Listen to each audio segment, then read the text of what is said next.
Chapter 46. After Li Wangyu left, Pai Lupi led a group of officials over. Elder Yu, this Li Zio's temperament is very lazy. In the crowd, an old man looked at Li Wangyu's back and said with a smile. The one who spoke was one of the 18 scholars, the chancellor of the Imperial College, the 31st grandson of the late Confucius, Kong Ingda. You're right, Master Kong. Ziyu is a rare talent, but he has a lazy personality. He still needs to be polished. Yu Shernan smiled. After Yu Shernan returned to Chang'an from Hu County, he spread Li Wangyu's 2 poems far and wide. Li Wangyu had left a deep impression on a group of court officials and great scholars. Today they unexpectedly saw Li Wangyu's eloquence, which made them feel funny and even more curious about Li Wangyu. Du Ruhui was not stingy with his praise.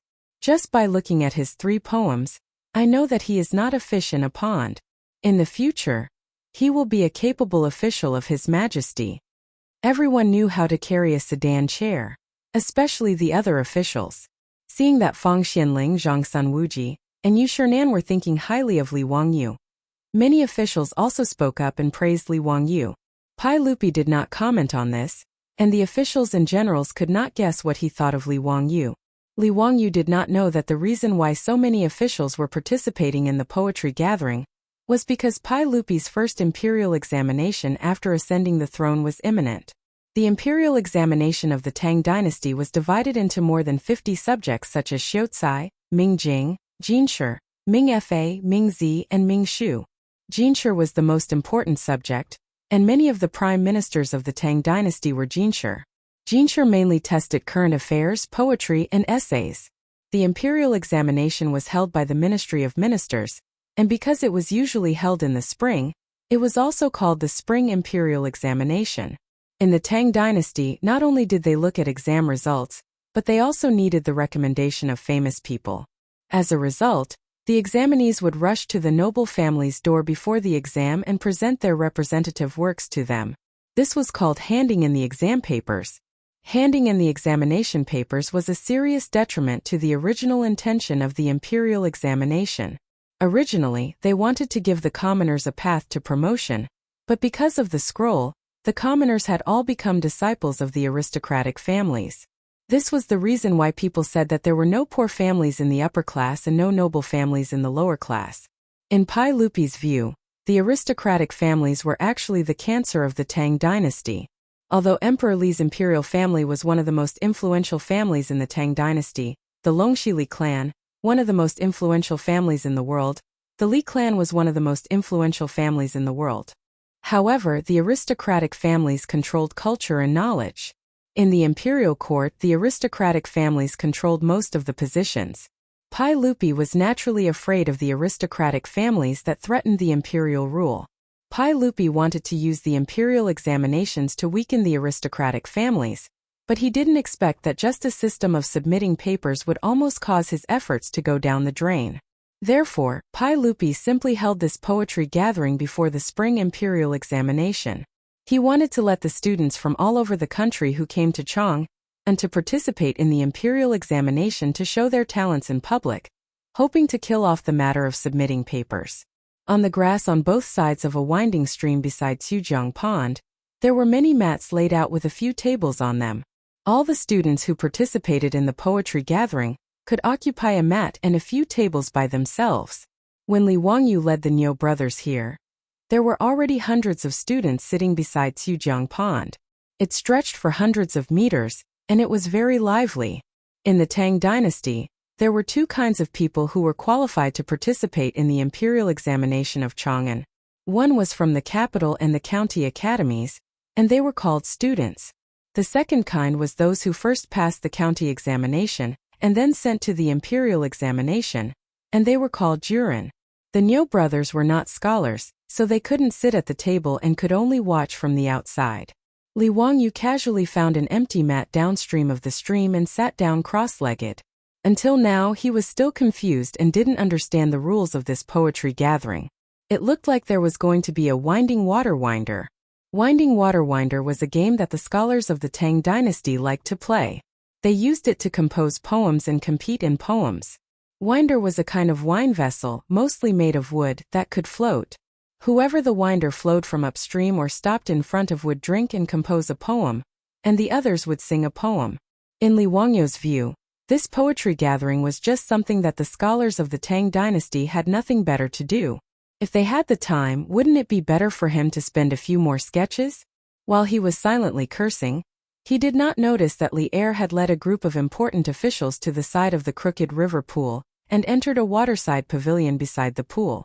Soon, there was a crisp sound from the waterside pavilion, and the people who were talking loudly by Tsujiang Pond immediately quieted down.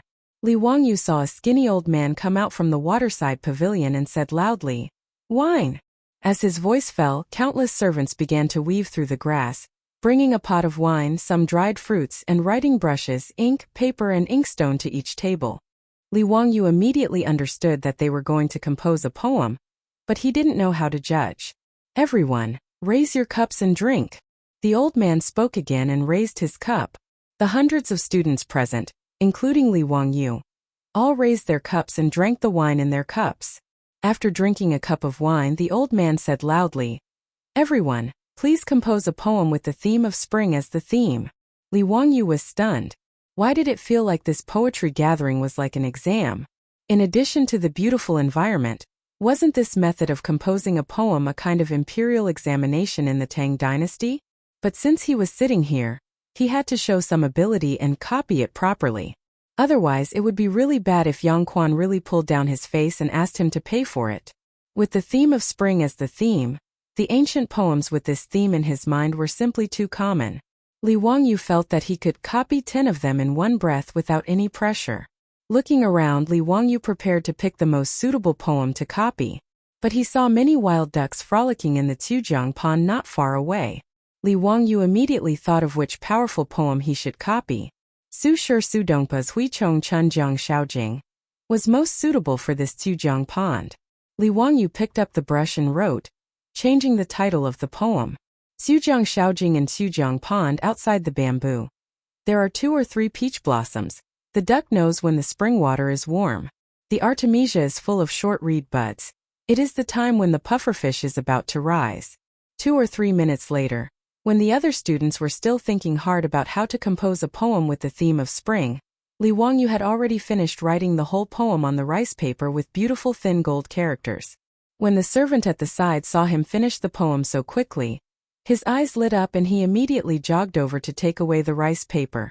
Not long later, Li Wangyu's poem was delivered to the waterside pavilion by the Tsujiang Pond. "Who finished the poem so quickly?" Pai Lupi asked curiously. "Your Majesty, it was Li Wangyu from Hu County." When Pai Lupi heard this, he frowned slightly. "It's this kid again. Let me hear it."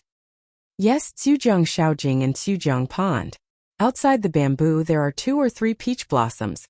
The duck knows when the spring water is warm." After the poem was recited, before the civil officials could say anything, a group of generals and dukes clamored, "Good poem. This poem is well written. Even a boor like me can understand it.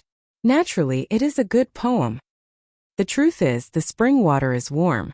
Don't the duck know first?" Haha. Because the dukes had a good impression of Li Wangyu before, when they heard that it was Li Wangyu's poem, they didn't care about anything else and praised it first. Their words made Pai Lupi and the civil officials not know whether to laugh or cry, but they couldn't deny that Li Wangyu's poem was really good. Chapter 47. The group of civil officials naturally couldn't evaluate Li Wangyu's poem like Chang Yaojin and the others. Yu Shernan twirled his beard and smiled. "The poem is like seeing a painting, overflowing with spring light, harmonious and warm good. Out of the ordinary, naturally superior." Zhang Sun Wuji nodded and praised. "True and false, diverse and interesting. What a good duck foresight. Li Zio really has talent." Kong Yingda clapped his hands and cheered. While everyone was praising him, a discordant voice was heard. "Geese also foresight, why only ducks?" Everyone was stunned when they heard this, and many of them burst out laughing. Cheng Yaojin was immediately unhappy and jumped out, pointing at Su Jingzong's nose and scolding. "Su Jingzong, do you know how to speak human language?" The one speaking was one of the 18 scholars, Su Jingzong. Su Jingzong was only 36 years old this year. Although he was appreciated by Pai Lupi, his official life wasn't good. Now that he saw everyone praising Li Wangyou's poem, he was jealous and couldn't help but come over to nitpick. Yu Shernan was also unhappy with his words. According to the Yan family, this poem doesn't even need to be written. Guangguanjujiu, in the continent of the river. In the continent of the river, Banjiu or Mingjiu is fine, why write Jujiu? Yan family was Su Jingzong's courtesy name. Su Jingzong could ignore Chang Yaojin's scolding, but he couldn't pretend he didn't hear Yu Shernan's words. He could only awkwardly cup his hands towards Yu Shernan, indicating that he had said something wrong. Being slapped in the face by Yu Shernan in public made Su Jingzong very embarrassed. Although he asked for it, this person held the grudge against Li Wangyu and became more jealous of Li Wangyu. If Li Wangyu knew that he had such an undeserved calamity and took the blame for no reason, he would probably cry until he fainted in the toilet. Being targeted by the #1 scoundrel of the Wuzhou dynasty, #1 on the list of traitorous officials, wasn't this considered sitting at home while disaster came from the sky? Luckily, Li Wangyu did not know what had happened in the waterside pavilion. At this moment, he was drinking wine calmly and in a good mood, looking at the scholars around him scratching their heads and scratching their cheeks as they racked their brains to write poems. However, the old man from before did not give them too much time. After the time it took for an incense stick to burn, the servants took away the rice paper on the tables and sent them into the waterside pavilion. Not long after, servants came out and asked those scholars who didn't write anything or those who didn't know anything to leave their seats according to the name list. These scholars who were chased away knew that they had exposed their cowardice and didn't dare to say much. Each of them covered their faces with their sleeves and left in fear. Soon, less than half of the 100 people who had been sitting by the stream were left. The old man shouted again, "Everyone, let's raise our cups again and drink to victory. Students, please use the frontier fortress as the theme and compose a poem." F***ck again? Li Wangyu looked at the remaining 40 to 50 people around him and thought to himself, could it be that this poetry meet is still an elimination system? Alright, let's cut the crap and continue to copy poems. It was just nice that the bunch of scholars had looked down on the Niu brothers and he was still unhappy about it. He could copy a poem to vent his anger. Before Li Wangyu put down the wine cup in his left hand, his right hand picked up the brush and started to write.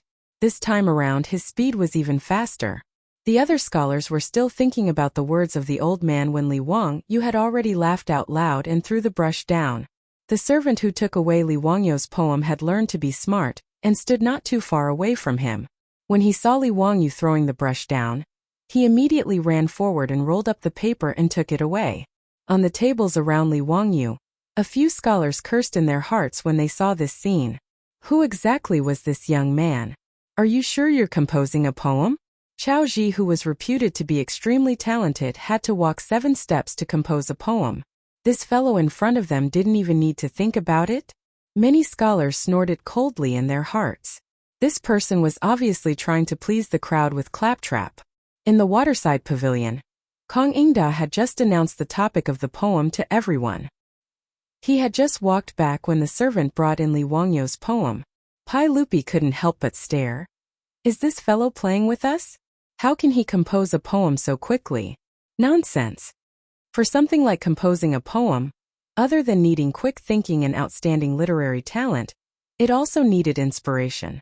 Even so, most of the masterpieces that had been handed down from ancient times were actually a long process of deliberation. The poem had to fit the mood of the author, be catchy, have to have rhyme, etc. For a sentence of a poem or a word in the poem, scholars didn't hesitate to spend their effort and time. The Tang dynasty poet Jia Dao once used a few years to compose a poem. A sentence. Birds sleep in the trees by the pond. Monks push the door under the moon. He racked his brains over whether to use the word knock or push and offended Hanyu, causing a beautiful story. From then on, deliberation became a popular and commonly used word. It was used to describe repeatedly pondering and deliberating when writing an article or doing something. From this, one could see that composing a poem wasn't something that could be done casually. That was why Chao Ji's poem in 7 steps became a beautiful story. The group of officials were also dumbfounded by Li Wangyou's speed. Su Jingzong jumped out again. Your Majesty, this fellow is clearly disrupting the poem gathering. He should be punished as a warning to others. Bastard, it's you again? If I don't let you know the power of my fist today, you won't be able to learn how to speak properly. Cheng Yaojin also went against Su Jingzong today. He was a founding duke. If he really wanted to beat Su Jingzong up, then so be it. Su Jingzong would be beaten up for nothing and wouldn't be able to find a place to cry. Pai Lupi shouted in dissatisfaction. Jija, have you caused enough trouble? Your Majesty, it's not that I want to cause trouble. It's clearly this fellow who is deliberately causing trouble time and time again. Humph, you're a duke, and you have the nerve to cause trouble for others. Pai Lupi glared at him. Cheng Yaojin was Pai Lupi's most trusted general. How could Pai Lupi really reprimand him for Su Jingzong? He was just using this as an excuse to vent his dissatisfaction with Li Wangyu. Pai Lupi was depressed because he had a good impression of Li Wangyu just now. He had even personally come up with a poem about the frontier fortress. He wanted to see what kind of poem Li Wangyu, who had passionately lectured the group of scholars, could write about the frontier fortress. In the end, Li Wangyu didn't give him any face at all. Kong Yingda had just announced the topic, and he had already finished writing. Other than scribbling, what other explanation could there be? Yu Shernan was also somewhat embarrassed. He had just praised Li Wangyu. Why did this fellow drop the ball? Pai Lupi was able to propose a second poem about the frontier fortress. Everyone present was shrewd. How could they not see that this had something to do with the small argument by the crooked river pool? It was clear that Pai Lupi was already interested in Li Wangyu, and wanted to see his talent one step further. Your Majesty, let me go and warn that weary fellow to write another poem. Yu Shernan could only speak up. He hoped that Pai Lupi would give him face and give Li Wangyu another chance. Humph. Pai Lupi didn't express any opinion. He let out a cold snort from his nostrils, tacitly agreeing with Yu Shernan's words. Yu Shernan didn't care about his old age. He turned around and wanted to leave the waterside pavilion to beat up Li Wangyu. However, he heard Kong Yingda let out a soft cry.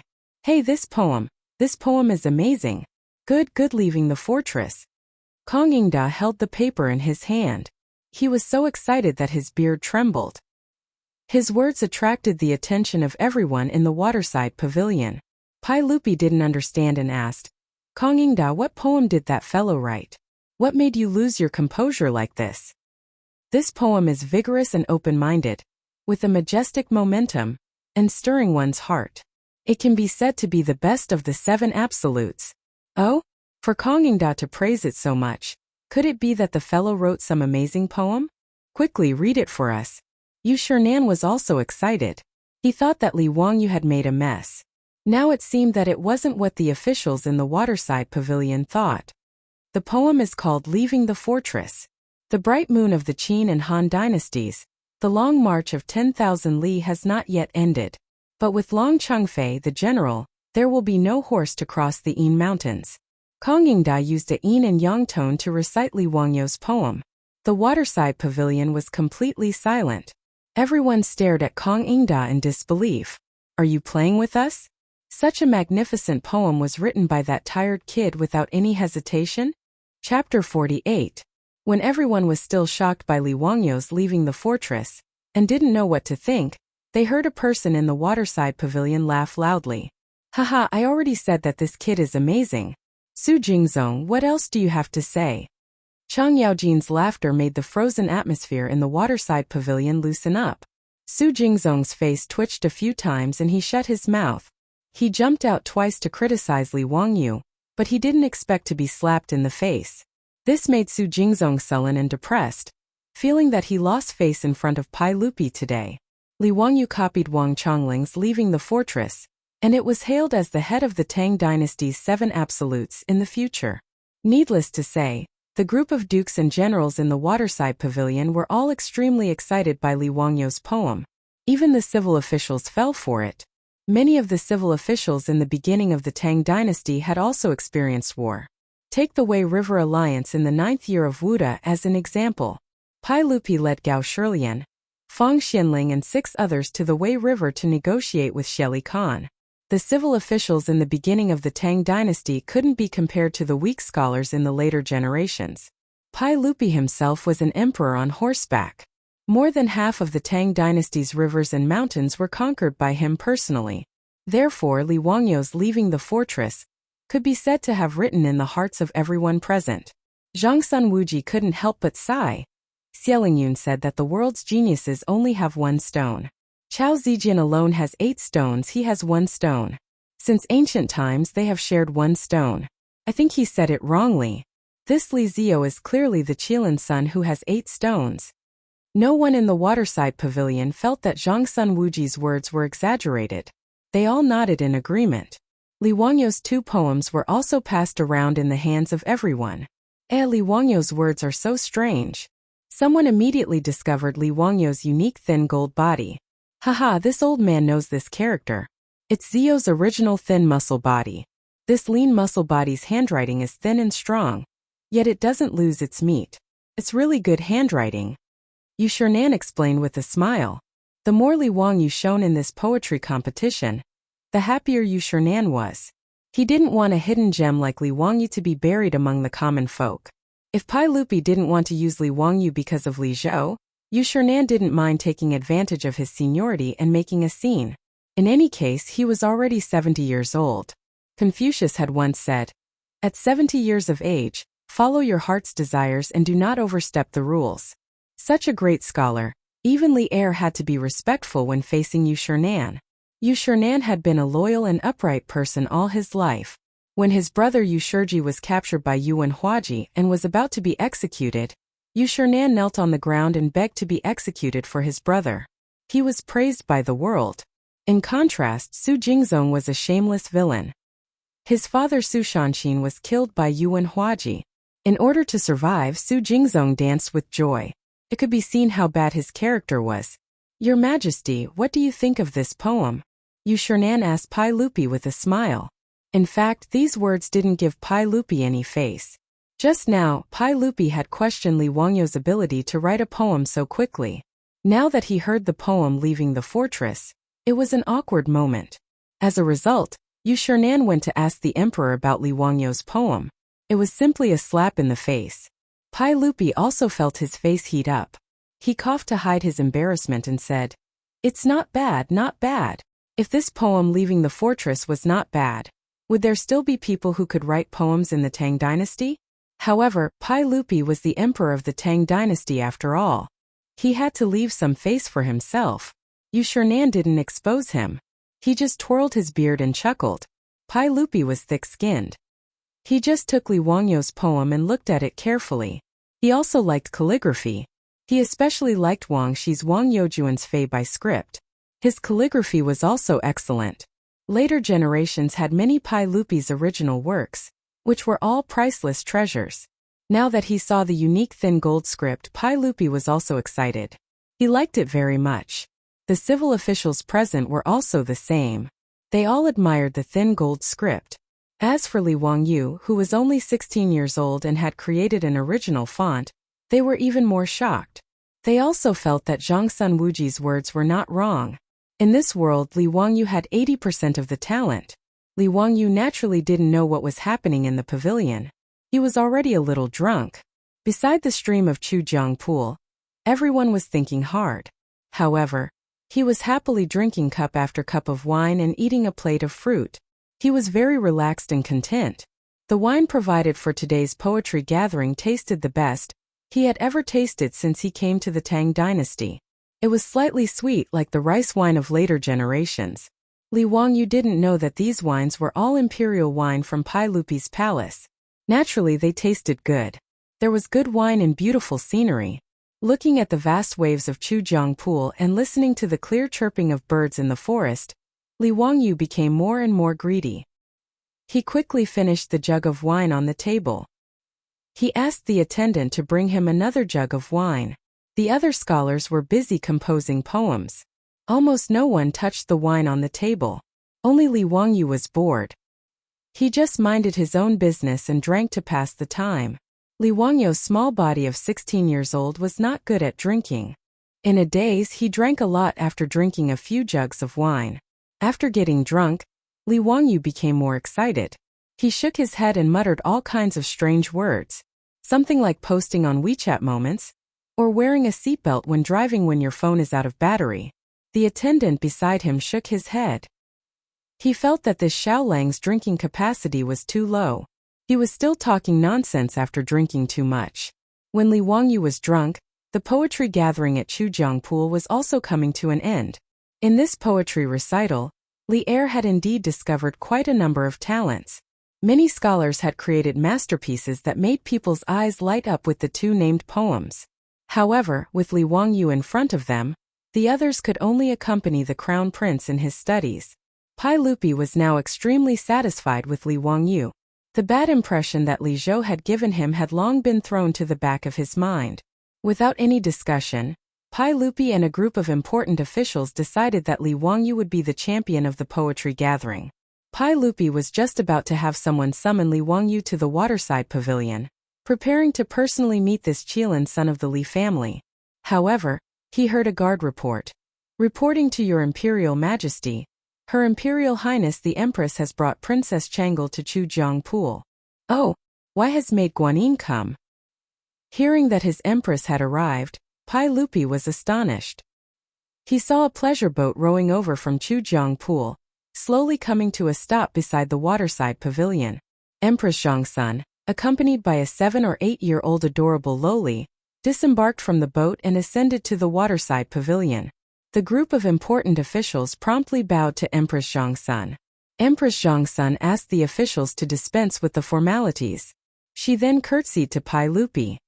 Chang'an wishes to come on a boat today. I have made the decision to bring her here for sightseeing.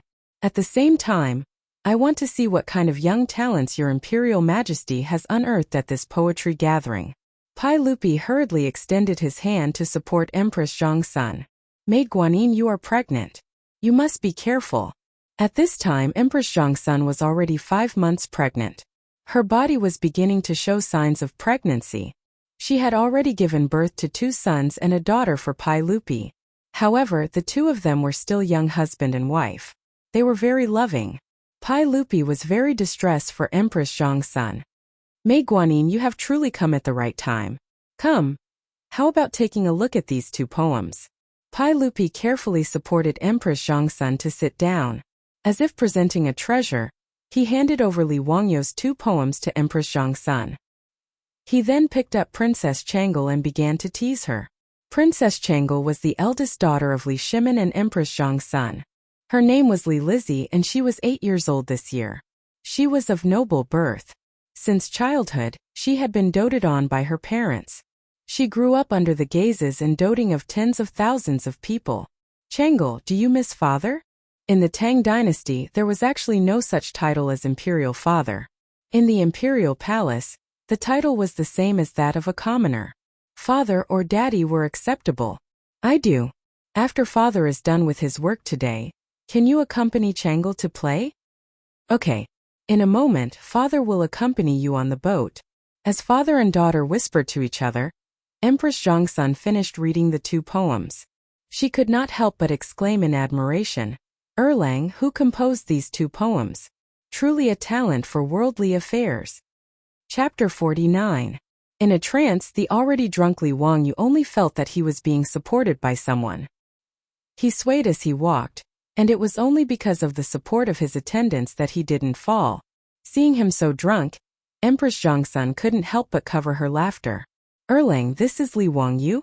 How did he get so drunk? Li Wangyu was dizzy and couldn't see clearly who was in front of him. He thought that the people supporting him were the Niu brothers. Because Niu Yong was missing an arm, Li Wangyu thought that it was Niu Wu who was supporting him. I'm fine. Haha, today's wine is very very good. Come, let us brothers drink another cup. Pai Lupi ordered people to summon Li Wangyu. He wanted Empress Zhongsun to see this young talent, but he didn't expect to bring in a drunk cat. What made him even angrier was that as soon as this guy entered the pavilion, he began to talk nonsense and shouted something about Erlang. Wasn't he Pai Lupi Erlang Pai Lupi? Empress Zhongsun had always been used to calling him Erlang. The ministers in the pavilion didn't know that Li Wangyu was calling Niu Erlang. They only thought that this guy had drunk too much and directly called His Majesty Erlang. Everyone was stunned. Did this guy go crazy? Drink another cup? Who do you want to drink with? Su Jingzong had been hiding behind the crowd for a long time, afraid that Duke Lu would beat him up. Now that he saw Li Wangyu being rude in front of His Majesty, he immediately jumped out. Your Majesty, this guy is talking nonsense. Being rude in front of His Majesty after drinking is the same as disobedience. He deserves 10,000 deaths. I ask that you send him out and punish him with 20 strokes of the cane as a warning to others. Su Jingzong's words could be said to be vicious, directly putting Li Wangyu in a bad light. If Pai Lupi nodded slightly, Li Wangyu wouldn't be able to keep his butt. Yu Shernan hurriedly bowed. Your Majesty, Ziyu is young and greedy for alcohol. I beg for your Majesty's forgiveness. Empress Zhongsun also chuckled and said, Erlang, forget it. Children talk nonsense when they drink too much. Don't take it seriously. From the side, Princess Chang'an let out a bell-like laughter. Father, why is this elder brother like a drunken cat? Look, he can't even stand steadily. How amusing. With Empress Zhongsun and Yu Shernan pleading for leniency, Pai Lupi naturally couldn't bring himself to punish Li Wangyu. He could only wave his hand, planning to have Li Wangyu brought out. But unexpectedly, although Li Wangyu was drunk, his mouth was unforgiving. In a daze he heard Su Jingzong's words. He pointed at Su Jingzong and said, Who the hell are you? Zio, don't mess around. Yu Shernan hurriedly reprimanded Li Wangyu, wanting him to stop talking. If he truly angered Pai Lupi, it would be troublesome. However, Su Jingzong would not let Li Wangyu off. Today he had lost face several times because of Li Wangyu. With great difficulty he had finally found an opportunity. How could he be willing to let it go? Your Majesty, I see that this Li Wangyu is only a so-so. Those 2 poems from before might have been written in advance by someone. Otherwise, how could he have written such a masterpiece so quickly? Why don't your Majesty set a topic and have him compose a poem in front of you? Seeing that Li Wangyu was unable to stand steadily, Su Jingzong wanted him to compose a poem on the spot. He wanted to see Li Wangyu make a fool of himself. Your Majesty, Ziyu is already drunk. I'm afraid that this poem cannot be composed. Yu Shernan hurriedly helped Li Wangyu evade. The drunken cat Li Wangyu did not hear anything else clearly, only hearing the word compose a poem. He did not wave his hand. Who said that I can't compose a poem? I have no countless poems in my stomach. Speak, what kind of poem do you want me to compose? I have everything you need. Yu Shernan was angered by Li Wangyu's words. How could he not know that this fellow was so talkative after drinking? Before Yu Shernan had time to speak up for Li Wangyu, Su Jingzong had already seized the opportunity. Facing Pai Lupi, Su Jingzong bowed. Your Majesty, since Li Wangyu has said so, why don't you give him an opportunity to display his talent and let us admire his masterpiece? Pai Lupi was speechless. This fellow is still composing poems? I think it's more like a dream. His words caused all of the important officials in the pavilion to burst into laughter. Princess Chang'an giggled. Dreaming is good. Chang'an loves to dream the most. All of the officials knew that Pai Lupi was joking. Who knew that Su Jingzong, with a deadpan expression, bowed again? Yes, Your Majesty has ordered that Li Wangyu compose a poem on the topic of dreaming. Once these words left his mouth, all of the officials were stunned. Everyone could tell that Pai Lupi was clearly joking. How could this Su Jingzong be so despicable? Pai Lupi frowned. Su Qing, I was only speaking without thinking. Your Majesty, a monarch does not speak lightly. Su Jingzong's mind was currently filled with thoughts of how to make Li Wangyu lose face and make a fool of himself. In a moment of anger, he rebutted Pai Lupi. Su Jingzong's words caused Pai Lupi to choke and be unable to say anything for a long time. It was Chang Yaojin who jumped out from the side, grabbing Su Jingzong by the collar. You scoundrel! I see that you're itching for a beating today. The Tang dynasty has so many weapons, yet you insist on learning the sword. You swordsman! Previously, Chang Yaojin had heard Li Wangyu's brilliant curses by the side of the crooked river pond. He had been greatly satisfied and had been silently memorizing it. Now that he finally had the opportunity to use it, he opened his mouth and began to spew. Su Jingzong was able to endure. Faced with Chang Yaojin's humiliation, he did not say a word. Even as Chang Yaojin's saliva sprayed on his face, he did not try to defend himself. Everyone could tell that Lu Guogong was learning from Li Wangyu's previous curses. None of them could restrain themselves from laughing. Even Pai Lupi was so angry that he began to laugh. However, this was the first time that Empress Chang'an and Princess Chang'an had heard such curses. They were both dumbfounded. Second young master, when did Lu Guogong become so eloquent? Empress Chang'an asked Pai Lupi in a low voice. Pai Lupi chuckled mischievously. Leaning close, he repeated Li Wangyu's curses to the group of Confucian scholars. Empress Chang'an could not help but roll her beautiful eyes. The reason why Cheng Yaojin had jumped out was because Li Wangyu was to his liking today. Regardless of whether it was the cursing of the Confucian scholars at the edge of Lake Chu or the stunning, leaving the fortress, Cheng Yaojin had a favorable impression of Li Wangyu. As a result, he had deliberately pestered Su Jingzong endlessly in order to fool Pai Lupi over with his earlier joke. However, no one had expected that drunken cat Li Wangyu would suddenly shout, "If you want to compose a poem, then compose a poem." Simple, very simple. Dreaming is also simple. Shaking off the attendant who was supporting him, Lu Guogong staggered towards the seating area in the waterside pavilion. As he neared, Li Wangyu swayed his body and shouted to Su Jingzong, "You help me take off my boots." As previously mentioned, the Tangs had to take off their boots when they sat.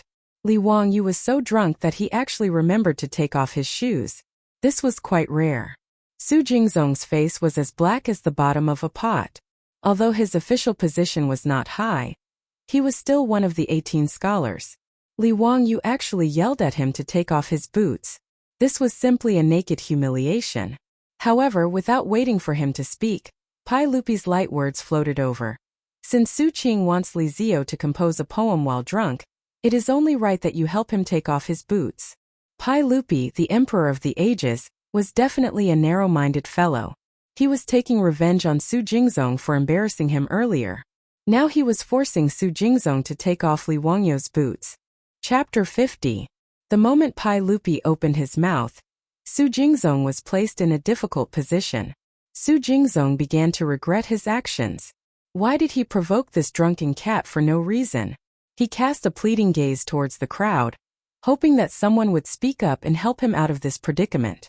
However, all of the important officials in the pavilion felt that Su Jingzong had gone too far just now. Right now they were just watching a good show. No one spoke up for Su Jingzong. Left with no other choice, Su Jingzong could only grieve without tears, pinch his nose and accept the situation. He, the grand 18th scholar, actually had to take off his boots for Li Wangyu, a fledgling. What kind of humiliation was this? Trembling, Su Jingzong squatted down, using all his strength to remove Li Wangyu's boots. Thank you. Li Wangyu did not forget to pat Su Jingzong on the shoulder, expressing his thanks. It would have been better if he had not said anything. After he finished speaking, Su Jingzong's face flushed red. Thank you, my ass. Do you really think I'm your servant? Li Wangyu, from now on, the two of us cannot exist under the same sky. Ignoring how Su Jingzong was roaring in his heart, Li Wangyu leisurely walked over to the banquet table, plopping his butt on the table. Picking up a brush, he licked the ink twice. Discovering that the ink had already dried, he pointed the brush at a figure by the table. You grind the ink for me." As soon as he spoke, the gathered officials were in an uproar. This fellow was truly crazy. He actually had Princess Chang'an grind the ink for him. Originally, when Princess Chang'an saw that Li Wangyu wanted to compose a poem, she had curiously run over, wanting to see how he would compose a poem. Unfortunately, she had been pointed at by Li Wangyu, having her grind the ink. Li Er's face, which had been smiling and watching the show, immediately darkened. He reached out and patted the table beside him. He stood up and said, "How dare you ask my princess to grind ink for you? Li Wangyu, do you want to die? What's all this noise about? It's just grinding the ink. It's not like I'm going to publish it. Hehe, princess, how are you? Big brother will give you a tip later." Li Wangyu spoke incoherently. He thought that he was in a nightclub in the future, but he didn't know that the princess he was talking about was not the princess he was talking about. No one understood what Li Wangyu was talking about, but they knew that Li Wangyu wasn't talking about anything good. Moreover, this guy actually dared to call himself Big Brother. He was simply asking for death. In the Tang dynasty, the term elder brother referred to the father as well as the elder brother. According to the old Tang book, Wang Ju's biography, Emperor Xuanzong wept and said, "Fourth brother is benevolent and filial." The fourth brother he was talking about was his father, Tang Ruizong. Because Tang Ruizong was the fourth son, Tang Xuanzong called him fourth brother. In the future, there was also a letter written by Pai Lupi to his son. At the end of the letter, he also addressed himself as his brother. When Su Jingzong heard this, he was secretly delighted. Li Wangyu actually dared to flirt with Princess Chang'an, claiming to be her older brother. He was simply seeking death. Pai Lupi flew into a rage. Just as he was about to call for the imperial bodyguards to drag Li Wangyu out, Empress Zhongsun gently tugged on his sleeve. "Erlang, I just heard that this Li Jiaoshaolang is also a relative of our imperial family. Is there such a thing?" Pai Lupi was in a fit of anger. In a low, muffled voice he replied, "He was born in the Li clan of Hu County. His father is Li Zhou." "Li Zhou? If I recall correctly, he is Erlang's older cousin, right?" "Correct. Then, isn't this Li Wangyu Chang'an's older cousin? There's nothing wrong with calling him big brother, right?" Empress Zhongsun laughed. "Bah! How could my Chang'an be this scoundrel's younger cousin? Don't even think about it. Moreover, this brat has already been expelled from the Li clan of Hu County. Right now, he is no longer a relative of our Tang dynasty." Pai Lupi was still in a fit of anger, speaking fiercely. Empress Zhongsun's beautiful eyes flickered. Softly she whispered into Pai Lupi's ear. "How could Erlang be so muddle-headed? Such a talent, and also a relative of the imperial family, is precisely a talent that can be used. How could we push him out the door because of that group of old fools from the Li clan of Hu County? Could it be that Erlang wants to push this child to the side of those aristocratic families?" His wife's words caused Pai Lupi to immediately calm down. However, as Empress Zhongsun had said, he was currently desperately trying to weaken the influence of the aristocratic families. How could he push out such a talent like Li Wangyu? Although Pai Lupi was a man of great talent and bold vision, and could be said to be an emperor throughout the ages, he had a problem that could not be considered a problem. He liked to appoint people by favoritism. Just look at the list of 24 meritorious officials that he had established in the Lingyan Pavilion. Ranked first was Empress Zhongsun's elder brother, Zhongsun Wuji. Ranked second was the Prince of Hejian, Li Xiaogong, a relative of the Tang dynasty. Ranked 15th was Zhongsun Shund, Duke of Pai State, who was Empress Zhongsun's maternal uncle. Of course, the relatives that Pai Lupi placed in important positions were truly talented and learned. Li Shimin would not place those without talent or virtue in important positions. As a relative of the Tang dynasty, Li Wangyu was also talented. How could Pai Lupi not be tempted? His eyes flickered. Suddenly, he laughed and said to Princess Chang'an, "Chang'an, why haven't you ground ink for your brother?" With these words, the entire audience was shocked. Was Li Wangyu trying to reach the heavens in a single bound? As soon as Li Shimin opened his mouth, he would have Princess Chang'an, who was doted on by countless people, recognize Li Wangyu as her brother? Su Jingzong felt as if his head was buzzing, and his vision darkened. The little girl Chang'an did not think so much. She only felt that Li Wangyu was interesting. Since her father had instructed her to grind ink, she obediently helped Li Wangyu grind ink. Li Wangyu grinned widely. "Thank you." Reaching out, he picked up the brush, licked the ink and stood up. Seeing that Li Wangyu was about to write a poem, an attendant immediately rushed forward. Reaching out, he held up the paper for Li Wangyu to write. Just now, these attendants had been frightened witless by Li Wangyu, fearing that the noble would blame them for not being discerning. At this moment, if they did not hurry up and hold up the paper, if this drunken cat pointed at the emperor and had them hold up the paper for him, would they still be alive?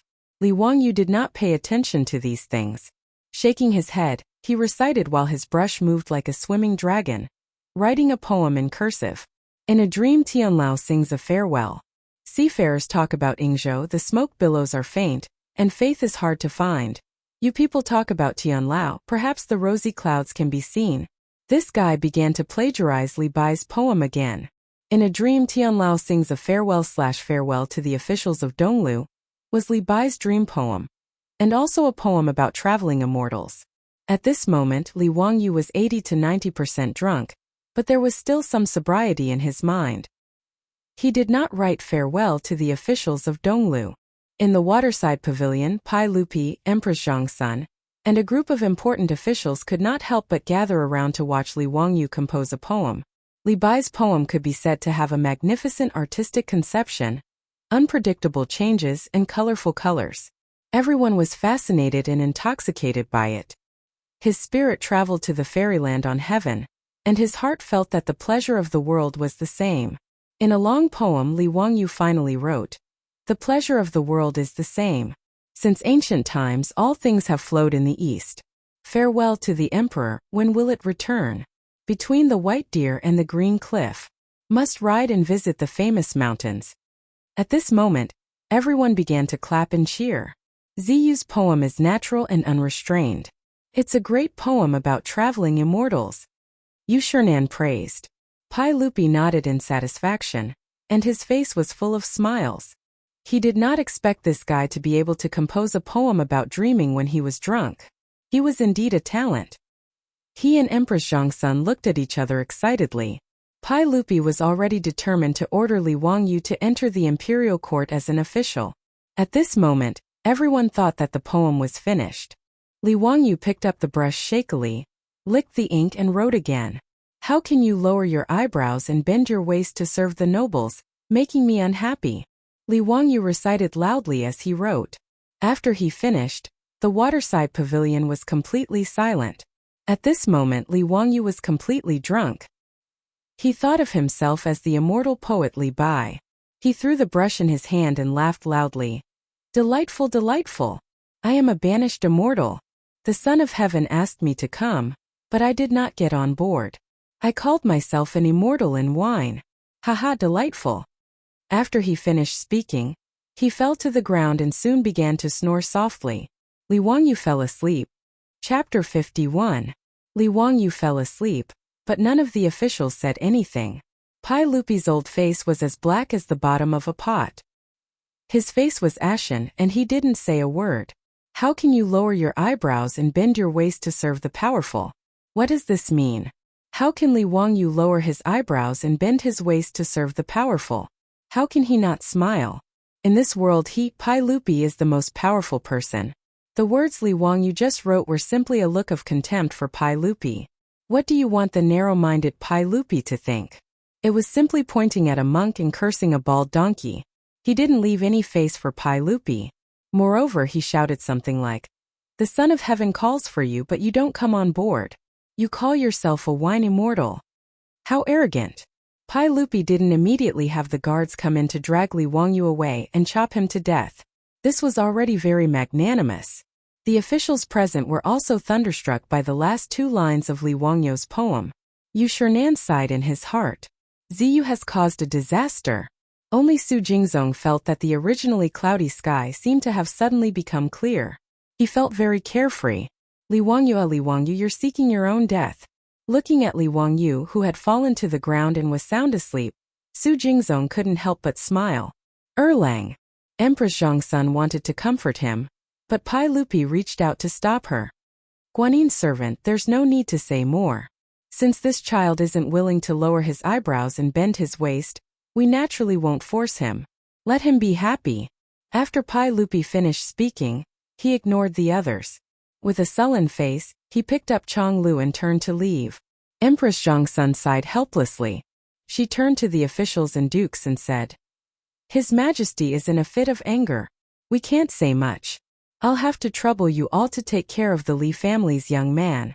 No matter what, you have just heard His Majesty's order to let Chang'an call Li Jia Shaoling brother. There are some things that His Majesty can do but you can't. You must not act on your own initiative." All the officials present understood her meaning and hurriedly bowed to Empress Zhongsun.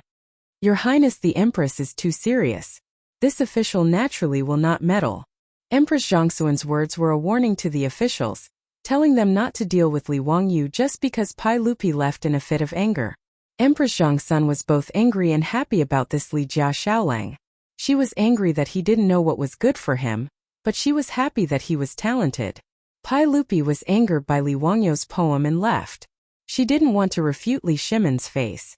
But out of love and care, It was only right to warn the officials and have them protect Li Wangyu a little. Empress Zhongxuan's words did indeed make many people who had other thoughts give up, but it was as the Empress said. Even if Pai Lupi was angered by Li Wangyu and left, their surname was Li.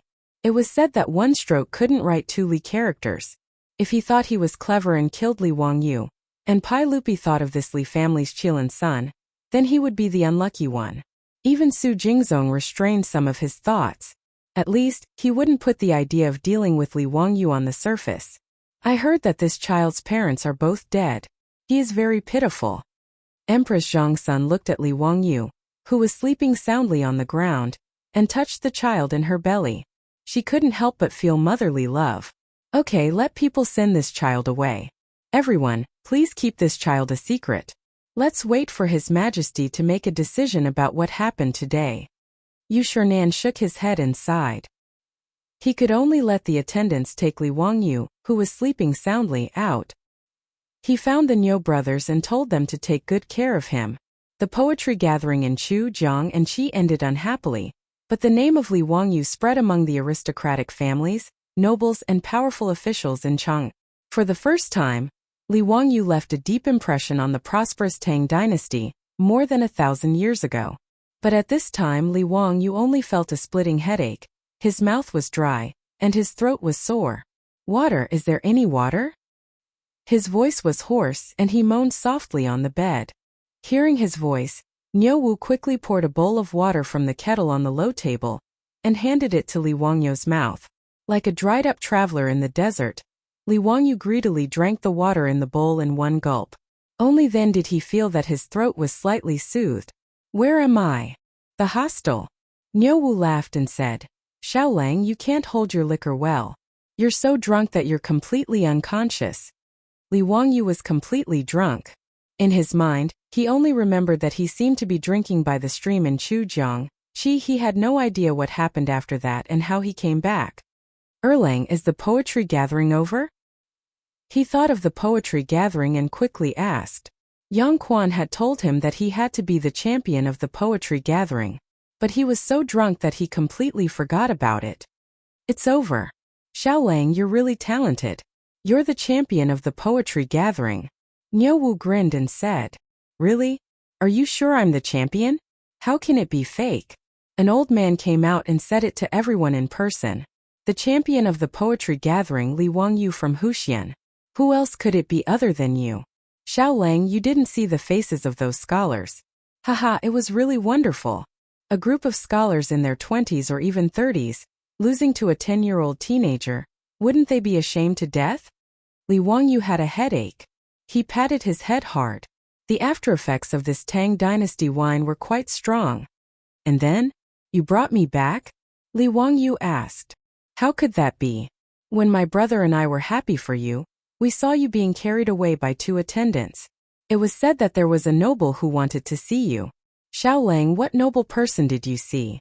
Tell me about it. A noble person wanted to see him? Li Wangyu's mind was in a mess.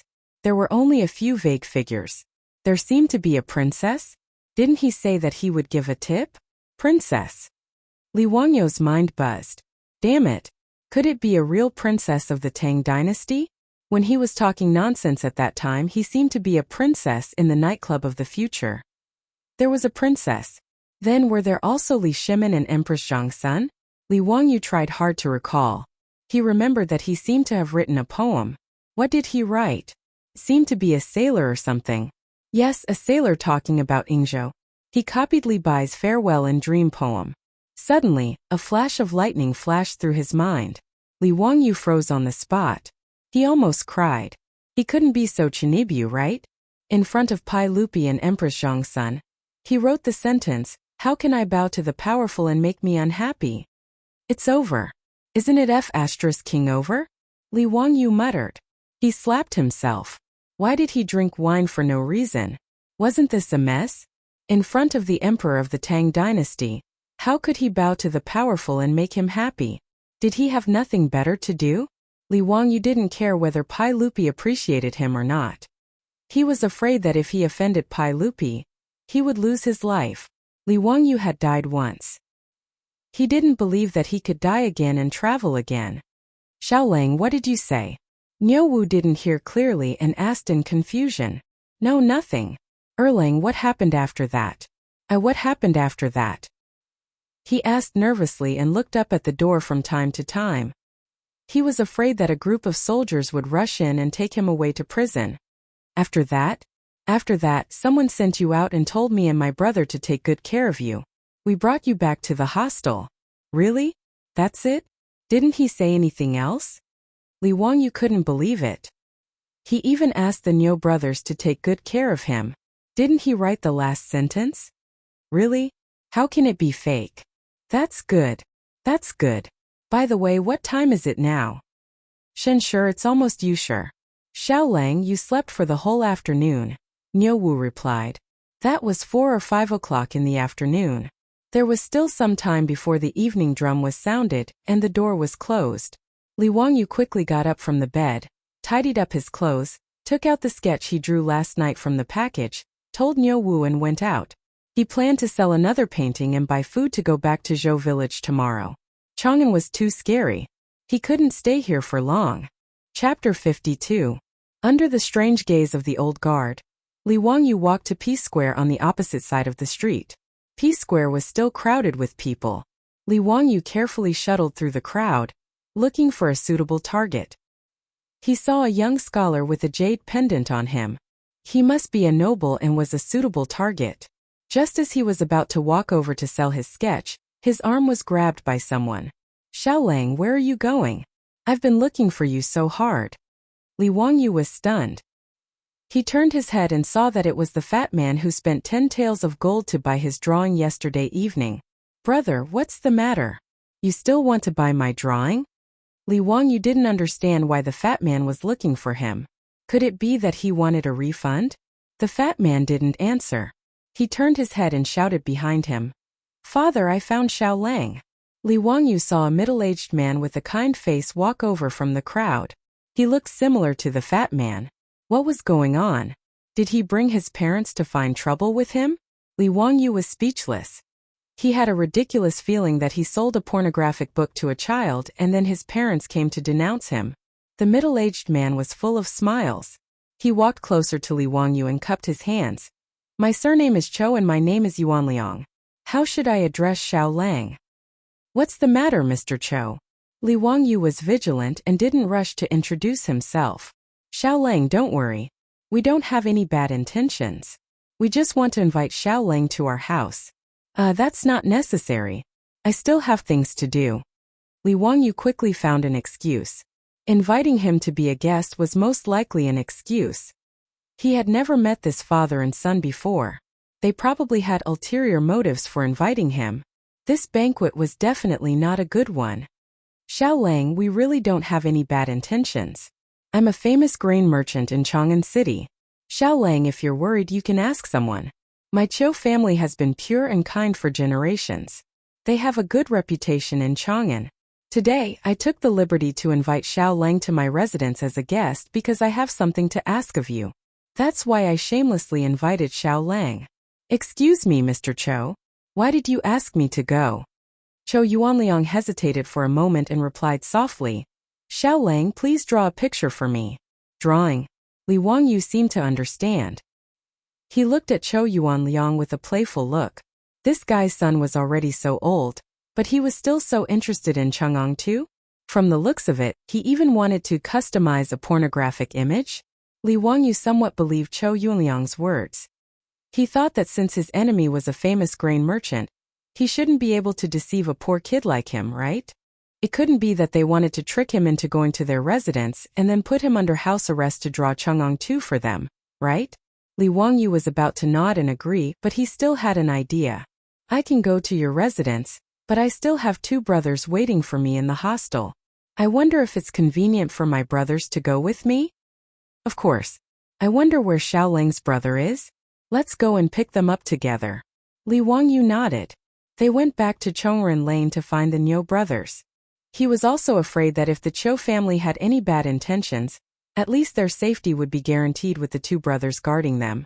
In the hostel, he also secretly inquired about the Cho family from the waiter. As Cho Yuanliang said, The Cho family was a famous grain merchant in Chang'an city with a good reputation. He was relieved. He rode out with the Niu brothers and walked into the Cho mansion in Xianyang Lane in the evening drum. Cho Yuanliang arranged for the servants in the mansion to arrange food and accommodation for the Niu brothers. He also invited Li Wangyu into the central room and ordered the servants to bring wine. After sitting down and talking, Li Wangyu knew that the fat man was called Cho Kuan, the only son of the Cho family. He also had several sisters who had already been married. When Li Wangyu heard Cho Kuan's name, he was surprised for a moment and then secretly laughed. This name was so domineering. The Tang dynasty wrote from top to bottom. Could Cho Kuan be read as Cho Ri-bai? After carefully thinking about Cho Yunliang's name, Li Wangyu snickered even more. The surname Cho sounded the same as beg. The father and son, one begged for forgiveness, the other begged for re-ex. Li Wangyu secretly ridiculed the Cho family's ability to give names. He almost spat out the wine in his mouth. It was so hard for him to hold back his smile with a strange expression. After 3 rounds of wine, the conversation started. Li Wangyu finally figured out why the father and son of the Cho family were so anxious to find him. The Cho family had been merchants for generations. Cho Yuanliang was honest and kind, but he had 2 small shortcomings. First, he liked to drink wine. Second, he liked to pretend to be cultured. It was not a bad thing to pretend to be cultured. Although the status of merchants in the Tang dynasty was not low, they were not as good as scholars. In order to put up a facade and raise their status, it was understandable to make friends with some scholars. For this reason, the Cho family did not even settle down in the west of the city. Instead, they bought property in the east of the city in Xianyangfang, with the purpose of being closer to Pingkongfang. Although Pingkongfang was a red-light district in Chang'an, the Little Sisters, there were not low-class prostitutes who only sold their looks. They could still recite poems, paint and write poems. They could dance, ride, shoot, and play with swords. They were most loved by the nobles and scholars. Therefore, the scholars and even the bureaucrats of the Tang dynasty liked to go to Pingkongfang to drink and chat, enjoy singing and dancing, recite poems, and talk about life with beautiful women. Cho Yuanliang moved here to make it easier to make friends with the scholars. However, the bad thing was that he was greedy for good wine. A few days ago, Cho Yuanliang invited a group of scholars to a banquet in Pingkongfang. Although he was a patron, he was often humiliated by those poor and stinky scholars. During the banquet that day, everyone talked about the precious paintings of the past generations and mocked Cho Yuanliang intentionally or unintentionally. They said that although he was rich, he should collect some ancient paintings and classics to dilute the smell of money of the Cho family. Cho Yuanliang drank a few more cups and was angry when he heard this. He was kind enough to spend a lot of money to treat them to wine, but they still mocked him. Feeling indignant, he opened his mouth and boasted, "Who said that I don't have ancient paintings in my house? I have a goddess Luo's painting in my house. That's a great treasure," Cho Yuanliang said with a big tongue. His words caused everyone to be stunned for a moment before they burst into laughter.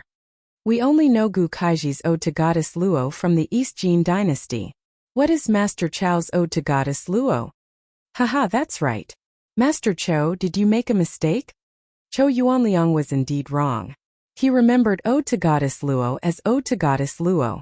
However, under the influence of alcohol, for his own face, Cho Yuanliang's neck stiffened and he refused to admit that he was wrong. No, it's the ode to goddess Luo. No one knows when or who made this painting, but it's a great painting. In the painting, goddess Luo has no makeup, her clothes are plain, her body is light, and she looks like she's on the river. The most important thing is that the goddess Luo in this painting is vivid and lifelike. She's the size of a real person, as if she's going to walk out of the painting at any time. It's very magical. That's the heirloom of my Cho family. It's a treasure that can't be easily shown to others. Cho Yuanliang was purely bragging. He drank too much and spoke nonsense. However, he was usually honest, so his words made everyone believe it. Is there really such a magical painting? Master Cho, can you let us take a look and broaden our horizons? Everyone asked to see the painting, which made Cho Yuanliang sober up a little. He quickly found an excuse to dodge it. Originally, this matter was over. He was just bragging in front of everyone because he drank too much. However, He didn't expect that this casual bragging would be taxed. Zhou Yuanliang's unintentional words caused a huge trouble and crisis for himself and the Zhou family. Chapter 53. The Duke of Chongping Zhang Liang was Pai Lupi's trusted general. Zhang Liang was born poor. At the end of the Sui dynasty, the world was in chaos. Zhang Liang first joined Li Mi of Wagong village. Later, he followed Su Shiji to the Tang Empire and was recommended by Fang Xinling to join the Qin king's mansion, becoming Pai Lupi's confidant. After the incident at the Black Tortoise Gate, Zhang Liang was appointed by Pai Lupi as general of the Right Guard, supervisor of the Huai province, and prefectural Duke Chongping. Zhang Liang looked honest on the outside, but he was deceitful on the inside. He became even more arrogant because of his merit. He wantonly recruited young and strong men to be his fake sons. The so-called false son was the same as an adopted son. In the Tang dynasty, especially in the military, the fake son system was very popular.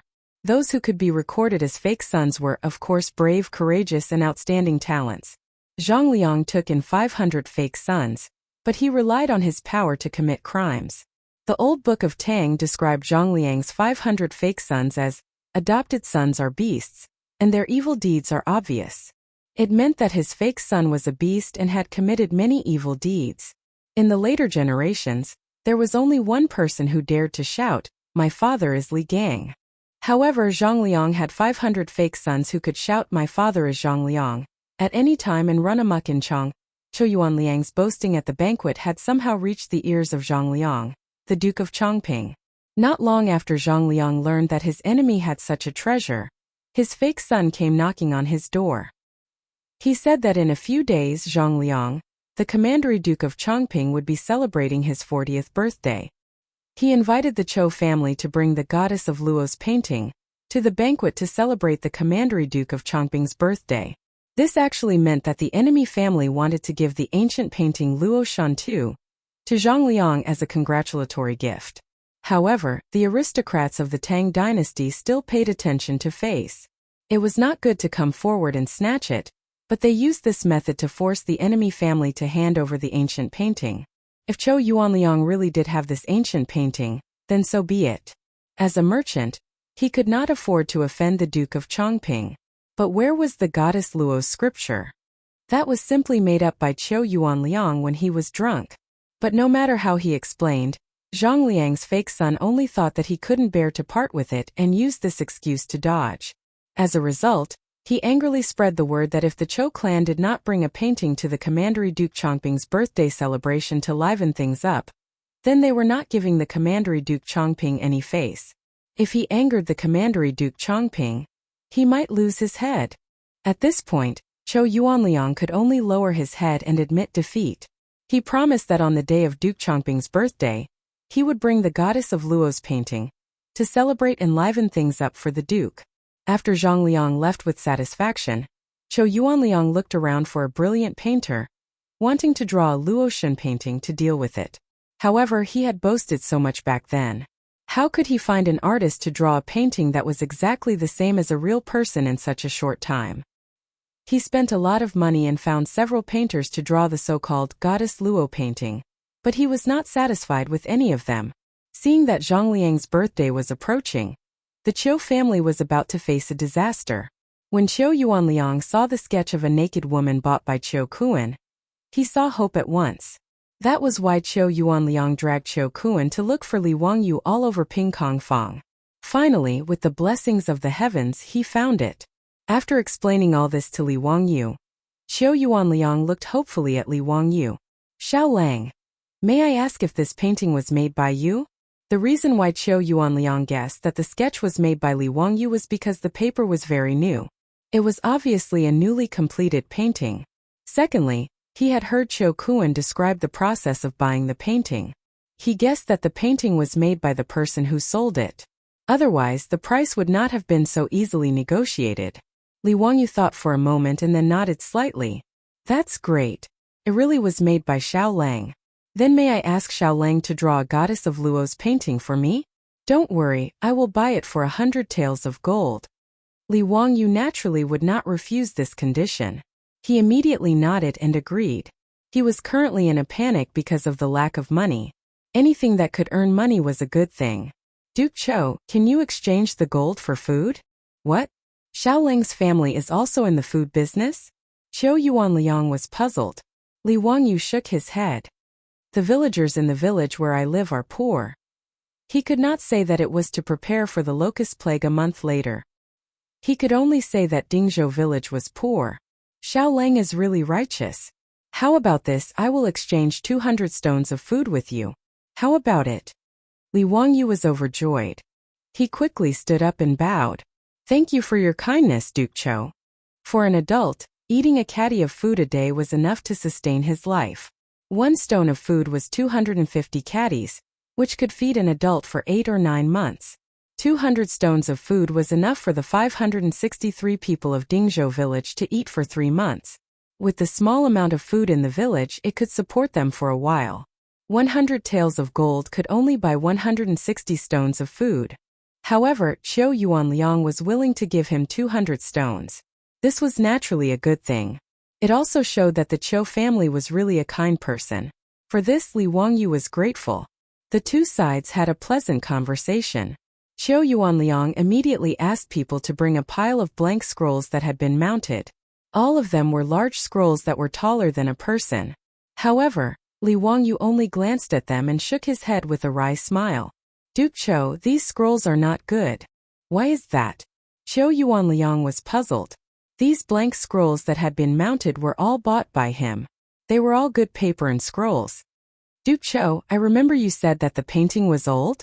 Qiu Yuanliang blushed and nodded. He was just bragging. But as long as you are not blind, you can see that these scrolls are new at a glance. How can you deceive those people? Li Wangyu felt that the father and son of the Qiu family were good people. In addition, he hated the arrogance and despotism of Zhang Liang's fake son, so he was sincerely willing to help. This. Qiu Yuanliang and Qiu Kuan were both dumbfounded. Both of them had overlooked such an important point. However, as Li Wangyu said, even a blind person would know that these scrolls were new. How could they deceive Zhang Liang's fake son? What should we do? Is my Qiu family really doomed? Qiu Yuanliang let out a long sigh. Li Wangyu smiled. Duke Cho, don't panic. I have a way to make these scrolls old. Xiao Leng can make them old? If you need anything, just say it. My Qiu family will not hesitate. Qiu Yuanliang was overjoyed. It's very simple. Yellow cedar, honey locust and tea leaves. That's it. Yes. Li Wangyu smiled and nodded. This was what he got from Baidu in his previous life. It was not to fake but to pick up girls. That's right, to pick up girls. To put it simply, in order to deceive the girl, Li Wangyu shamelessly lied that he had been secretly in love with her for many years. He had written many love letters but did not dare to send them out. Originally, he just wanted to win the girl's favor.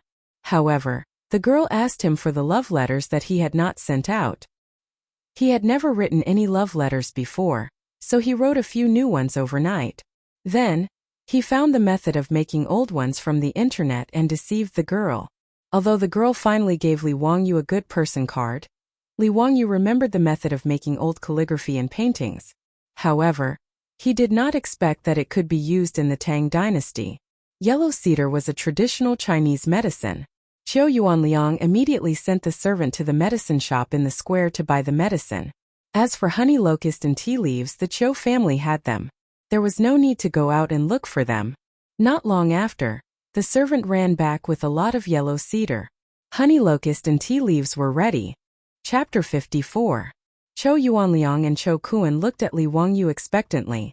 Xiao Leng, do you still need anything? Is this enough? It's enough. Ask someone to boil the yellow cypress and Chinese honey locust. Soak the tea leaves in the water alone. Also, prepare a few ovens to dry the painting later. When the yellow cypress and Chinese honey locust were boiled, Li Wangyu asked someone to bring a brush. He carefully dipped the brush in the yellow-brown liquid and brushed it on the painting several times. Then he asked someone to take it to dry. After that, he brushed it several times with tea water, dried it, and then brushed the yellow cypress and Chinese honey locust water. After repeating it several times, The original brand new painting became like an ancient painting that had been through thousands of years. It was very old. As for the scroll of the painting, it didn't matter.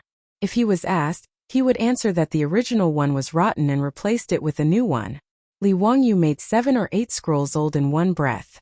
He was afraid that he didn't draw well and needed to redraw for backup. After all, he hadn't drawn such a big sketch of a person before, so he wasn't very confident. He asked Chou Yuanliang to prepare charcoal and steamed biscuits for him. Hearing that Li Wangyu wanted steamed biscuits, Chou Yuanliang thought that Li Wangyu was hungry again and planned to prepare another table for him. Li Wangyu could only explain with a smile that he wasn't hungry. The steamed biscuits were used as a tool for drawing. Those who had learned to sketch knew that wiping with a steamed bun could replace an eraser, and it could gradually soften the sketch. It was a very convenient tool. There was no place to find an eraser in the Tang dynasty, so steamed biscuits were just right to replace it. When everything was ready, Li Wangyu suddenly slapped his forehead. He had forgotten the most important thing. He was still short of a model. Li Wangyu had never drawn a portrait of a beautiful woman in ancient clothes before. Without a model as a reference, he couldn't draw it. When Chou Yuanliang and his son said this, they were dumbfounded. Although they didn't understand what Li Wangyu meant by model, they understood that Li Wangyu needed to draw this picture according to a woman. Chou Yuanliang was straightforward. He immediately ordered the servants in the mansion to find all his concubines and let Li Wangyu choose who was suitable to be the model. This guy's straightforwardness was a bit beyond Li Wangyu's expectation. This was the Tang dynasty. How could he let his concubines come out to see him, an outsider, and let them be his models? However, Li Wangyu felt that this was the Tang dynasty. A concubine was not a wife at all, let alone have any status.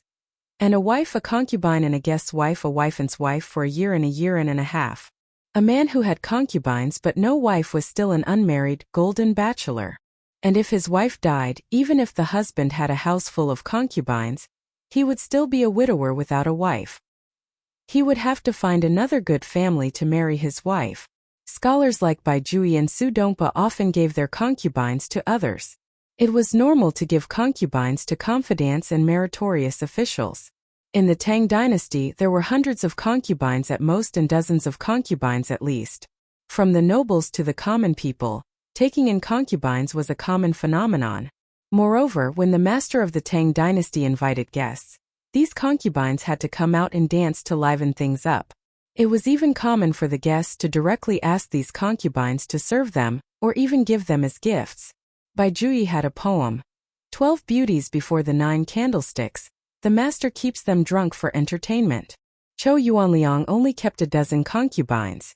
With his wealth, he could be considered diligent and thrifty. However, when these young and beautiful concubines stood in front of Li Wangyu in light silk and satin, letting him choose, Li Wangyu had an illusion. How was this similar to when he accompanied clients to nightclubs in the future, and the mothers brought a group of princesses for the guests to choose from? Chou Yuanliang's concubines even included Hu Ji, who had blonde hair, blue eyes, fair skin, and towering breasts. These concubines wore thin clothes, and a large white mountain range was exposed under their tube tops. Li Wangyu felt that he had misunderstood old Mao. He had ridiculed the countless big buns squeezed out of Curse of the Golden Flower, but he did not expect that what he saw now was true. Li Wangyu swallowed a mouthful of saliva and calmed his mind. He chose a concubine with an outstanding figure and appearance from the many concubines and let her be his model. Xiao Lang, do you like this concubine? Why don't you give her to Xiao Lang to warm his bed? Chou Yuanliang saw Li Wangyu choose a concubine and hesitated for a moment before offering to give her away. The concubine that Li Wangyu chose was tall and had an outstanding appearance. She was his type. However, Li Wangyu immediately shook his head and refused Chou Yuanliang's words. The native of the Tang dynasty had such a strong taste. He wanted to give away his concubines at every turn. How about giving them money instead? In his opinion, a concubine was also one of his wives. How could he give her away like this? Was he afraid that he was not green enough? Li Wangyu was not an innocent little virgin, nor was he obsessed with mental cleanliness. In his previous life, he often accompanied clients to some brothels. This group of beautiful women had already made his mouth dry up. The reason why he gritted his teeth and refused was that he did not dare to take them home for fear of being hunted down by his beautiful boss. Secondly, he was resistant to sending people back and forth like goods. Chou Yuanliang thought that Li Wangyu was young and shy, so he enthusiastically persuaded him again with an attitude that if he did not accept his wife, he was looking down on him. Li Wangyu could not stand it. In the end, Li Wangyu was forced to use his trump card. He claimed that he wanted to cut off his decline and observe filial piety for his father. Only then did Chou Yuanliang embarrassedly give up the idea of giving him a concubine. There were only 3 days until Zhang Liang's birthday banquet. In other words, Li Wangyu had to draw this goddess Luo painting within 3 days. Time was tight and the task was urgent. Li Wangyu planned to work through the night and strive to draw this goddess Luo painting as soon as possible. He was also afraid that Su Chongqing and the others would be worried about him at home, so he asked Niu Wu to make a trip. The next morning, he rode back to Dingzhou village to report that he was safe. He plunged into the studio that Chou Yuanliang had prepared for him and began to paint in peace. 3 days later, on the day of Zhang Liang's birthday. Today, the door of the studio was still closed. Chou Yuanliang and Chou Kuan were anxiously pacing back and forth in front of the door. "Father, it's almost 9 o'clock. In 4 hours it will be Duke Chongping's birthday banquet. Is Li Jia Shaoling in a hurry?" Fatty Chou Kuan anxiously asked his father in a low voice. "He's in a hurry, he's definitely in a hurry." In reality, Chou Yuanliang was also not sure. Rather than saying these words to comfort his son, it was better to say that he was comforting himself. In these 3 days, Li Wangyu practically did not take half a step out of the studio. The food was all sent to the studio by the Fu's servants. He painted almost without rest or sleep. When he was truly too tired, he would put on his clothes and lie down for a while. Even the model concubine was nearly paralyzed from exhaustion. Regarding this, the Chou father and son saw it and were moved to tears. Previously, he had ruined 5 or 6 paintings. After all, to draw a life-size sketch was something that Li Wangyu had never tried before. In order to draw this goddess Luo painting, he could be considered to have given it his all. Just as the Chou father and son were anxiously waiting, the door of the studio creaked open. Li Wangyu's face was filled with exhaustion. He held a painting scroll in his hand as he stood at the door and smiled at them. Under the sunlight, Li Wangyu's body seemed to be covered in a golden glow, revealing 8 spotlessly white teeth. Fortunately, I did not disappoint. Chapter 55. Chou Yuanliang and Chou Kuan were both excited. They reached out with trembling hands to take the picture in Li Wangyu's hand, which was related to the life and death of the whole family. The old and yellow picture scroll was slowly unfolded. A beautiful and dignified woman in plain clothes seemed to be standing in front of them, smiling at them without saying a word. Her facial features were delicate, with willow leaf eyebrows, red phoenix eyes, a hanging nose, cherry mouth and ears without accessories.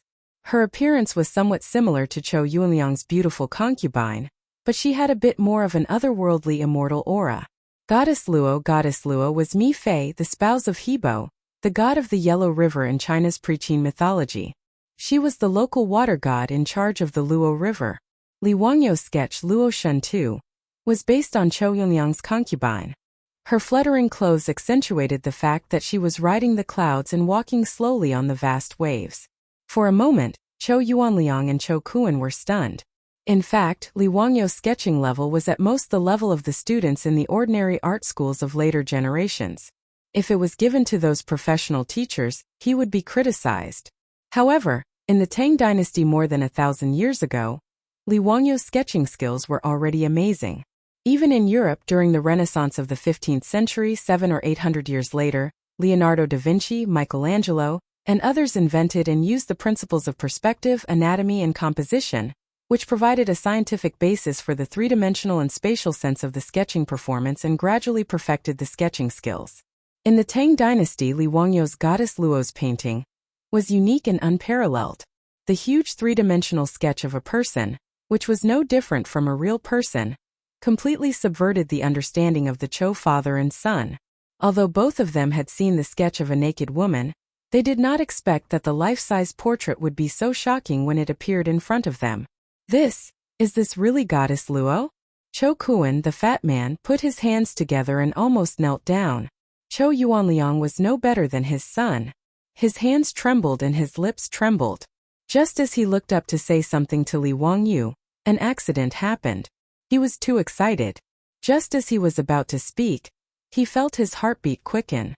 Then everything went black and he fainted. Chou Yuanliang suddenly fainted and fell to the ground, which shocked Chou Kuan and Li Wangyu. They quickly stepped forward to support him. Chou Kuan frantically called for the manor's servant to immediately invite the medical workers from the square over. That's right, a medical worker, not a doctor. The medical conditions in the Tang dynasty were not that good. Just look at the lifespan of the royal family. In addition to the Imperial Medical Bureau, the Tang dynasty also had a professional official medical institution, the Imperial Medical Bureau. The Imperial Physician Department not only provided medical services for the ministers and nobles in Chang'an, but also for ordinary officials, soldiers, and officials. The doctors in the Imperial Medical Department were divided into physician, and worker according to their medical skills. As for the civilian doctors, they were called Luyan worker. They were doctors who worked in the pharmacy and their medical skills were quite reliable. The other was the Jianghu traveling doctor, who basically treated patients according to fate. It all depended on whether the patient's life was tough or not. There was a pharmacy in Xianyang Square, so naturally there were doctors who worked there. The Chou family's servant trotted out to invite the doctor. The others hurriedly carried Chou Yuanliang into the room and onto the bed. Not long after, a white-bearded doctor rushed in under the lead of the Chou family's servant. After a diagnosis, acupuncture, and massage, Chou Yuanliang finally woke up. Dr. Zhang, how is my master? Why did he suddenly faint? Chou Kuan was a filial son.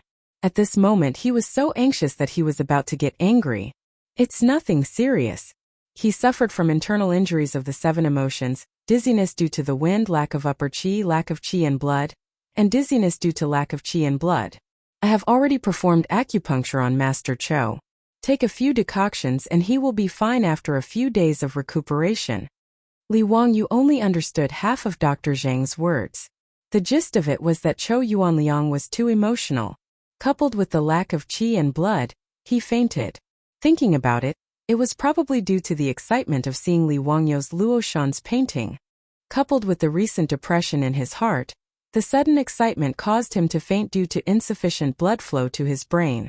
After Chou Yuanliang woke up, he struggled to get up. It's getting late. I have to rush to Duke Changping's manor. Kuaner, help me up. Dr. Zhang hurriedly stopped him. Master Chou, don't be rash.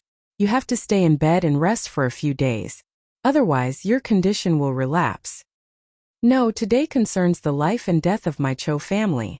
I have to go. How could Chou Yuanliang listen to the doctor? Chou Kuan hurriedly stopped him. Father, you rest well. I will go to Duke Changping's manor. You? You can't. Chou Yuanliang immediately refused. Even though Chou Kuan was 20 years old, he was spoiled and had never come into contact with the family's business or affairs. The Chou family did not lack money. Therefore, Chou Kuan spent his days either drinking and making merry or staying in Peace Square. Furthermore, Chou Kuan had a problem. He liked to meddle in other people's business. Even though he was a dandy, he was not a bad person. However, he had a one-track mind. Chou Yuanliang knew his son's personality. How could he let him go to Zhongliang's manor? What if this guy was humiliated and said something he should not say? Wouldn't that harm the entire Chou family? Being looked down upon by his father, Chou Kuan's chubby face flushed red. He opened his mouth but did not know what to say. Actually, even Li Wangyu had long since noticed that this Chou Kuan could be considered to be a straightforward fatty without any schemes. He could guess why Chou Yuanliang did not allow him to go to Zhongliang's manor to present the painting. Seeing this, Li Wangyu shook his head and sighed. Master Chou, if you trust me, why don't I go to Duke Changping's manor on behalf of the Chou family? Xiao Lang is willing to present the painting on behalf of my Chou family? How can that be? Chou Yuanliang hurriedly refused. It was not that he did not trust Li Wangyu, but he was afraid that this Xiao Langjun would be wronged. Even though he had only known Li Wangyu for 3 days, Chou Yuanliang's eyes, honed from many years of business, had already seen that he was not ordinary. He was not old, but he spoke well. His words and actions were mature and shrewd. Seeing that day in Pingkong Fong, Li Jia Xiaolang insisted on bringing his 2 elder brothers to the Chou family. Chou Yuanliang knew that he was meticulous. This was to prevent the Chou family from harming him. Even though he was guarding against the Chou family, Chou Yuanliang thought highly of Li Wangyu. It was not easy to be so careful at such a young age. After entering the Chou family, Li Wangyu's actions made Chou Yuanliang sigh in admiration. For the livelihood of the villagers, he did not want gold but only food. This was benevolence. For the Chou family to draw the goddess of Luo's painting, he did not rest or sleep for 3 days. This was righteousness. He did not trust others easily and was careful to seek confirmation. This was wisdom. With such benevolence, righteousness and wisdom, Xiaolang Jun, Chou Yuanliang naturally had nothing to worry about. He could not bear to see Li Wangyu suffer on behalf of the Chou family. Since ancient times, the status of a merchant's family was low. Even the Chou family, who was a wealthy grain merchant in Chang'an, had a far cry from the status of a normal aristocrat. Not to mention a marquis like Duke Chongping. Zhang Liang's reputation was not good. If Li Wangyu presented the painting on behalf of the Chou family, who knew how much humiliation he would suffer? How could he be at ease? Li Wangyu saw Chou Yuanliang's worry and smiled. Master Chou, don't worry. Leave the matter of presenting the painting to me. Chapter 56. Chou Yuanliang naturally knew Li Wangyu's good intentions. He hesitated for a while and sighed on the sickbed. In that case, I'll leave it to Xiaolang. After this matter is over, my Chou family will definitely repay you generously. He looked at his son on the side. I'm afraid it's not enough for Xiaolang to go alone. Kunar, you go with Li Jia Xiaolang. But listen to Xiaolang. You must not act on your own. Fatty, who was originally depressed, was overjoyed when he heard his father's words. He nodded repeatedly and said yes. Chou Kuan, this Fatty, did not have any other abilities, but he was very filial and listened to his father. Although he was a few years older than Li Wangyu, since his father asked him to listen to Li Wangyu, he would never say anything. Xiaolang, I'll leave it to you. Chou Yuanliang lay on the sickbed and cupped his hands toward Li Wangyu. Mr. Chou, you're too serious. You have a good rest. Brother Chou and I will be back soon. It was getting late. After finding a good gold-rimmed Phoebe box to put the picture scroll, Li Wangyu and Chou Kuan rode the Chou family's strong horses to Zhang Liang's mansion. The Tang dynasty advocated riding horses. If one did not have money, one could also ride a donkey. It was rare to see people riding in sedan chairs in later TV series. The Tangs thought that sedan chairs were too effeminate. If one was not 70 or 80 years old or physically disabled, no one would want to ride in a sedan chair. They would be laughed at. The most important thing was that Pai Lupi was the emperor of horses. When he went out, those golden and silver carriages were just decorations. He always rode horses. If the top was good, the bottom would be even better. In the Tang dynasty, riding horses was the right way to go. The tall and handsome horses were comparable to the luxury cars of the later generations. Even the women went out on horseback just like the men. At most, he would wear a conical hat with a black veil hanging from the edge of the hat, covering his face and body. Li Wangyu looked at Chou Kuan, this fatty riding a horse. He was worried about the horse under him. Would it be crushed by Chou Kuan's huge body? That would be a sin. He felt that if the horse carrying Chou Kuan on its back had something to say, it must be because of the bitterness in the baby's heart. But the baby did not say anything. Zhang Liang's mansion was located in Anqing Lane, northeast of Chongren Lane. Because Chang'an was too big, it was nearly 4 kilometers away from the Chou mansion. The two of them chatted along the way. Before the banquet started, they arrived in front of Duke Chongping's manor, which was located on the side street of the Gate of Heaven Influence. In the city of Chang, and of the Tang dynasty, only the third-grade officials of the royal family and above could open their doors to the street. Ordinary people could only open their doors in the square. Zhang Liang was the founding prefectural duke, and was a primary grade 2 prefectural duke. Naturally, he had the right to open the gate of his residence to the main street. At this time, the 80-meter-wide side street of the Gate of Heaven Influence was already filled with horses. The attendants of the various officials who came to attend the banquet were all chatting outside Duke Chongping's manor. waiting for the banquet to end to pick up their masters. Li Wangyu and Cho Kuan had just arrived in front of Duke Chongping's manor when they heard someone shout before they even got off their horses. Where did this merchant come from? Don't you know the rules? Is this a place where you can stop? Get lost. Li Wangyu was stunned. Why were they being chased away when they had just arrived at the entrance? Looking up, they saw a middle-aged man standing at the entrance of Zhang Liang's manor. He looked like a steward and was shouting at them. The reason why this steward could tell that Cho Kuan was a merchant, including how Li Wangyu could tell that Cho Kuan was selling the map at a glance, was not because of his sharp eyes, but because of the color of Cho Kuan's clothes. One of the main characteristics of the Sui and Tang dynasties was the color of clothes, which mainly referred to men's clothes. Women did not matter. Regardless of whether they were noblewomen or commoners, they all wore colorful clothes as long as you could afford them. In the Tang dynasty, the color of one's clothes could not be casually worn. Bright yellow was used exclusively by the imperial family. This went without saying. Civil and military officials of the third rank and above wore purple. Fourth rank officials wore dark red. Fifth rank officials wore light red. Sixth rank officials wore dark green. Seventh rank officials wore light green. Eighth rank officials wore dark green. And ninth rank officials wore light green. Officials wore light green, while merchants could only wear black. Thus, regardless of whether Fatty Cho Kuan's black clothes were made of silk or coarse cloth, others could tell his identity at a glance. As for commoners like Li Wangyu, they could only wear white. The so-called white body was a commoner without an official position or title. They could only wear white. Li Wangyu smiled and explained, "We are from Chang'an's Cho Manor. We were invited by your manor to participate in the birthday banquet. Get lost and enter the manor through the side door." Tian Shaoling, you don't know the rules at all. Is this gate something that merchants and white bodies like you can walk through? Don't you have eyes? Are there any officials of the third rank and below who can walk through the gate?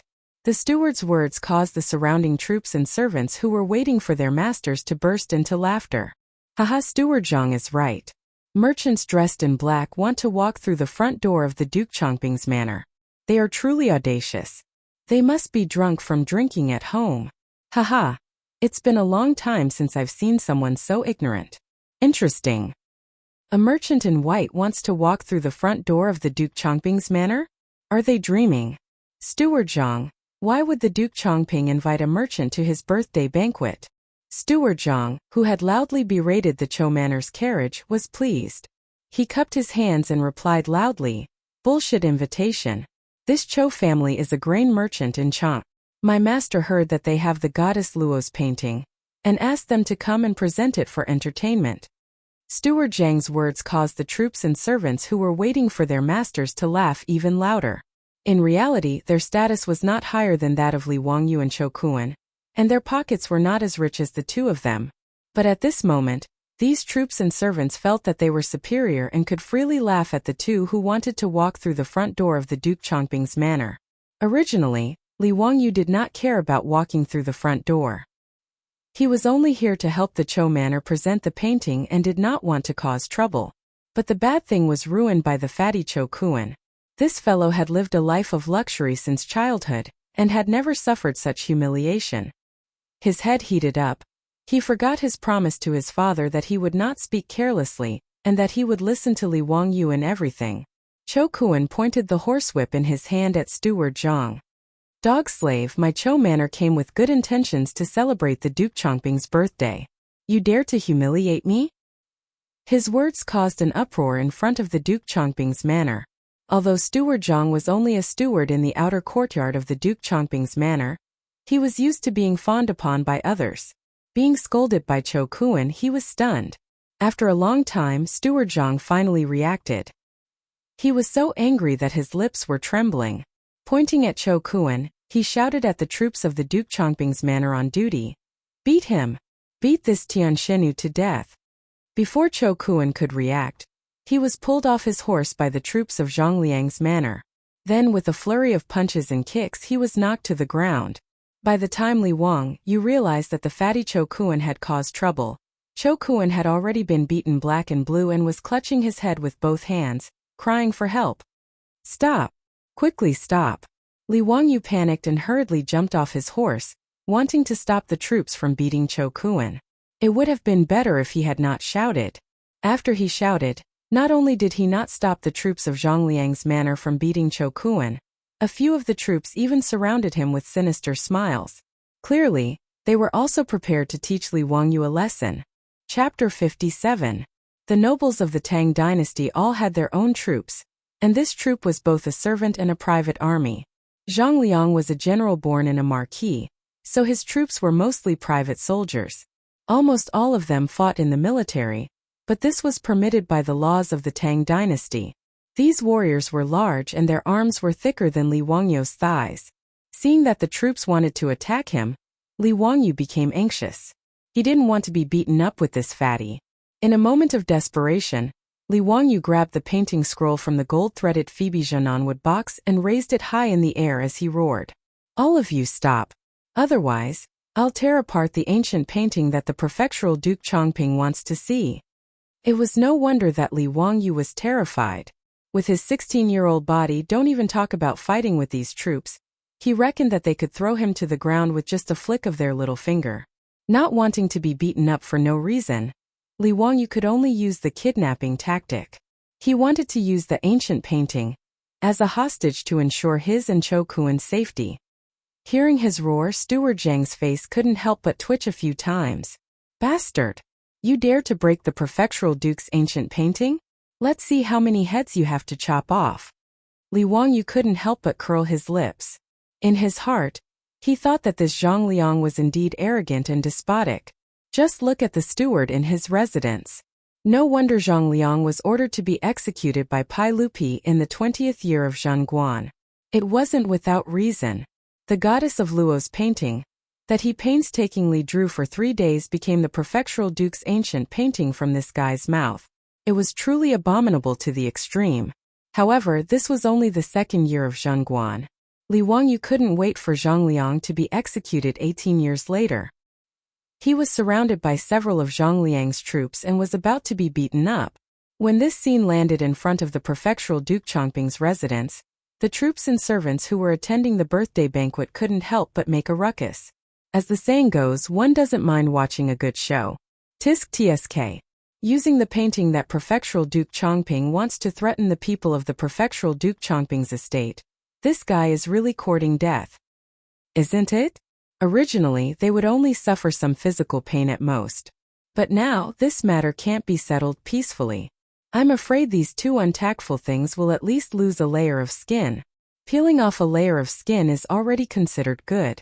If Commandery Duke Chongping is angered, I'm afraid this enemy of his will be finished. While everyone was laughing and talking about Li Wangyu and Chang'an, they saw Li Wangyu holding the scroll in his hand. He wanted to use it as an amulet, but he didn't expect that the surrounding troops would grab the scroll in his hand and snatch it away. Li Wangyu was dumbfounded. The only protective talisman he could think of was gone just like that? Shouldn't we all have a good talk?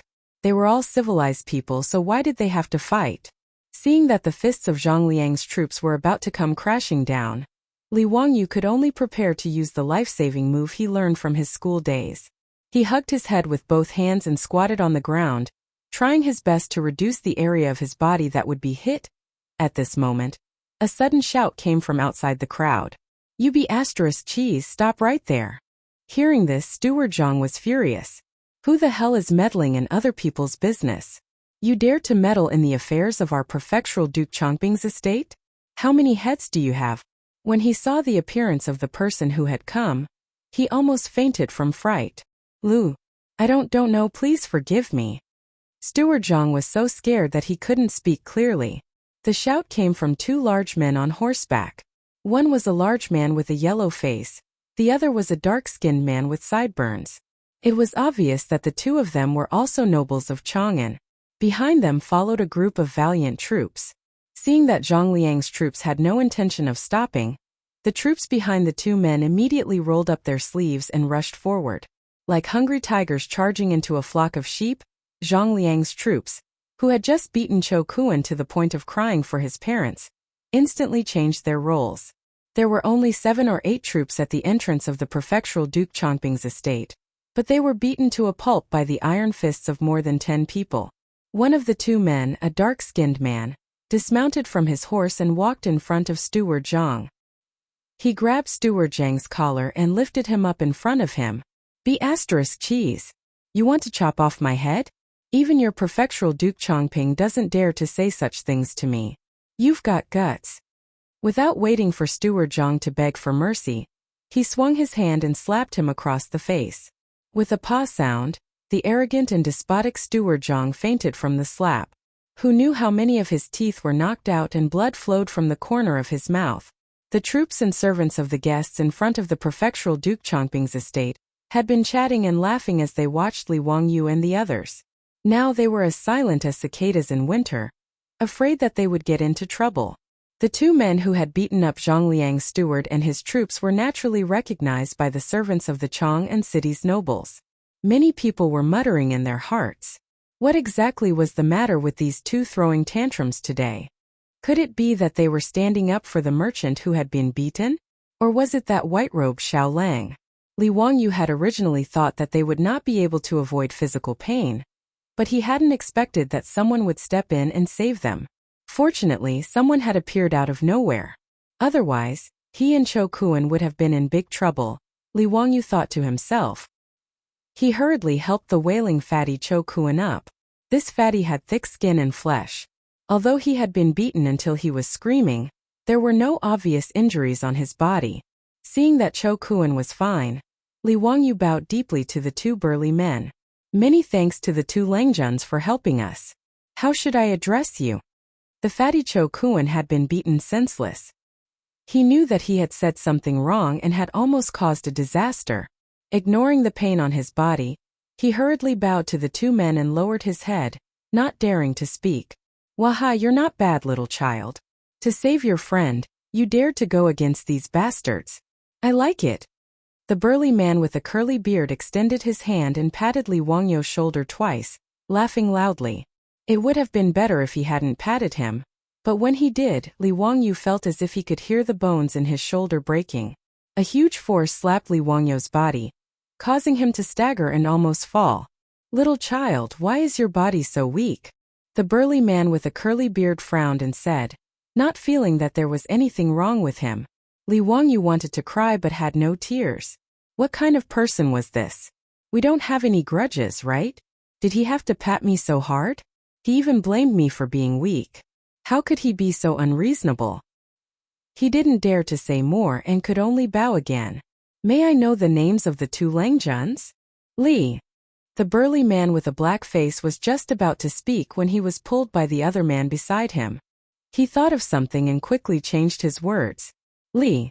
You little child, why are you speaking so sour? I am Chang Jijia and this is Qin Shubao. When Li Wangyu heard this, he felt as if he had been struck by lightning. The #1 troublemaker of the Tang dynasty. The devil incarnate. Duke Lu Cheng Yaojin Cheng Jijia. Duke Yi Qin Qiong Qin Shubao. Damn it. Just now he was still thinking that Chang Yaojin would appear out of nowhere, but he didn't expect it to be Chang Yaojin, the devil incarnate. His mouth was really effective. Unfortunately, there was no lottery in the Tang dynasty. Otherwise, he would have bought a few lottery tickets. Chapter 58. Chang Yaojin and Qin Qiong were also here to attend Zhang Liang's birthday banquet. Although their relationship with Zhang Liang was normal, they were both in the army and were old acquaintances of the Qin king's manor. They were comrades who helped Pai Lupi to the dragon throne during the bloody battle at the Xuanwu Gate. Naturally, they had to attend Zhang Liang's birthday banquet. Of all the famous generals in the early Tang dynasty, Chang Yaojin and Qin Qiong had the best relationship. They knew each other since childhood and met at Wagong village to fight together. The two left Wang Shichong and joined the Tang army, becoming Pai Lupi's disciples. As a result, their relationship was much deeper than other people's. Today, Chang Yaojin and Qin Qiong had agreed to attend Zhang Liang's birthday banquet together. When they arrived at Zhang Liang's manor, they saw Li Wangyu and Cho Kuan arguing with the housekeeper. Brother Shubao, it's the Li family kid. Chang Yaojin's eyes were sharp, and he immediately saw Li Wangyu. Qin Qiong also frowned. Zhang Liang's subordinates were really overbearing, attacking without a word. Li Wangyu was not a normal person. How could he be beaten up by this group of people? 3 days ago, Chang Yaojin, Qin Qiong, and Zhang Liang were all present at the Tsujiang Lake Poetry Banquet. They had a deep impression of Li Wangyu. Li Wangyu's literary talent that day was astounding, especially the poem Leaving the Fortress, which made the two veteran generals, who had been on the battlefield for a long time, raise their eyebrows. It's a pity that this fellow's line, "How can you lower your eyebrows and bend your waist to serve the rich and powerful, so that I can't be happy?" angered Li Er. Because of this, many of the ministers that day wrung their hands and sighed for Li Wangyu. In addition, Empress Zhongxuan's words that day made Chang Yaojin and Qin Qiong want to protect Li Wangyu. Seeing that Zhang Liang's subordinates wanted to beat up Li Wangyu, they immediately stood up. Just now, Chang Yaojin almost blurted out the words "Li family's little doll," but was pulled back by Qin Qiong. Only then did she remember that Empress Zhongxun had ordered her to keep what happened that day a secret, so she quickly changed her words. Li Wangyu was already drunk when he entered the waterside pavilion that day. How would he know that the two Grand Dukes knew him? He was still wondering why the two Grand Dukes would step forward to save him. He bowed again respectfully and said, "Li Wangyu greets High Duke Lu and High Duke Yi. Thank you for saving both of them." "Xiao Lang, there's no need to be so polite." Qin Qiong smiled. Chang Yaojin said casually, "Why are you being so polite? Just call us uncle." Oh, Li Wangyu was speechless. Was he already so lovable? Or were all the famous generals of the Tang dynasty so unassuming? They had just met, and he wanted her to call him uncle? The Tang dynasty wasn't like the modern era, where people called people uncle. This kind of relative address wasn't used casually in the Tang dynasty. Usually, only relatives would call each other that way. Li Wangyu began to wonder if he had been taken advantage of by this guy. "Nephew, what are you doing here at Zhang Liang's residence?" Chang Yaojin didn't hold back and directly called him nephew. Replying to High Duke Lu, "I'm here to deliver a painting to Duke Chongping." As soon as he finished speaking, Chang'an slapped him on the shoulder and said, "Call me uncle." Li Wangyu felt his body go numb. He didn't know whether to laugh or cry, and could only obediently say, "Yes, yes. Greetings to Uncle Chang and Uncle Qin. Why aren't you going back to Huxian? Why did you come to Zhang Liang's residence to deliver a painting?" Li Wangyu was stunned. "Uncle Chang, how do you know that I live in Huxian?" His words also made Chang Yaojin stunned. He knew he had said the wrong thing. Qin Shubao couldn't help but roll his eyes. He looked at the sky at a 45-degree angle, not wanting to know this idiot. Chang'an glared at him and said shamelessly, "Why are you saying so much nonsense? Do you believe that I won't beat you up?" Li Wangyu, encountering an unreasonable High Duke, he could only accept it. Pinching his nose, he explained, "Chang'an's Chou family has the ancient painting goddess Luo. Today is Duke Chongping's birthday banquet, so he asked the Chou family to borrow the painting to liven things up. Because the head of the Chou family is seriously ill, he asked me to deliver the painting on his behalf." Chang Yaojin and Qin Qiong immediately understood what was going on. The two of them looked at each other, thinking that Zhang Liang was trying to snatch someone else's painting. They didn't know what he would think when he saw that it was Li Wangyu who had come to deliver the painting. The conversation between the three of them at the entrance of Zhang Liang's residence was also heard by the guests and servants waiting at the entrance. Just a moment ago, they were still mocking this young man. In the end, in the blink of an eye, this Xiao Lang was actually addressing the founding High Duke as his nephew. The people who had been talking nonsense earlier shrank back. They now regretted that they had spoken so harshly, afraid that Li Wangyu would hold a grudge against them. As they spoke, the housekeeper of Zhang Liang's residence received the news and came out to greet them. Looking at the unconscious housekeeper at the entrance and the groaning troops on the ground, he couldn't help but shake his head with a bitter smile. How did they provoke these two fiends without rhyme or reason? He hurriedly ran over to greet Chang Yaojin and Qin Qiong. "Greetings to the two High Dukes. How did these bastards offend the two High Dukes? I'll take care of them later." "No need. I've already helped your Duke Chongping take care of them. A bunch of blind fools." "Yes, yes. High Dukes, please come in." The housekeeper didn't dare to say more. Did the two High Dukes need a reason to take care of people? Even Zhang Liang himself couldn't say anything. He bowed and invited Chang Yaojin and Qin Qiong in. At the same time, he added in a small voice, "The sage also came today, but he told people not to make a fuss. Hearing this, Chang Yaojin and Qin Xiong couldn't help but laugh. They looked meaningfully at Li Wangyu. 3 days ago, Li Wangyu was drunk and recited poetry, angering Pai Lupi. Today they actually met again at Zhang Liang's residence. There was going to be a good show to watch. Chang Yaojin and Qin Xiong looked at Li Wangyu. It was obvious that he didn't remember what happened that day. This was even more interesting. Zhang Liang's housekeeper looked at Li Wangyu and Cho Kuan, who were standing to the side. He found it strange that a commoner and a merchant would be with Chang Yaojin and Qin Xiong. These two are? The housekeeper asked carefully. They're here to deliver a painting to your duke. All right, enough nonsense. Lead the way. Chang Yaojin waved his hand impatiently. When the housekeeper heard that they were here to deliver a painting, he understood what was going on. But that Cho family was clearly just a merchant's family. How did they have a relationship with two dukes? He didn't dare to say more. He ordered the servants in the residence to help steward Zhang and the troops into the residence. He led Chang Yaojin and Qin Xiong to the main hall. Li Wangyu held the painting scroll and hesitated. He didn't know if he should go in with them. After all, he and Cho Kuan were commoners and merchants. They didn't have the qualifications to go to the main hall of Zhang Liang's banquet. Should he just give the painting to the housekeeper and he and Cho Kuan would have completed their mission?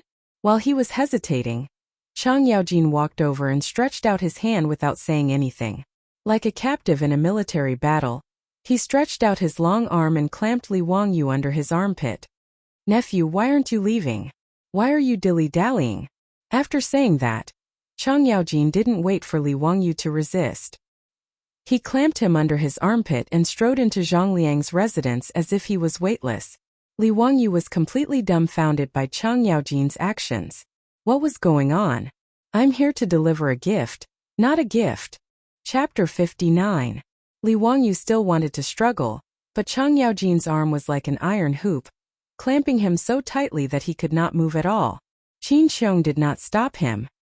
He stroked his beard and laughed, then stroked his beard and strode towards the main hall. Cho Kuan was dumbfounded. What kind of situation is this? Just now, in front of Chang Yaojin and Duke Chang, he was so scared that he did not even dare to raise his head. Hearing Chang Yaojin ask Li Wangyu to call them uncle, Cho Kuan was even more shocked. He secretly looked up at Li Wangyu, then quickly lowered his head. He did not recognize this Xiao Lang who sold him erotic paintings at Pingkong Fong. Now that he saw Li Wangyu being taken away by Chang Yaojin in such a way, he was even more confused. The small eyes on his fat face blinked hard, trying to see if he was hallucinating. Cho Kuan hesitated for a moment, then shouted at Chang Yaojin. Lu Duke Lu, quickly put down Li Jia Xiaolang. Little kid, what did you say? Chang Yaojin glared at Cho Kuan fiercely. Cho Kuan was so scared that he swallowed his saliva, but he still looked straight at Chang Yaojin. Lu Duke Lu, can you put down Li Jia Xiaolang? Wahaha, you're not bad, little kid. Come in with us, Chang Yaojin said. Then he ignored Cho Kuan and walked into the residence with Li Wangyu. Cho Kuan hesitated for a moment, then quickly ran to catch up, following closely behind Chang Yaojin. Li Wangyu's eyes flashed, and he turned to look at Cho Kuan. He felt that this fatty was a good person, and that he did not take the risk of being beaten in vain to save him. At this time, the main hall of Zhang Liang's residence was full of guests, and it was very lively. Servants were shuttling back and forth, serving all kinds of wine and food to the guests. Zhang Liang's family's singers and singers were dancing in front of the hall, entertaining the public. Li Wangyu was full of humiliation, and was carried into the main hall by Chang Yaojin. Seeing everyone looking at him, he could not help but cover his face with his hands. It was too damn embarrassing. Why didn't the heavens send down lightning to strike this bastard Chang'an to death?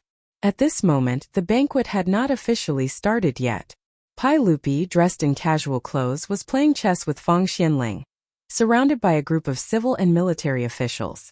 The game they played was called elephant play, which meant symbolic play. It was the predecessor of Chinese chess. During the Tang dynasty, there were already horses, generals, chariots, pawns, and other types of soldiers in the elephant opera. The way in which the horses moved diagonally and the chariots moved straight was very similar to the way in modern Chinese chess. The chessboard was also arranged vertically and horizontally. 10 horizontal and 9 vertical. There were a total of 64 squares. However, the chessboard in the Tang Dynasty's elephant show was made of metal, and the chess pieces were three-dimensional. It was a bit similar to modern chess. Pai Lupi was also a Go fan. According to the Old Tang book, biography of Lu Kai, Emperor Taizong Li Shimen often read the elephant scripture. Chang Yaojin walked into the main hall with Li Wangyu under his arm, which naturally attracted the attention of all the civil and military officials, including Pai Lupi. Jijia, what are you doing? Whose Xiao Lang is this? Did you catch him alive? Pai Lupi laughed. He thought Chang Yaojin was teasing some rich kid. When Chang Yaojin put Li Wangyu down, Li Wangyu stood up straight. Pai Lupi could not help but be surprised. Many of the civil and military officials in the central room had participated in the Chu River Lake Poetry Gathering 3 days ago. Seeing that the person Chang Yaojin had brought in was Li Wangyu, everyone's expression became strange. Their eyes could not help but steal glances at Li Er. Pai Lupi's face, which was full of smiles, suddenly became as black as the bottom of a pot. When he saw Li Wangyu, he was angry. This scoundrel kid actually dared to write in front of him.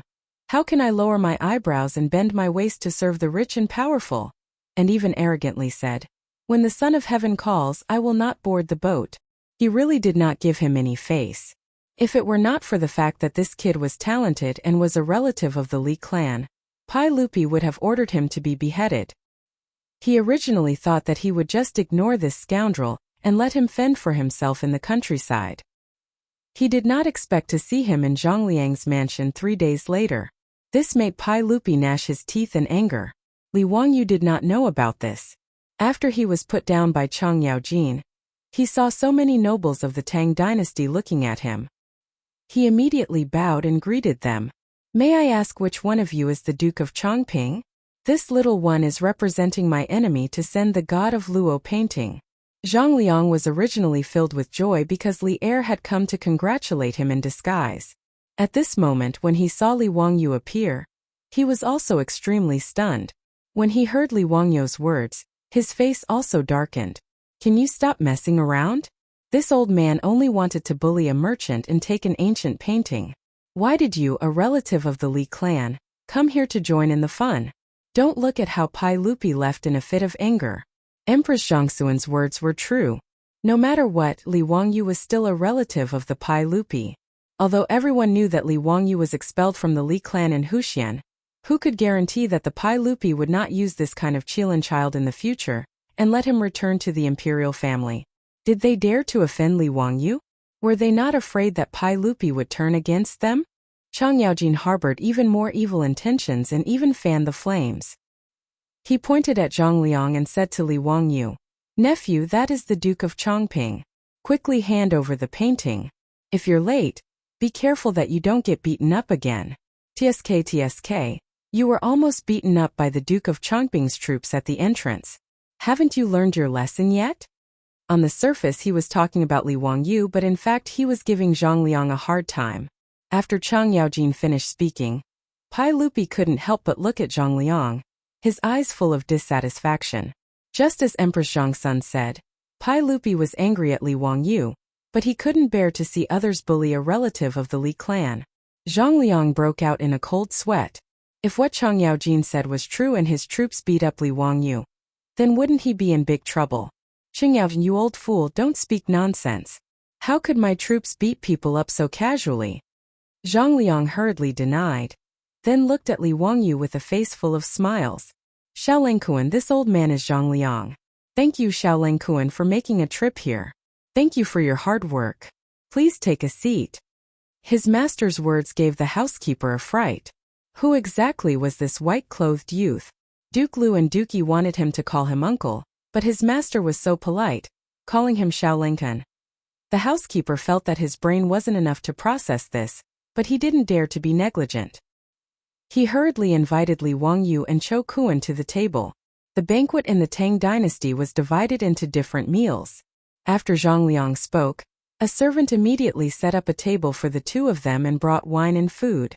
Li Wangyu and Chou Kuan were also confused, but they didn't dare to make a sound. They could only obediently take off their boots, go to the front of the hall and sit cross-legged. Li Shimin frowned and stretched out his hand to call Chang'an over. Jijia, why did you bring this boy here? Your Majesty, you wronged me. I happened to meet him at the gate of Zhongliang's mansion. Li Zio came to deliver the painting for Zhongliang. Haha, it has nothing to do with me. By the way, Your Majesty, this boy doesn't know anything about what happened that day. It seems that he really drank too much that day. Noisy. Pai Lupi glared. Cheng Yaojin smiled and didn't say anything more. He took Qin Chong to the side to drink and watch the show. Li, what painting did you send? Let me see. Pai Lupi shouted at Li Wangyu. He almost blurted out Li Wangyu's name, but he changed his words in time. Li Wangyu saw that Zhang Liang didn't object, so he quickly took out the painting from the gold-rimmed Namu box. He slowly unrolled the painting with Cho Kuan and presented it in front of everyone. When the sketch of the goddess Luo painting came out, everyone was shocked. Chapter 60. When the goddess of Luo's painting was unfurled, everyone in Zhongliang Fu's main hall saw the contents of the painting and couldn't help but gasp. Even Cheng Yaojin exclaimed, Who is this?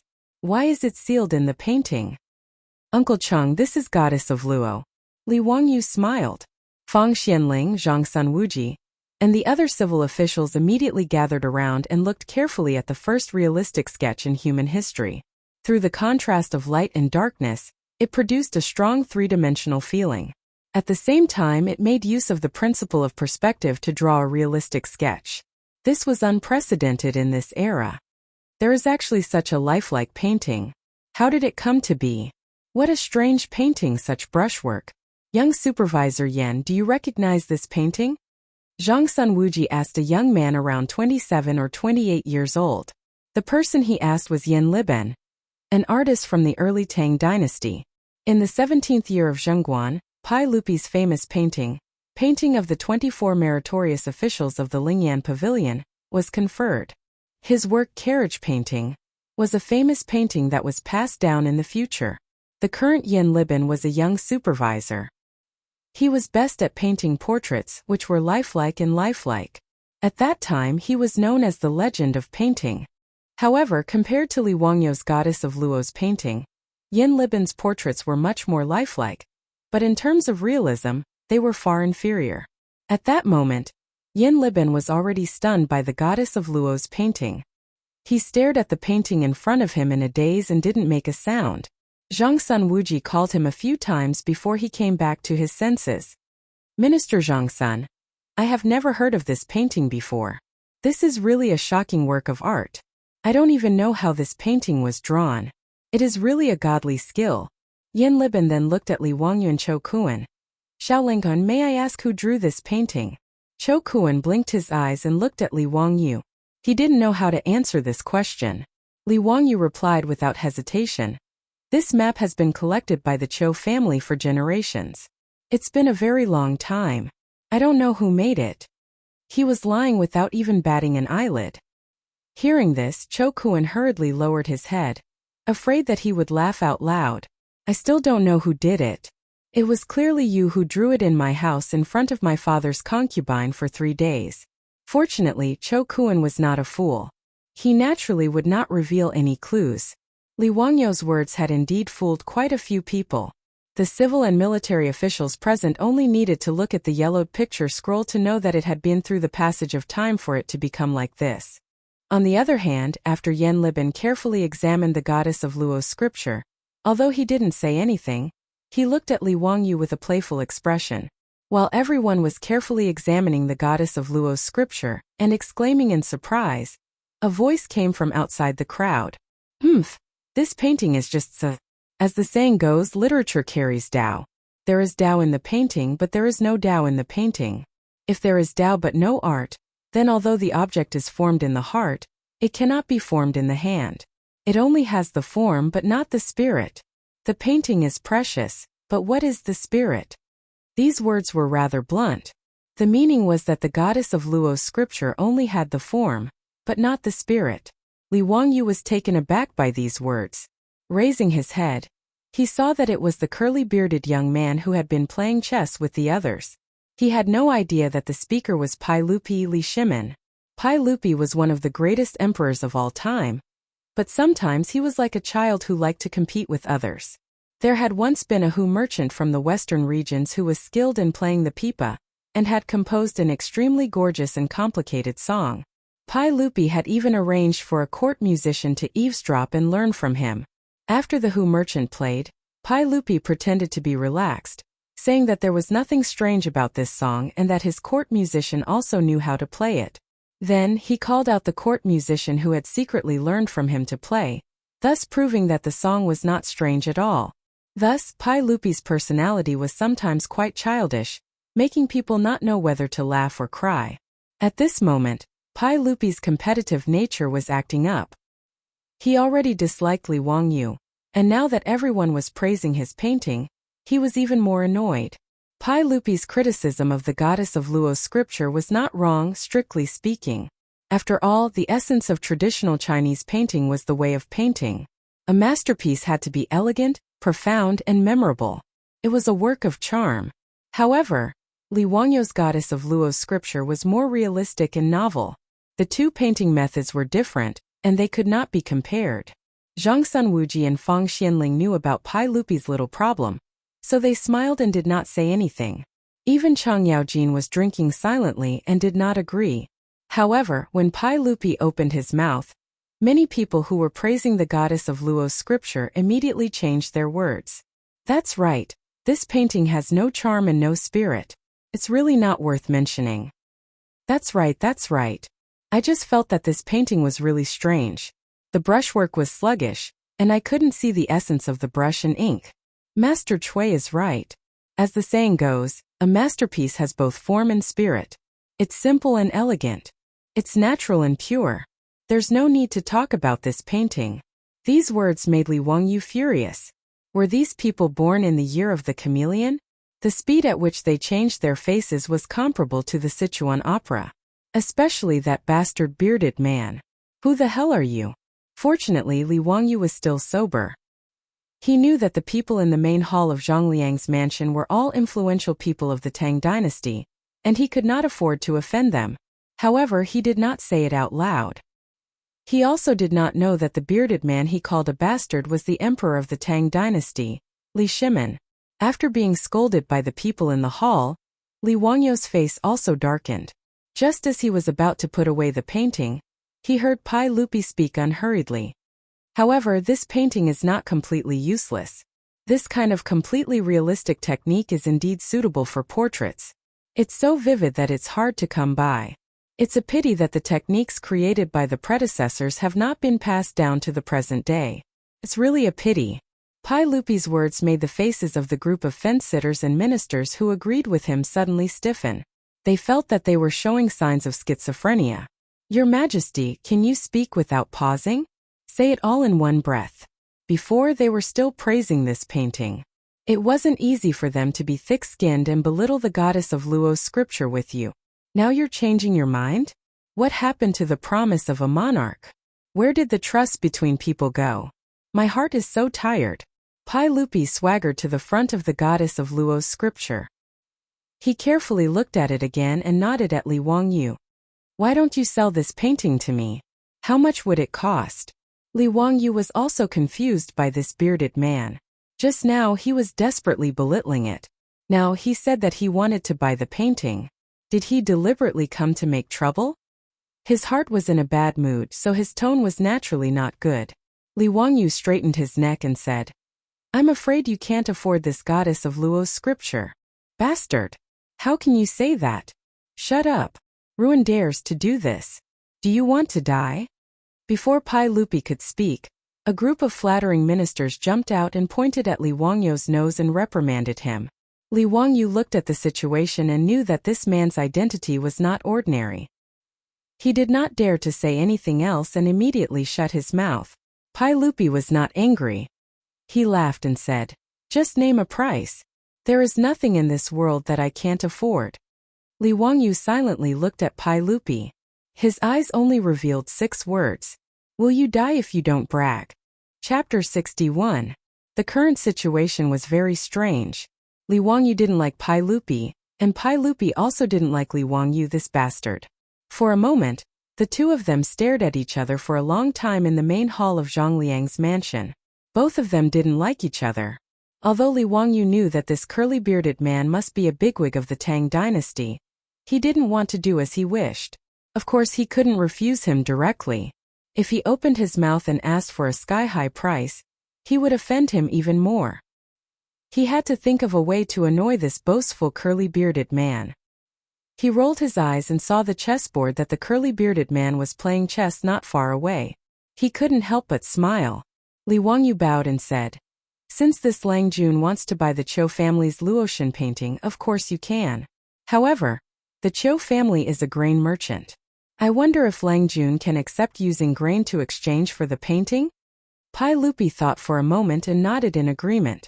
The Chou family was a grain merchant. It was naturally better to ask for grain than copper. It was very reasonable. Chou Kuan was stunned when he heard this. He raised his head and looked at Li Wangyu. He wanted to say something, but when he thought of how he was beaten in front of Zhang Liang's mansion for talking too much, he immediately closed his mouth. "Xiaolang, how much grain do you want?" Li Wangyu smiled and pointed at the elephant play chessboard not far away. "I don't want much. Just fill that chessboard." His words made everyone in the main hall stunned. Fill the chessboard with grain? What did that mean? Li Wangyu continued to explain. Please put 1 grain of rice in the first grid, 2 grains in the second grid, 4 grains in the third grid, 8 grains in the fourth grid, and so on. The number of grains in each grid is twice as many as the previous grid. Just like this, fill all 64 grids. I want this many grains of rice. Can Lang Jun accept it? These words made the officials and Pai Lupi laugh. This Li Jia Xiaolang was not greedy at all. He used a few grains of rice to give away the goddess Luo painting. Could this be considered selling a favor to Pai Lupi? Chang Yaojin secretly whispered to Qin Xiong. Did this child recognize His Majesty? Otherwise, why would this painting be sold at such a low price? It's hard to say. Maybe he remembered the drunken scene that day. This child was smart enough to give His Majesty some face. When His Majesty's anger subsides, it will naturally benefit him. Qin Xiong also guessed. Not only did Chang Yaojin and Qin Xiong have such thoughts, but many of the important ministers who had participated in the poetry gathering in Qujiang and Qi also had similar thoughts. They felt that Li Wangyu was giving Pai Lupi a way out and letting Pai Lupi vent his anger. Even Pai Lupi felt that this kid was more pleasing to the eye. Haha, since Xiaolang said so, then I won't be polite. I'll buy this painting at the price you said. Pai Lupi laughed. He turned his head and said to Zhang Liang, Official Zhang, I'll borrow a dan of grain from your residence. Zhang Liang naturally nodded in agreement, but there was a trace of regret in his eyes. It was a pity that such a perfect goddess Luo painting had been missed by him. If Li Wangyu hadn't come to present the painting today, and if Pai Lupi hadn't come to his birthday banquet incognito, this painting would have become Zhang Liang's family treasure. But now that Pai Lupi had taken a fancy to it, even if Zhang Liang was domineering, he wouldn't have any ideas about this painting. Soon, the servants of Zhang Liang's residence carried a dan of rice and began to place the grains of rice on the chessboard according to Li Wangyu's instructions. The officials all smiled and didn't say anything. Some people even made bets on whether a dan of rice would be enough. Anyway, no one was in a hurry. They just watched the servants slowly count the grains of rice as a pastime. Only Li Wangyu sneered in his heart. A dan of rice? Dream on. This was a problem that all junior high school students in the future knew about. The 64 squares of rice on the chessboard had a total of 2 to the power of 64 minus 1.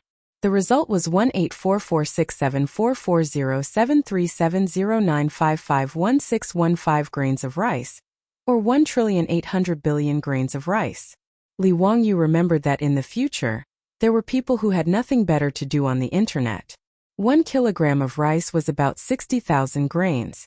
If one really wanted to install this scale, they would need 280 billion tons of rice to fill the chessboard.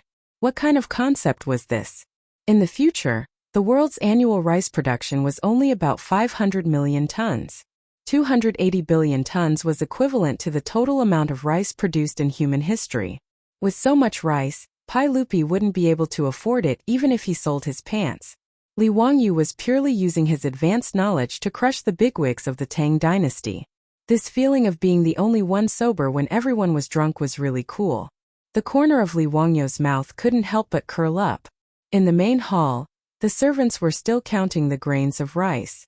On the side, the accountant of Zhang Liang's residence was helping with the counting with a counting stick. At this time, the Tang dynasty hadn't invented the abacus yet. It was a calculating tool that only appeared in the Northern Song dynasty. The counting stick was a pile of small sticks of the same length and thickness. It was arranged in two ways, horizontal and horizontal.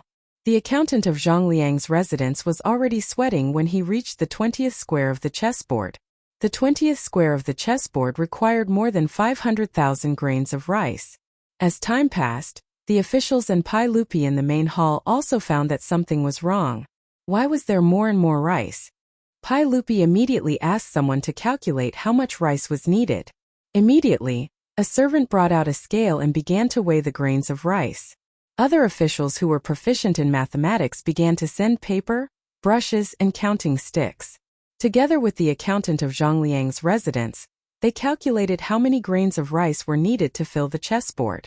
After the time it took for a stick of incense to burn, after the time it took for 2 sticks of incense to burn, those officials who were calculating with the counting stick were already sweating profusely.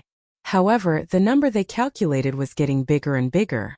The person who made the fastest progress was only able to calculate the 26th square of the chessboard. Even if he couldn't go any further, it was already an astronomical number. The servants of Zhang Liang's residence also used the scale to calculate that one tael was about 1,000 grains of rice. Thus, one tael of rice was about 190,000 grains of rice. This is impossible. According to this number, even all the grains of the Tang dynasty wouldn't be enough. One of the officials who was proficient in mathematics exclaimed as he looked at the counting stick in front of him. Pai Lupi and the other officials were all shocked. They quickly walked to the front of the several officials. It can't be wrong. I just calculated it. The 26th square of the chessboard just now has already exceeded the amount of grains of the entire Tang dynasty. This is a chessboard that can't be filled. The officials responsible for the calculation were all sweating profusely. They all nodded in agreement. This number was really too huge. It was simply impossible to continue calculating. When Pai Lupi heard this, how could he not know that he had been fooled? He was burning with anger. He fiercely glared at Li Wangyu, who was calmly sitting at the banquet table, drinking wine and eating meat. Xiao Lang explained to me. What is the meaning of this? Are you playing with me? Pai Lupi angrily said. The officials who previously thought that Li Wangyu was deliberately giving Pai Lupi a way out were all dumbfounded. This bastard clearly put His Majesty on a high pedestal, and then ruthlessly pulled down the ladder. Chapter 62. Li Wangyu, on the other hand, began to feign ignorance. Why do you say that, Lang Jun? I only want a little bit of food and have no ill intentions. Why are you so angry? If you think it's too expensive, then forget it. Li Wangyu's words made Pai Lupi speechless for a long time. It was as he said, he only wanted a little bit of food. But was this just a little bit of food? The entire Tang dynasty's food was not enough to fill this small chessboard. It was unbelievable, but the truth was in front of everyone. They had no choice but to believe it. Pai Lupi knew that he was played by Li Wangyu today, but he was unable to vent his anger. After all, the conditions were proposed by Li Wangyu, but none of the officials, including him, objected. This made Pai Lupi, who always boasted of his intelligence and wisdom, feel his face burning. Zhang Sunwuji, Fang Xianling, and the other officials also felt ashamed. This bastard. He actually played all of them in the palm of his hand. They were so angry that they wanted to beat him up.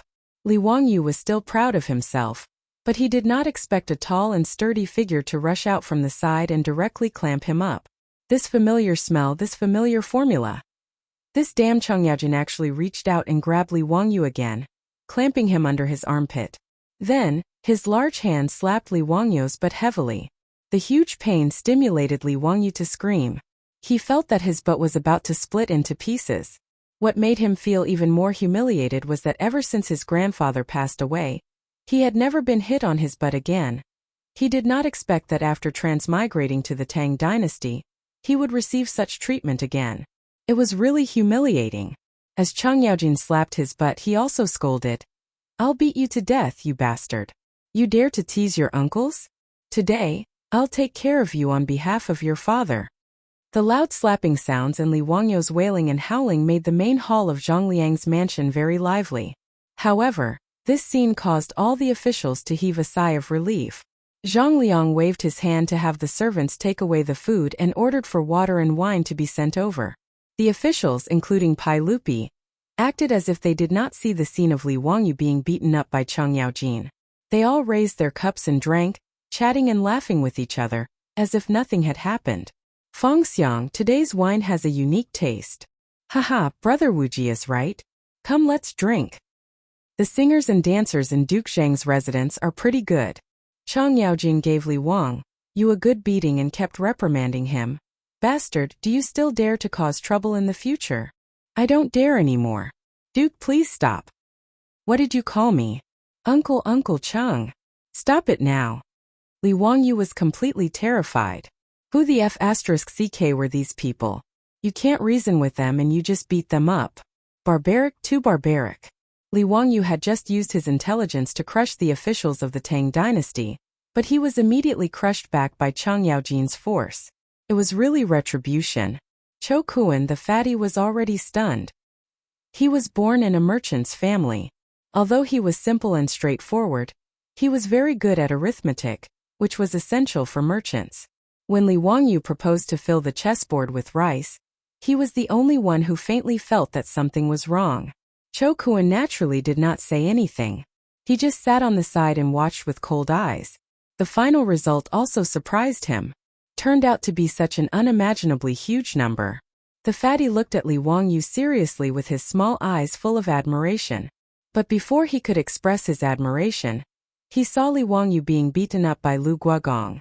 Even Cho Kuan couldn't help but sneak a few steps away from the scene, afraid that he would be dragged into it. However, although Li Wangyu was being beaten, Cho Kuan's eyes were full of envy. Li Wangyu did not understand, but Cho Kuan saw it very clearly. The reason why Chang Yaojin rushed out to beat him up was not because he wanted to abuse him, but because he wanted to protect Li Wangyu. This bastard kid used the chessboard to play with all the officials. Even if they did not say anything, they might not hate Li Wangyu in their hearts. But when Chang Yaojin rushed out and beat him up, the nature of the matter completely changed. It was just the younger generation being mischievous. Now that he was being disciplined by the elders, the others would not have any grudges. Cho Kuan naturally did not know that Chang Yaojin beat Li Wangyu for the reason he said, and also to beat up Pai Lupi, the emperor of the Tang dynasty. Chang Yaojin was thought to be a rough martial artist. In fact, Chang Yaojin was born in a Shandong family and received a good education. He was also very shrewd and was trusted by Li Shimin all his life. He was Pai Lupi's most trusted general. Although Chang Yaojin was known as the devil incarnate, in fact most of the time Chang Yaojin was deliberately given this title by him. His image as a hob was the same as pretending to be a pig to eat a tiger. The more Chang Yaojin looked at Li Wangyu, the more pleasing he was to the eye. Especially after Li Wangyu played with all the officials, it made him very happy. He felt that Li Wangyu was to his liking. Therefore, Chang Yaojin jumped out when everyone was embarrassed and beat up Li Wangyu to resolve this farce. "Say, are you still selling this map?" Chang Yaojin stared at Li Wangyu fiercely with his bell-like eyes. Li Wangyu covered his butt with both hands and said with a painful expression, "I'm not selling it, I'm definitely not selling it. It's free, it must be free." "That's more like it." Chang Yaojin nodded in satisfaction, feeling that his efforts had not been in vain. Li Wangyu grimaced and walked towards Pai Lupi with both hands holding the goddess of Luo's painting. All the officials were happy to see this, and Pai Lupi was secretly delighted. He felt that Chang Yaojin's beating had not been in vain. This bastard finally understood how to conduct himself. Li Er was even calculating in his heart whether he should console this kid with kind words, or reprimand him with a stern face, and ask him not to act so recklessly in the future. Under the watchful eyes of Pai Lupi and all the officials, Li Wangyu walked step by step towards Pai Lupi, and then turned a corner. Li Wangyu walked directly in front of Zhang Liang and bowed. "Today is Chongping County Duke's birthday. I was entrusted by Chang'an's Cho family to come and present a congratulatory gift. the goddess of Luo's painting. I hope County Duke Zhang will kindly accept it. With these words, everyone was thunderstruck. Zhang Liang's face was filled with fear. Li Jia Xiaolang, don't make a scene. Speak properly. I have no enmity with you in the past, so why do you want to harm this old man? Pai Lupi wants the goddess of Luo's painting, but you don't give it to him. What is the meaning of giving it to this old man? Zhang Liang looked as if he had stepped in dog shit. His face was incomparably ugly. He stole a glance at Pai Lupi, who was frozen to the side. His face was as black as a Kunlun slave's. Pai Lupi only had one thing on his mind. After he called people in to drag Li Wangyu out, should he chop him into minced meat or slice him to eat? You've played with me twice and thrice. How dare you? Chapter 63. In fact, Pai Lupi had completely wronged Li Wangyu. As the saying goes, those who do not know are not guilty. How could Li Wangyu know that he was the current emperor of the Tang dynasty, the wise and powerful Li Shimin? Otherwise, even if Li Wangyu ate a bear's heart and leopard's guts, he would not provoke Pai Lupi. That would be asking for trouble. Li Wangyu just did not like Pai Lupi.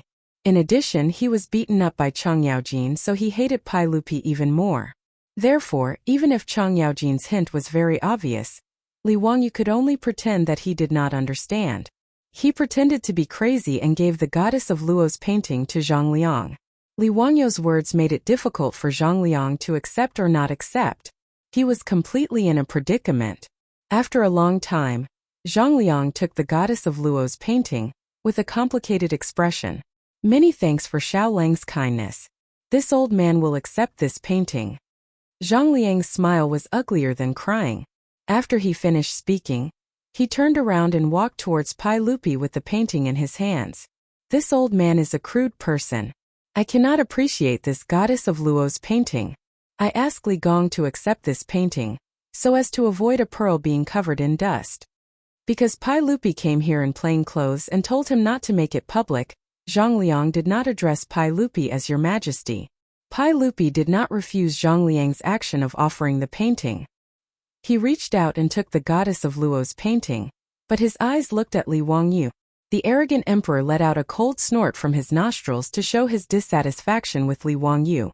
In fact, Pai Lupi could be considered a very magnanimous emperor. Just by looking at his attitude of tolerating Wei Zheng, one could tell. Even when Wei Zheng had once pointed at his nose and scolded him as a fatuous ruler, he was so angry that he blew his beard and glared at Wei Zheng, but he didn't do anything to Wei Zheng. Moreover, Pai Lupi did not kill any of the civil and military officials who had followed Pai Lupi to fight for the country, nor did he give up his military power. Except for a few muddle-headed fellows who had plotted a rebellion, the rest of them had basically enjoyed all the glory and wealth they could muster. Although Pai Lupi was very obstinate and opinionated when he got old, Pai Lupi was still in the prime of his life, so he didn't have the bad habits of old age. But for some reason, Pai Lupi got angry whenever he saw Li Wangyu. Today, he had been angered by this bastard twice in a row. He felt that Li Wangyu was even more disgusting. So when Pai Lupi took the painting from Zhang Liang, he wanted to anger Li Wangyu. But Li Wangyu ignored him and walked straight back to his seat. As he walked, he shook his head and said, My heart was originally towards the bright moon, but the bright moon shines on the ditch. Pai Lupi had just found a trace of a sense of accomplishment, but Li Wangyu's words immediately ignited his anger. This bastard, I can't let him off so easily. Is he comparing me to a ditch? Pai Lupi almost used the painting in his hand as a weapon and threw it at Li Wangyu. With great difficulty, he took a few deep breaths and stabilized his emotions. He knew that if he got angry at Li Wangyu, this young man, it really wouldn't be honorable. But when he saw Li Wangyu, he felt that he couldn't vent his anger. Pai Lupi wanted to figure out one thing first. Did Li Wangyu accidentally come up with the chessboard arrangement, or was he really a genius? Pai Lupi casually handed the painting to his servant. He reached out his hand to summon the Minister of Civil Affairs, Daizhou, and whispered a few words to him. Daizhou nodded repeatedly and looked at Li Wangyu with a smile in his eyes.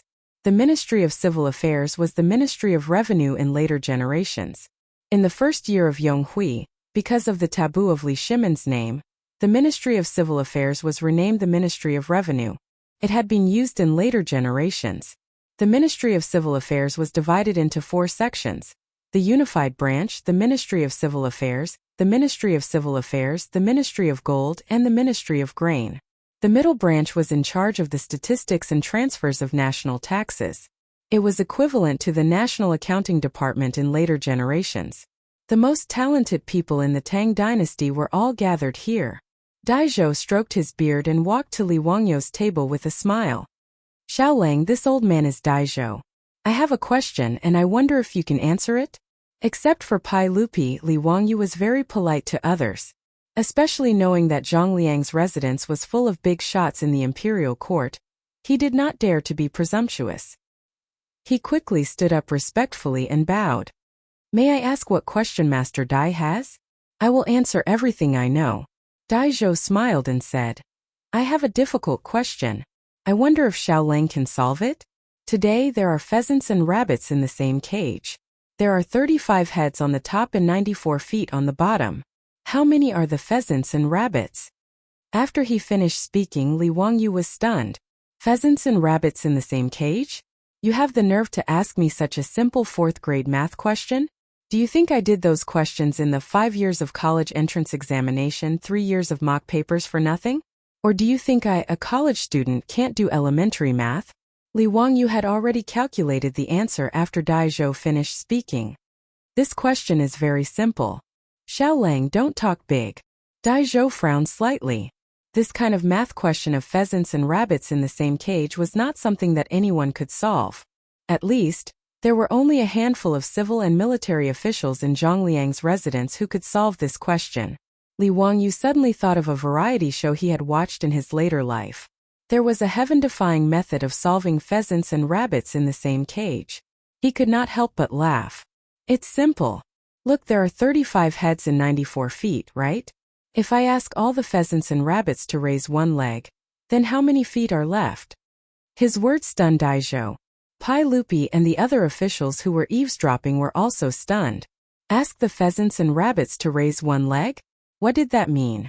59 feet. Daizhou replied. "Then what if I ask all the pheasants and rabbits to raise one leg? How many feet are left?" 24 feet. Li Wangyu laughed. "Okay, the answer is out." His words made everyone confused. They didn't understand how the answer came out. Daizhou looked at Li Wangyu in confusion, waiting for his explanation. "The pheasants only have 2 legs. If they raise 2 legs, then all the pheasants are sitting on the ground. The remaining 24 legs are all rabbit legs. So there are 12 rabbits and 23 pheasants. Pheasants sitting on the ground." Everyone, including Pai Lupi, was dumbfounded.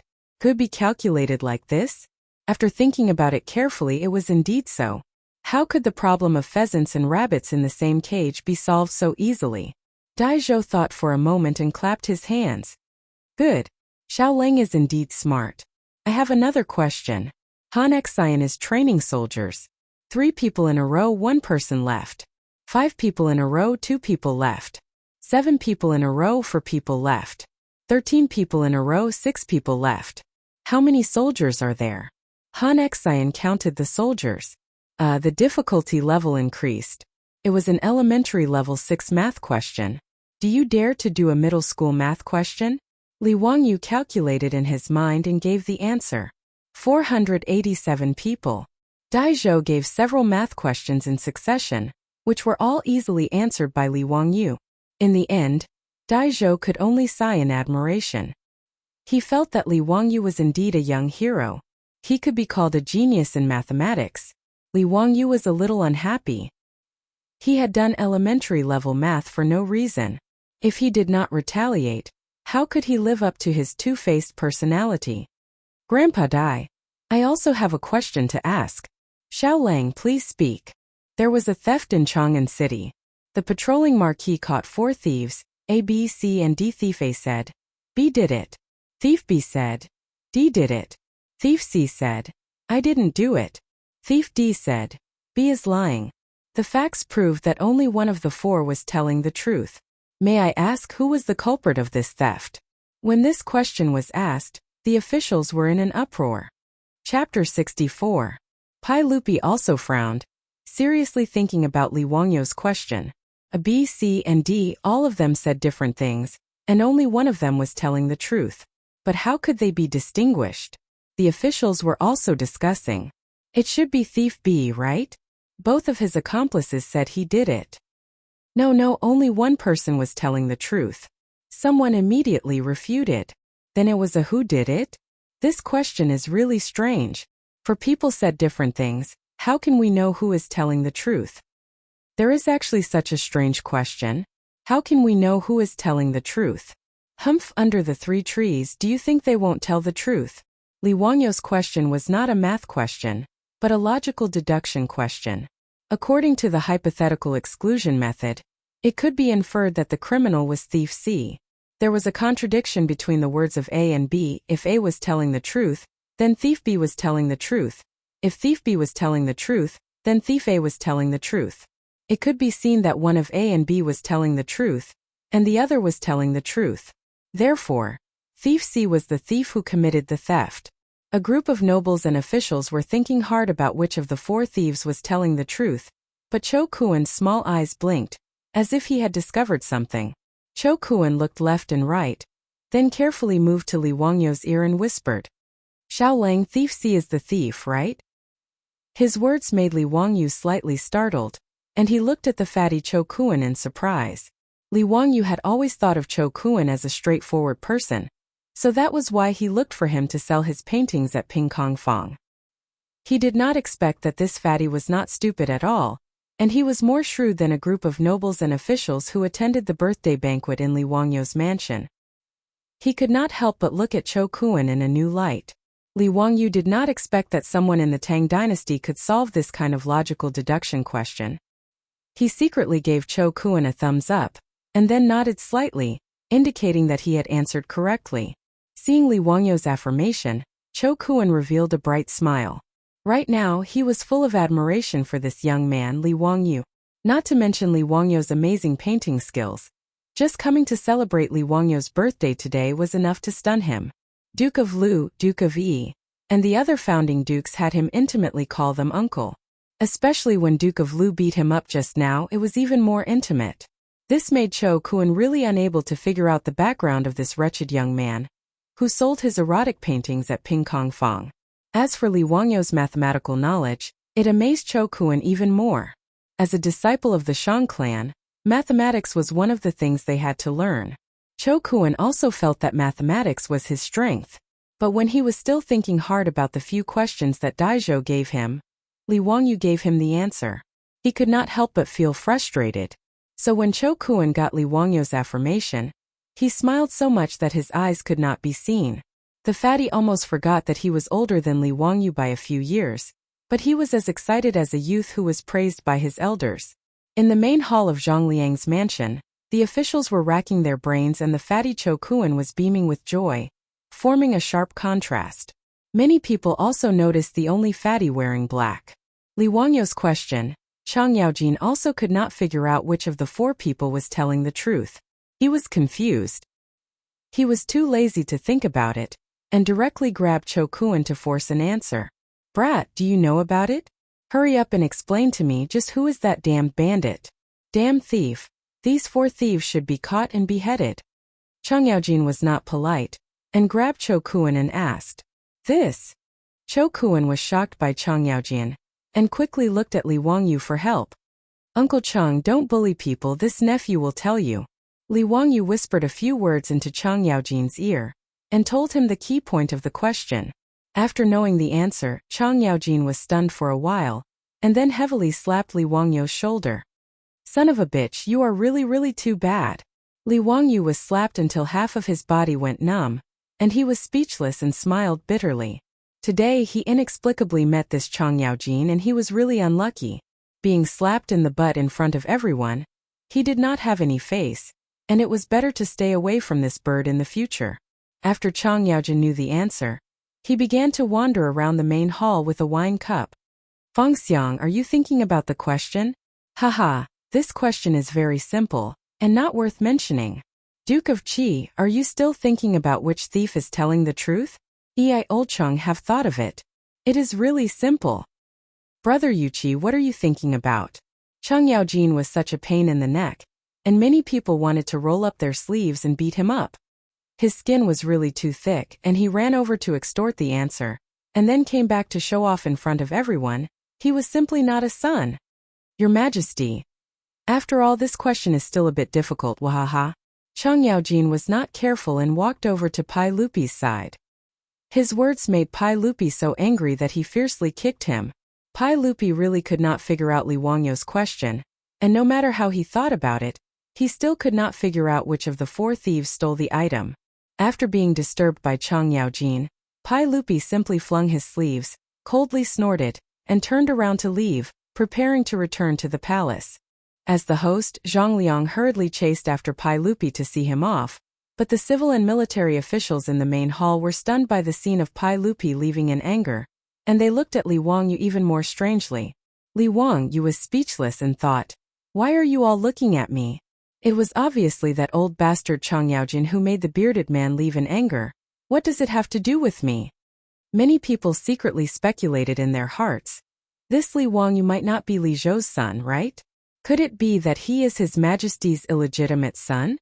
He actually made His Majesty so angry, but it was fine. Li Wangyu did not know this, and when Zhang Liang came back from seeing Pai Lupi off, he hurriedly took Cho Kuan and said goodbye to Zhang Liang. Today, his main purpose was to help Cho Kuan deliver the map, and since the map was delivered, he did not care who Zhang Liang would transfer the map to in the end, and his mission was completed. Under the strange gazes of the civil and military officials of the Tang dynasty, Li Wangyu leisurely left Zhang Liang's mansion. But he did not know that what happened at Zhang Liang's birthday banquet today had quickly spread to the ears of all the influential officials in Chang'an, and almost became a legend. Whether it was the magical Luo god's map, the chessboard arrangement, or the unfathomable arithmetic, they were all talked about enthusiastically.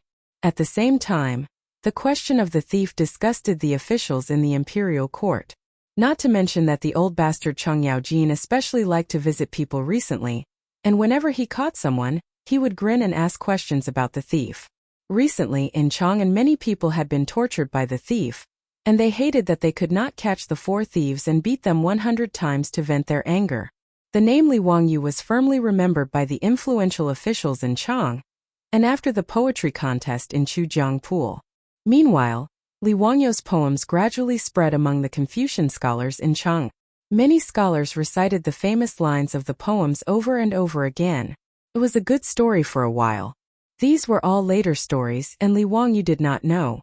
After he and Cho Kuan returned to the Cho mansion, he told Cho Yuanliang, who had been anxiously waiting, and finally let his heart rest. The dark clouds that had been hanging over the Cho family for many days finally dispersed. Cho Yuanliang was also very generous, and directly gave Li Wangyu 100 dawn of grain as a reward. Together with the previous 200 dawn of grain, he gave a total of 300 dawn of grain to Li Wangyu. Now for Li Wangyu, the more grain the better. He was not pretentious, and after repeatedly thanking Cho Yuanliang, he accepted it without hesitation. 1 dawn of grain weighed 50 kilograms, and 300 dawn of grain weighed 15,000 kilograms, or 15 tons. How to transport so much grain back to Dingzhou village? But Li Wangyu was troubled. Chapter 65. If they used bullock carts to transport the grain, 1 bullock cart could carry 500 kilograms of grain at most. 15 tons of grain would require more than 30 bullock carts to transport. However, the bullock carts in the Tang dynasty were too expensive. They had to carry 100 kilograms, and for every 100 miles, they had to pay 100 copper coins. Hiring 30 bullock carts to transport the 15 tons of grain back to Dingzhou village would cost at least 30 strings of copper coins. Li Wangyu could declare bankruptcy. Actually, he was already bankrupt a long time ago. This child still had a huge debt of more than 1 million strings of copper coins. Although he still had 10 taels of gold, Li Wangyu could not bear to spend half of it just to transport the grain. In the end, it was the Niu brothers who came up with a solution for him. Water transportation. Outside Dingzhou village was the Gan River, and the Gan River was directly connected to the Wei River. In this way, they could use ships to transport the grain directly to Dingzhou village. Although the distance by water was longer, about 180 miles, and they had to sail against the current, the transportation cost was much cheaper than using bullock carts. When Chou Yuanliang heard that Li Wangyou's Dingzhou village could use water transportation, he waved his hand and said that he could use the Chou family's ship to transport the grain for free. Originally, most of the Chou family's grain was transported to Chang'an City by water transportation. This was more convenient. They could directly send a ship from the Eastway Bridge outside Chang'an City to transport the grain directly. In the Tang Dynasty, the Eastway Bridge north of Chang'an City was the end of the Wei River's grain transport. There were many sails here, and it was a large cargo port. In the poem, Looking at the Eastway Bridge in the Evening, it was written, Qin has Wu Zhou, 1,000 boats Wei Chu head. It could be seen that the water transportation was developed. After solving the problem of transporting the grain, Li Wangyu was naturally overjoyed. He asked Niu Wu to ride first and return the 3 horses that he borrowed from the Huxin County government. Then, he returned to Dingzhou village and told the village chief to arrange labor in the village to help him transport the grain. After Niu Wu rode back, Li Wangyu and Niu Yong said goodbye to Chou Yuanliang and Chou Kuan. Under the lead of the Chou family's housekeeper, they went to the Eastway Bridge and boarded the Chou family's ship to escort the grain ship back. The grain transport boats in the Wei River were all Shekwa River boats. This kind of river boat was short and wide, with a flat bottom and shallow cabin. It had a large load capacity, and each boat could carry more than 1,000 stones. Moreover, it was convenient to load and unload. It was suitable for navigation in an open river with stable water flow. Because the journey from Dongwei Bridge to Dingzhou village was a boat going against the current, it was completely dependent on the wind and a few boatmen using long poles to push the boat. The speed was very slow. It was roughly the same speed as a person walking. It would take about 2 days to sail from Chang'an to Dingzhou village. Li Wangyu and Niu Yong counted the grain on the boat, thanked the Chou mansion's housekeeper again and again, and prepared to call the boatman to set sail. However, he heard a familiar voice coming from the dock. Xiaolang, wait for me. Li Wangyu looked up and saw that it was Chou Kuan, that fatty, who was riding over. Brother Chou, is there anything else? Li Wangyu asked curiously. Chou Kuan rolled down from the horse's back and stepped onto the boat with a smile. Xiaolang, I want to go to your Dingzhou village to stay for a few days. I wonder if it's convenient? Chou Kuan's words made Li Wangyu slightly surprised, but he immediately smiled. Brother Chou is willing to come to my house as a guest. Of course you are welcome. Li Wangyu did not know that after he and Niu Yong left the Chou mansion, Chou Kuan immediately told his father everything that he saw at Zhongliang's mansion today. Chou Yuanliang was also shocked by his son's story. He did not expect that his son could get to know such a person by casually buying a painting in Ping Kong Fong. Although Li Wangyu was only 16 years old, he could not see through his ability at all. When he heard that Lu Guogong actually let Li Wangyu call him uncle and beat Li Wangyou's but as an elder at the banquet, Chou Yuanliang could not help but be moved. What was the identity of this young man? To be treated like this by the founding duke, it really made Chou Yuanliang, who was born in a merchant family, feel shocked. Chou Yuanliang immediately made a decision that would make him proud for the rest of his life. He must find a way to be on good terms with Li Jia Xiaolang. He told his son Chou Kuan to immediately take the gold and silver to the dock and accompany Li Wangyu to Dingzhou village. He would do his best to help. He only hoped that both sides could have more incense. Li Wangyu did not dislike Chou Kuan. Instead, he felt that he was very much to his liking. Although the fatty was born in a merchant family and his character was slightly foppish, he was not pretentious. Moreover, although the fatty Chou Kuan was straightforward, he was loyal.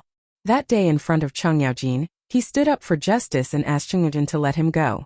The boatman shouted and the boat was slowly pushed away from the dock by several long poles. It slowly sailed upstream. 2 days later, the boat sailed into Gan River. Dingzhou village was already in sight.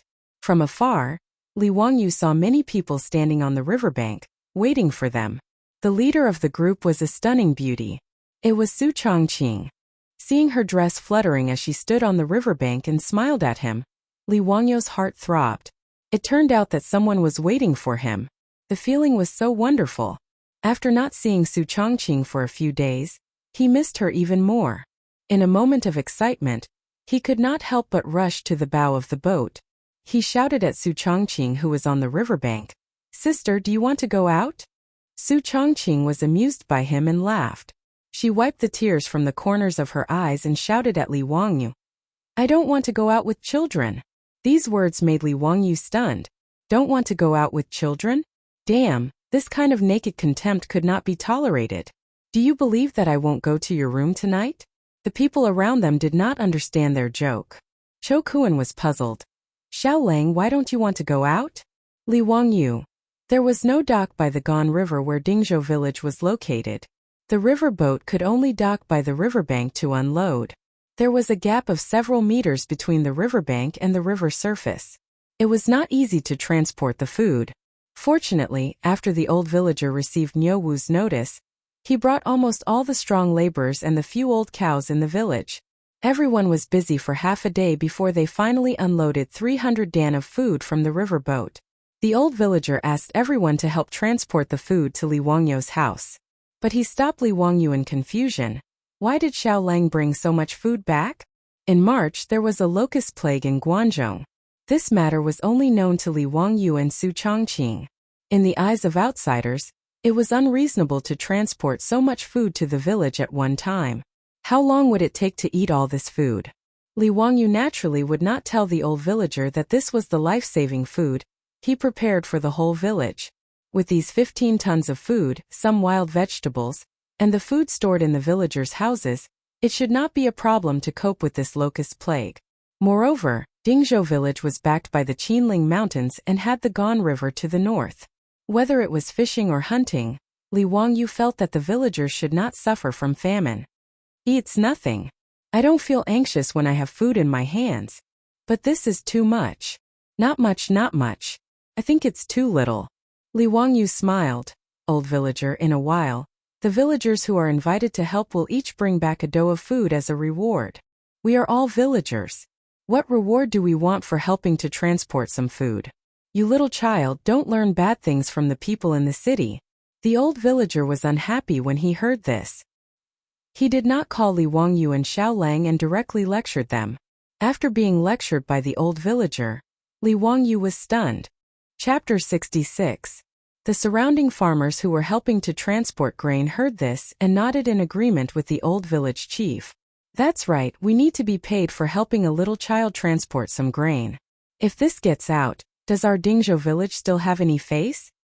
Yes, Uniquely took such good care of us in the past, not to mention that your family now has you, Xiao Lang, and your family's women and children. If we do something for you and ask for a reward, if this gets out, our Dingzhou village will be scolded to death. Haha, everyone work harder. Help Li Jia Xiaoling quickly transport the grain home. The words of the Dingzhou village villagers made Li Wangyu sweat. He really had not expected these Guangzhou men to be so loyal. If he gave them a reward, it would make him seem stingy. Fine, if they did not want to give, then so be it. In any case, the grain was being stored for the villagers. When the locust plague came in a month, these would be life-saving grain. However, Li Wangyu knew the Guangzhou men. Even if they were about to starve to death, they would not reach out to beg. If he gave them grain, then it would hurt the pride of these Guangzhou men. In disaster years, when rich families or the main family gave out grain, these Guangzhou men would stiffen their necks and say it was a loan. When the harvest was good, they would return it. If they dared to say it was a gift, they would throw down the grain and rather starve to death. Also, they would do as they said. After the disaster years, they would carry the grain and return it with interest. When Li Wangyu thought of this, he felt a headache. When the time came, if he wanted to give grain to these Guangzhou men, he would have to spend a lot of effort. If that's the case, then why don't I treat the entire village to a meal tomorrow? This way no one will refuse, right? Just treat it as my Li family moving to Dingzhou village as a housewarming banquet? Li Wangyu thought and decided to treat the entire village to a good meal. Everyone would have a good time. In the future, he would have to rely on the help of the villagers for many of his properties. Treating the entire village to a meal was a way to express his gratitude, and also to get closer to everyone. Haha, Xiaolang, are you joking? There are more than 500 people in the village, how can you treat them? I'm not kidding. Tomorrow, I'll treat everyone to pig slaughtered rice. Li Wangyu recalled the pig slaughtered rice that he would cook every year in his hometown. It was not a big deal for 500 to 600 people to eat together. What is pig slaughter rice? The old villager was puzzled. Li Wangyu smiles and doesn't explain. Old Muramasa, can I trouble you to buy me 2 pigs tomorrow? Hehe. Are you really going to treat the entire village to a meal? 2 pigs? That's a lot of money. Don't worry about it. It's settled then. Tomorrow at noon, I'll treat the whole village to pig slaughter rice. Old village chief, I'll have to trouble you to help inform them. Seeing that Li Wangyu was so certain, the old villager nodded and agreed. After talking about the meal, Li Wangyu was in a very good mood. He stood on the embankment and looked around at the scenery of the Gan River, but he noticed that there was a large piece of abandoned land by the riverbank. There were at least a few hundred acres of land next to the river bank, and there were only a few plants growing sparsely on it, making it look exceptionally desolate. Old village chief, why hasn't this wasteland been developed? The old villager looked at the land behind him and sighed. It's all saline alkali soil. Nothing can grow here. Who would want to develop it? Saline alkali soil? Li Wangyu carefully looked at the land. The color of the soil was mostly white, yellow and other light colors. There were a few weeping willows growing on the large piece of land.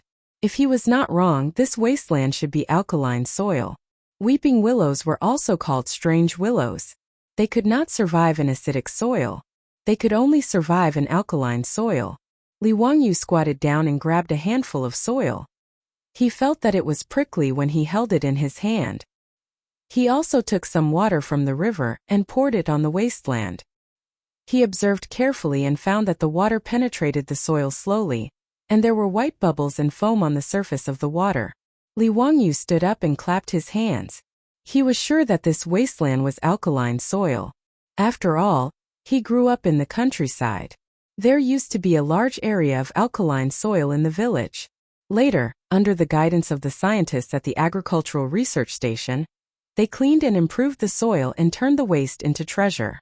Even after the original wasteland was improved, the food grown on the weak alkaline soil was even more popular. However, it was the early years of the Tang dynasty. Obviously, no one would improve the saline alkali soil. Li Wangyu suddenly felt that he seemed to have found a way to make money. Moreover, he could give out the food legitimately. If he could improve these hundreds of acres of land, wouldn't it be a huge fortune? Moreover, improving the land required hiring labor. When the time came, he would use the food to hire the villagers. Wouldn't it be killing 2 birds with 1 stone? Old village chief, where does this wasteland belong to? Li Wangyu wanted to ask if the wasteland had an owner. This land should belong to the county, right? The old villager was not sure. But it's all useless wasteland. It's worthless. Then what if I reclaim this wasteland? The old villager looked at Li Wangyu like looking at an idiot. Xiaolang, this is saline alkali soil. It can't be used to grow crops. Why do you want to reclaim this land?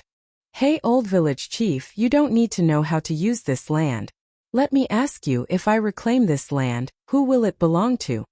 The old villager shook his head. Naturally, it will belong to you. The county encourages reclamation. The reclaimed land only needs to go to the county to register. The reclaimed land is exempt from taxes for 3 years. However, this saline alkali soil can't grow crops. Xiaolang, don't make trouble. Li Wangyu did not refute. He just looked at the hundreds of acres of wasteland in front of him and smiled. Sure enough, knowledge is productivity. In Li Wangyu's eyes, this land was a treasure. It was close to the Gan River. Whether it was for cleaning the saline alkali soil or for watering in the future, there was no shortage of water. It was very convenient. However, he still needed to talk to Yang Quan about taking over this wasteland. It was hundreds of acres of wasteland, so it was better to be safe. He didn't want to end up with a master after he finished reclaiming the land. That would be too disgusting. Li Wangyu thought about Yang Quan's promise to reward him with 100 strings of cash if he won first place in the poetry competition. He wondered if he should go to the Huxian County Yamen again. While he was thinking about this, all of the grain had already been transported to the shore. The river embankment was only 1 or 2 li away from Dingzhou village. It was very convenient. Without much effort, the 300 dan of grain was all moved back to Li Wangyu's home by the villagers using wheelbarrows and ox carts. There was too much grain. The family's granary was full, and there was still a lot that had not been moved in. Fortunately, there were few people in his home, so there were still many empty rooms. Even so, the 300 dan of grain filled the granary and the 2 rooms in the front yard. When Li Heng saw that Xiao Lang had brought back so much grain after leaving home for only a few days, his old face was full of smiles. Perrin was also excitedly busying herself without stopping for a moment. For the people of the Tang dynasty, having grain was the happiest thing. Not to mention there was so much grain that their homes almost couldn't hold anymore. After they were done, the villagers didn't even drink a mouthful of water before leaving. The Niu brothers also prepared to leave, but they were stopped by Li Wangyu. He insisted that the 2 brothers bring back a dan of grain. A dan of grain was worth more than 3 strings of cash. How could the Niu brothers be willing to take it? Xiao Lang, we brothers didn't help you much. How can we take so much grain? If this gets out, we will be criticized behind our backs. Niu Yong insisted. Niu Wu also rubbed his big hands. We have enjoyed riding horses these days with Xiao Lang's help. We also ate and drank well in Chang'an. How can we take any more grain back? Xiao Lang, don't say any more. Li Wangyu pulled the 2 brothers and persuaded them sincerely. Brothers of the Niu family, you must take the grain back. Have you forgotten about your 9 fellow soldiers? Take it as a token of my sincerity. His words actually made the Niu brothers somewhat hesitant. The 2 brothers indeed didn't need food, but those 9 disabled comrades who had lost the ability to work did need it. After refusing for a long time, they finally couldn't resist Li Wangyu's insistence. They had to thank him again and again and carried the grain back. Chapter 67. After sending off the Niu brothers, Li Wangyu finally had the time to introduce Chou Kuan to Su Changqing and the others. Chou Kuan, the fat man, didn't regard himself as an outsider at all. He greeted Su Changqing and the others one by one. The fat man also saw that the relationship between Li Wangyu and Su Changqing was not ordinary, but he was very puzzled. In his opinion, Su Changqing was too old. She was 24 or 25 years old. In the Tang dynasty, she was at the level of an aunt, but Li Wangyu was only 16 years old. Why did they seem to have feelings for each other? What's more, in the eyes of the fat man, although Su Changqing was very beautiful, she was too thin. She didn't have a round and smooth body at all. He really couldn't figure out why Li Wangyu liked such a woman. He didn't know that women in later generations were crazy to lose weight. Many people admired Su Changqing's devilish body. The lyrics of the divine song Calories in later generations sang, "Burn my calories by donuts, pearl milk tea, instant noodles, hot pot rice, big plate chicken, take it away, don't be polite." These were the thoughts of women. Fortunately, although the fat man Chou Kuan was simple and straightforward, he was not a fool. He would not stupidly say these thoughts out loud. Otherwise, he was afraid that he would inevitably be beaten up. After instructing Li Heng to arrange a room for Chou Kuan, Li Wangyu sent the little girl Perrin away. Finally, he had a chance to whisper to Su Changqing. He confessed to Su Changqing about his trip to Chang, and this time, the only thing he neglected to mention was the erotic painting. He only said that he helped Chou Kuan's family to draw a sketch of Goddess Luo's painting, and solved his family's crisis in exchange for the food. Su Changqing knew that he must have a little secret, but he was very smart and didn't expose it. He just smiled and watched the little man in front of him talk about all kinds of things in Chang'an. By the way, Changqing, our bathroom renovation plan can be carried out. Li Wangyu took out the 10 taels of gold from the package, as if he was presenting a treasure. These 10 taels of gold can be exchanged for 60 strings of copper coins. It's more than enough to build a bathroom and toilet. I forgot to ask the village chief just now. I don't know where I can find a kiln to make porcelain. Li Wangyu excitedly talked about his plan, which made Su Changqing feel inexplicably moved. This little man was really working hard for their family in the Tang dynasty. In the days that Li Wangyu was not at home, she looked forward to his return every day. Far away from the familiar society and her family, Su Changqing finally realized that in the Tang dynasty, Li Wangyu was the only one she could rely on. Although she was surrounded by people from the Tang dynasty, Su Changqing was filled with a sense of loneliness, as if she and Li Wangyu were stranded on a deserted island. After all, she was not like Li Wangyu, who had received a person's memory. Everything in the Tang dynasty was unfamiliar to her. Su Changqing only felt that it was really good to have Li Wangyu. Li Wangyu was still talking about something when he felt a warm and moist touch on his cheek. Su Changqing suddenly leaned over and gave him a gentle kiss on the cheek. A certain someone was stunned as if he was struck by lightning. Although Li Wangyu was not a pure little virgin, it was the first time a girl took the initiative to kiss him. Moreover, it was a goddess. Just when Li Wangyu was about to turn into a wolf, Su Changqing ran away with a smile. Don't think too much. This is Big Sister's reward for you getting the food. I'll cook for you. Today we'll eat noodles, braised meat noodles. Hey, demon. You dare to run away after doing something bad. Eat this old Li's stick. Li Wangyu giggled. The dinner of the Li family was an eye-opener for Cho Kuan and also a surprise for Li Wangyu. At the beginning of the Tang dynasty, sitting with one's feet down was not popular. However, sitting on the ground was really not ergonomic. Su Changqing was not used to it. Therefore, in the few days that Li Wangyu was not home, Su Changqing actually asked the village's carpenter to help make some furniture for the family. These furniture were very simple. There were no exquisite carvings or complicated decorations. They were not even painted and maintained their natural wood color.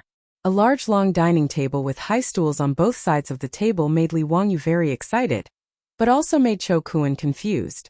How should one sit on such a high table and stools? Cho Kuan wondered if he should take off his shoes and kneel on the stools to eat. Li Jia Xiaolong's furniture was very strange. Li Wangyu's eyes lit up.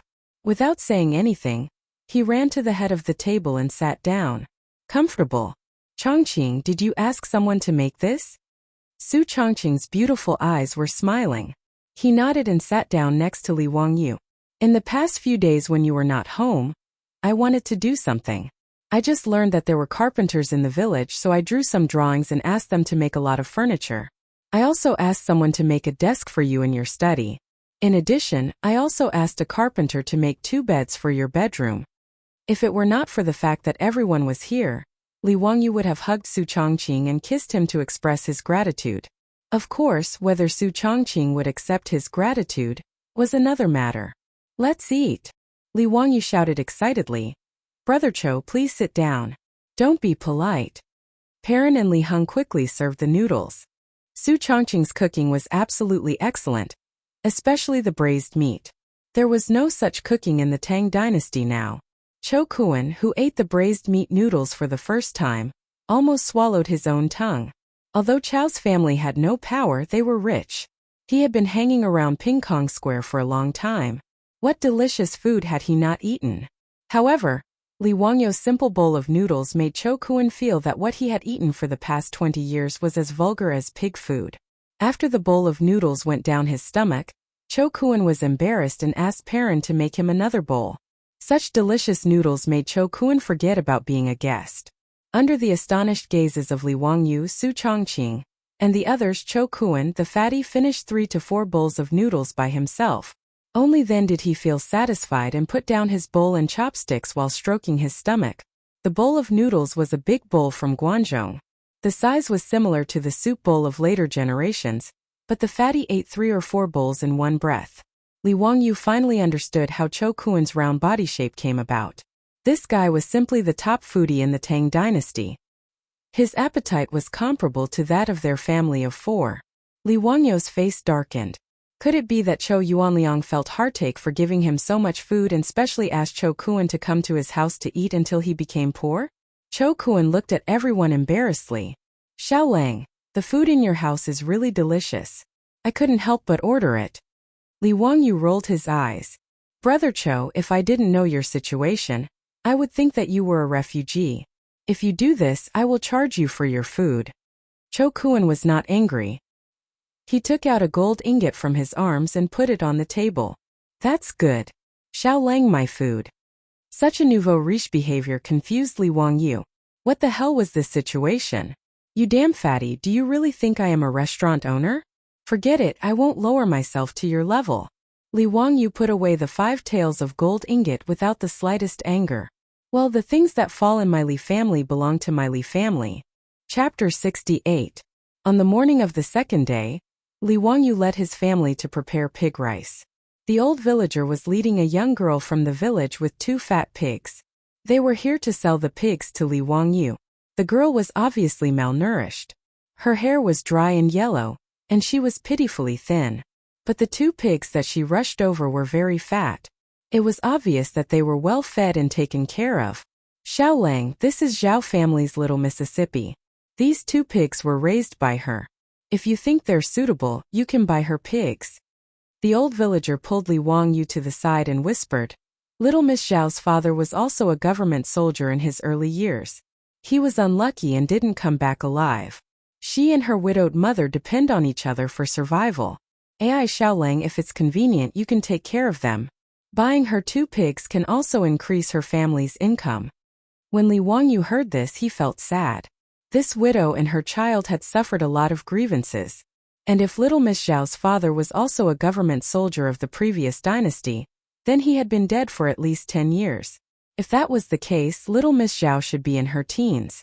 But he thought that little Miss Zhao was less than 10 years old. She was really too thin.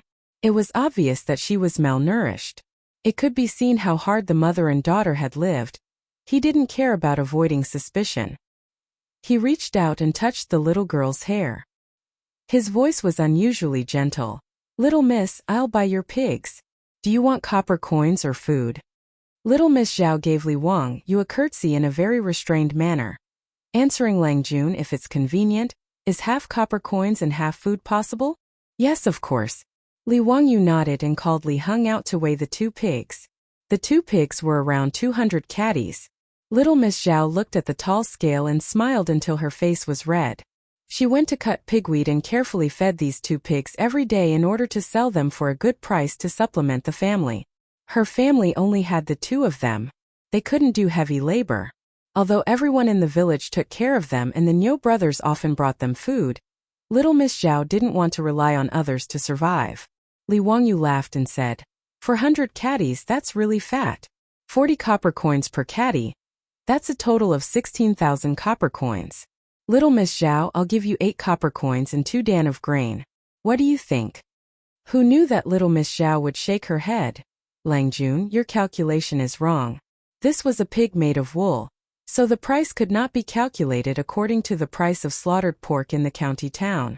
The price of a pig is less than 20 copper coins at most. I can't accept so many. Her words made Li Wangyu stunned. He did deliberately calculate the price according to the price of meat in the county town, but he didn't expect that the little girl wouldn't accept it at all. Miss Zhao, isn't it good to earn more money? Li Wangyu asked. Little Miss Zhao's head shook like a rattledrum. My mother always taught me to be an honest person and not take money that I shouldn't take. What's more, you're willing to buy my pig. I'm very grateful to you. Li Wangyu could only be in awe of her. Although she was poor, she was able to stick to her original heart and was neither greedy nor humble. It was really rare. Was the quality of the people of the Tang dynasty so high? Li Wangyu could only comply with little Miss Zhao. Then let's calculate it at 20 copper coins. I'll give you 4 copper coins and 1 dan of grain and 5 dan of grain. Little Miss Zhao still wanted to say something. She felt that the grain was too much, and the pig couldn't be sold for 20 copper coins. However, Li Wangyu didn't wait for her to speak. He glared at her. Do as I say or I won't buy this pig. Little Miss Zhao bit her lips. Her eyes were filled with gratitude as she bowed to Li Wangyu and agreed. He found someone to help little Miss Zhao transport the copper coins and grain home. The people who slaughtered the pig came, but they were none other than the Niu brothers. Niu Dalang Erlang, you're also cameo as butchers? Li Wangyu asked curiously. What do you mean by cameo? The slaughtering in this village is done by us brothers, haha. Xiaolang, I heard that today you're going to treat the whole village to some pig slaughtered rice? Yes, I'll have to trouble the 2 brothers to help. Li Wangyu pointed outside the courtyard, where a large pot and stove were already boiling water. Li Wangyu decided yesterday that he was going to treat the whole village to pig slaughtered rice, so he started preparing early in the morning. When they found out that Li Wangyu was going to butcher a pig and treat everyone, the village was as lively as New Year's. The old village head was directing the villagers to bring out straw mats and short tables from their houses and directly place them on the road in the village. The bowls and chopsticks for the dishes were also prepared by each household. Now they were waiting for the Niu brothers to slaughter the pig. The naughty children in the village came early to watch the fun. The fat pig was dragged to the slaughtering platform and screamed miserably, but it made the adults and children smile. It was rare for these villagers to eat meat all year round. 4 or 5 strong men held the pig down. Niu Wu held a short knife and directly cut the pig's blood. Immediately, a woman came over with a big basin and collected the pig's blood. This was specially ordered by Li Wangyu to use the pig's blood to make blood tofu. After the 2 fat pigs stopped breathing, Li Wangyu directed the villagers to carry the pigs to the side and use boiling water to remove the pig's hair and clean it. After dissecting the pig's stomach, Li Wangyu began to direct the villagers to divide the work. Some cleaned the intestines, some cleaned the pig's head, and some cleaned up the pig's feet. It was very lively. Niu Yong and Niu Wu cleaned up the 2 fat pigs in no time, dividing the pork and ribs into 2 portions. Xiaolang, how do we cook the pork? Should we let the villagers cook? Niu Wu wiped his sweat and asked. Please don't. I will personally cook the pig slaughtered rice today. Li Wangyu quickly stopped him. These Tang dynasty women probably only know how to cook meat. It would really be a waste of these 2 fat pigs. Su Chongqing originally wanted her to cook, but she was driven far away by Li Wangyu. Haha Chongqing, you don't know how to cook the pig slaughtered rice today. Just watch me. Can you really do it? Su Chongqing was a little unsure. Just watch. When I was in the village for Chinese New Year, my family would cook pig slaughtered rice every year. Li Wangyu rolled up his sleeves and walked to the big stove. His actions gave everyone a fright. Regardless of whether it was Li Heng, Pei Lan or Chou Kuan, they all did not expect that Li Wangyu was actually prepared to personally cook. Xiaolang, a gentleman should stay away from the kitchen. Chou Kuan did not expect Li Wangyu to cook for a group of farmers.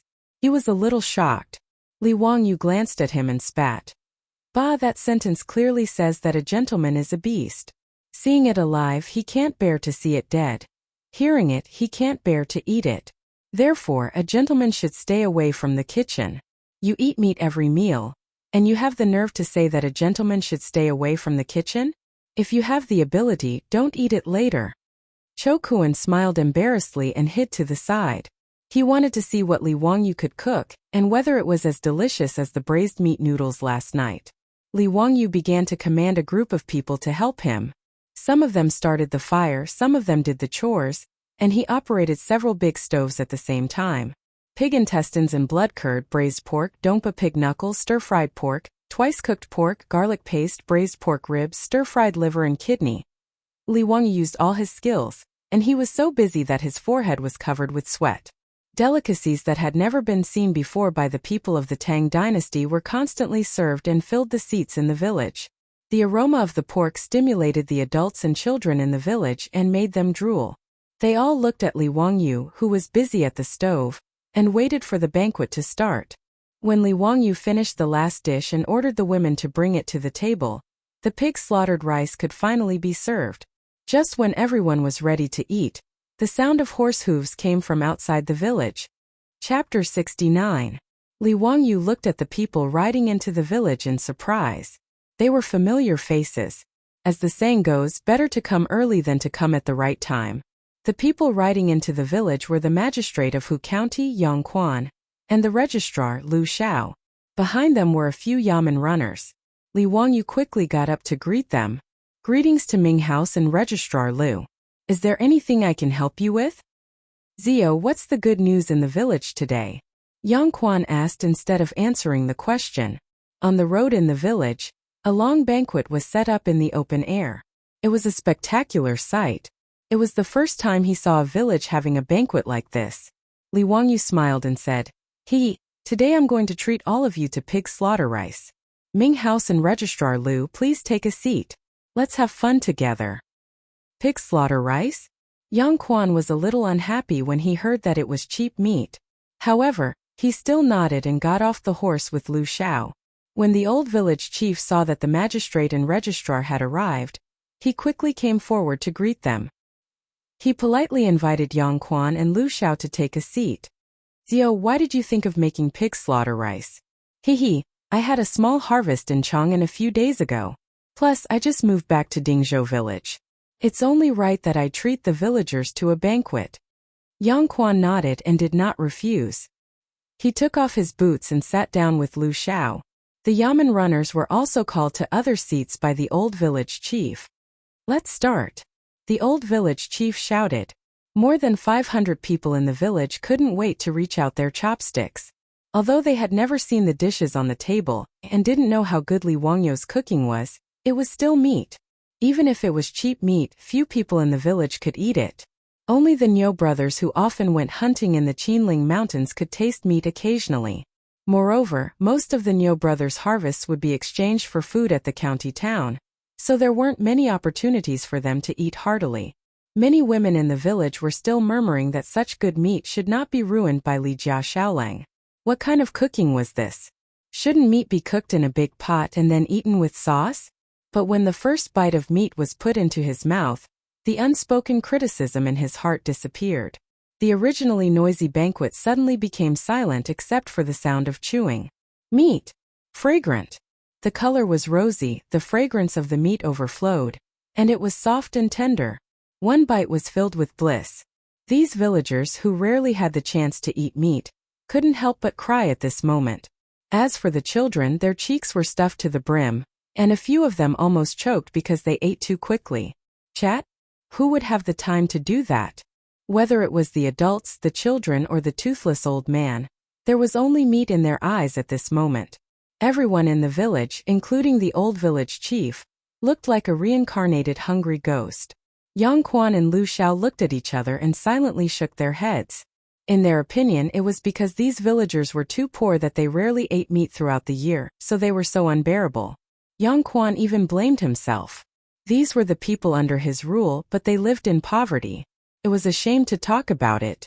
After Pai Lupi ascended the throne, he purged a large number of old officials from the Sui dynasty. At the same time, he rectified the governance of the officials and severely punished corruption. Yang Quan's master was Yu Shinan, and he took away 70 to 80% of the old man's righteousness. However, no matter how much Yang Quan loved the people and was close to them, he was not the god of wealth, and he did not have the ability to make the people of the Tang dynasty rich. Zheng Guan was prosperous, but the people were still poor.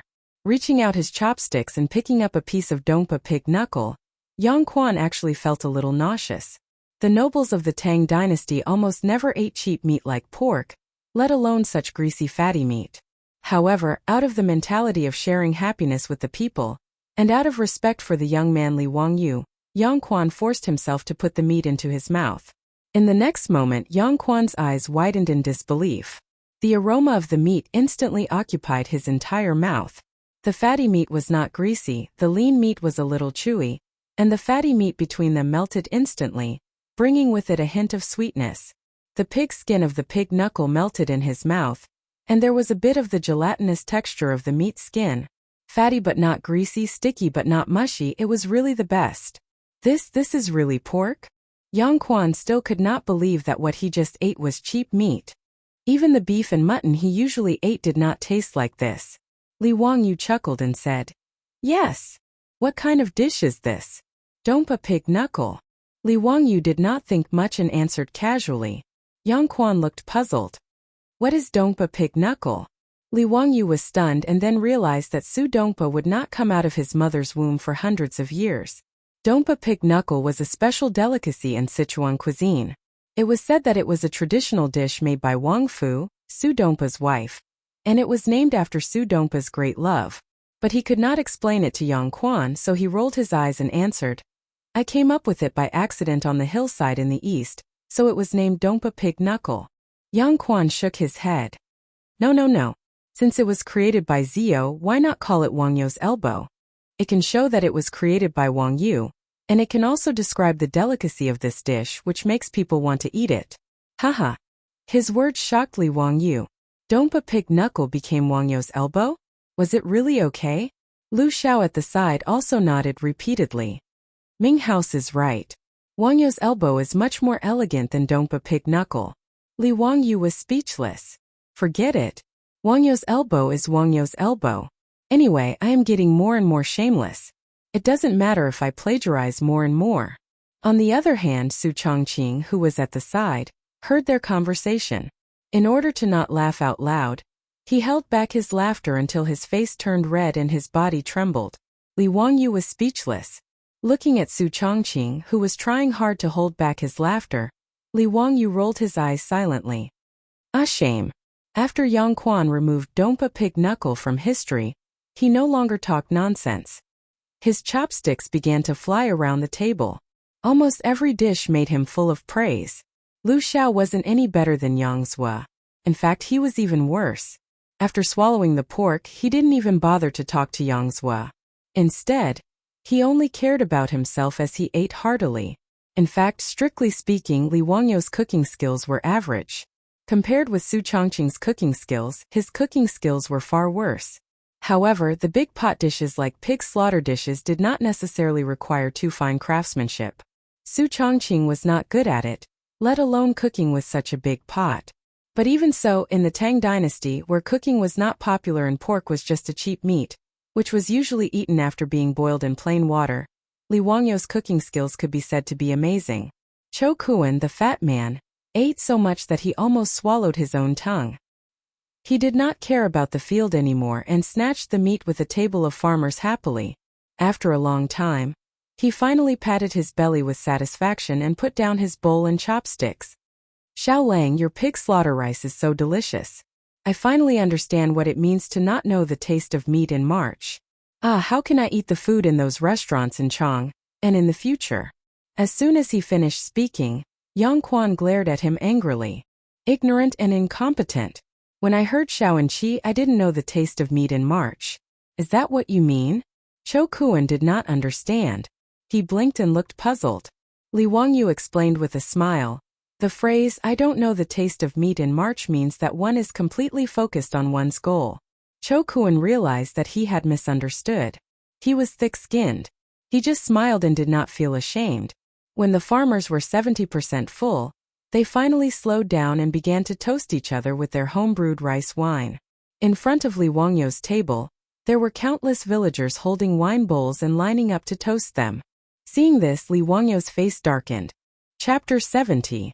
What grudges do these villagers have against me? If I drink these hundreds of bowls of rice wine, it's estimated that it won't be a matter of getting drunk but alcohol poisoning. Even if the alcohol content of the rice wine is low, it can't handle this amount. The Tang dynasty shouldn't have carried out the first aid business of gastric lavage, right? Everyone, let's first toast to Yang Mingfu and Registrar Lu. Li Wangyu shamelessly diverted the trouble directly to Yang Quan and Lu Xiao. His words made Yang Quan and Lu Xiao's faces darken. Hundreds of villagers lined up to toast. No one could stand it. Fortunately, the old villager had good eyesight. Seeing the embarrassment of the three, he quickly stepped forward to stop the enthusiastic villagers.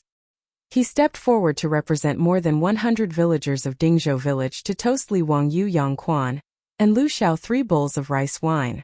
Only then did the villagers calm down. The 500 or so villagers of Dingzhou village were grinning from ear to ear after eating a meal of pig-slaughtered rice. The Niu brothers were well informed in the village, but they were still convinced by Li Wangyu's pig rice. Big brother, I didn't expect Xiao Lang to be so good. He can even make pork so delicious.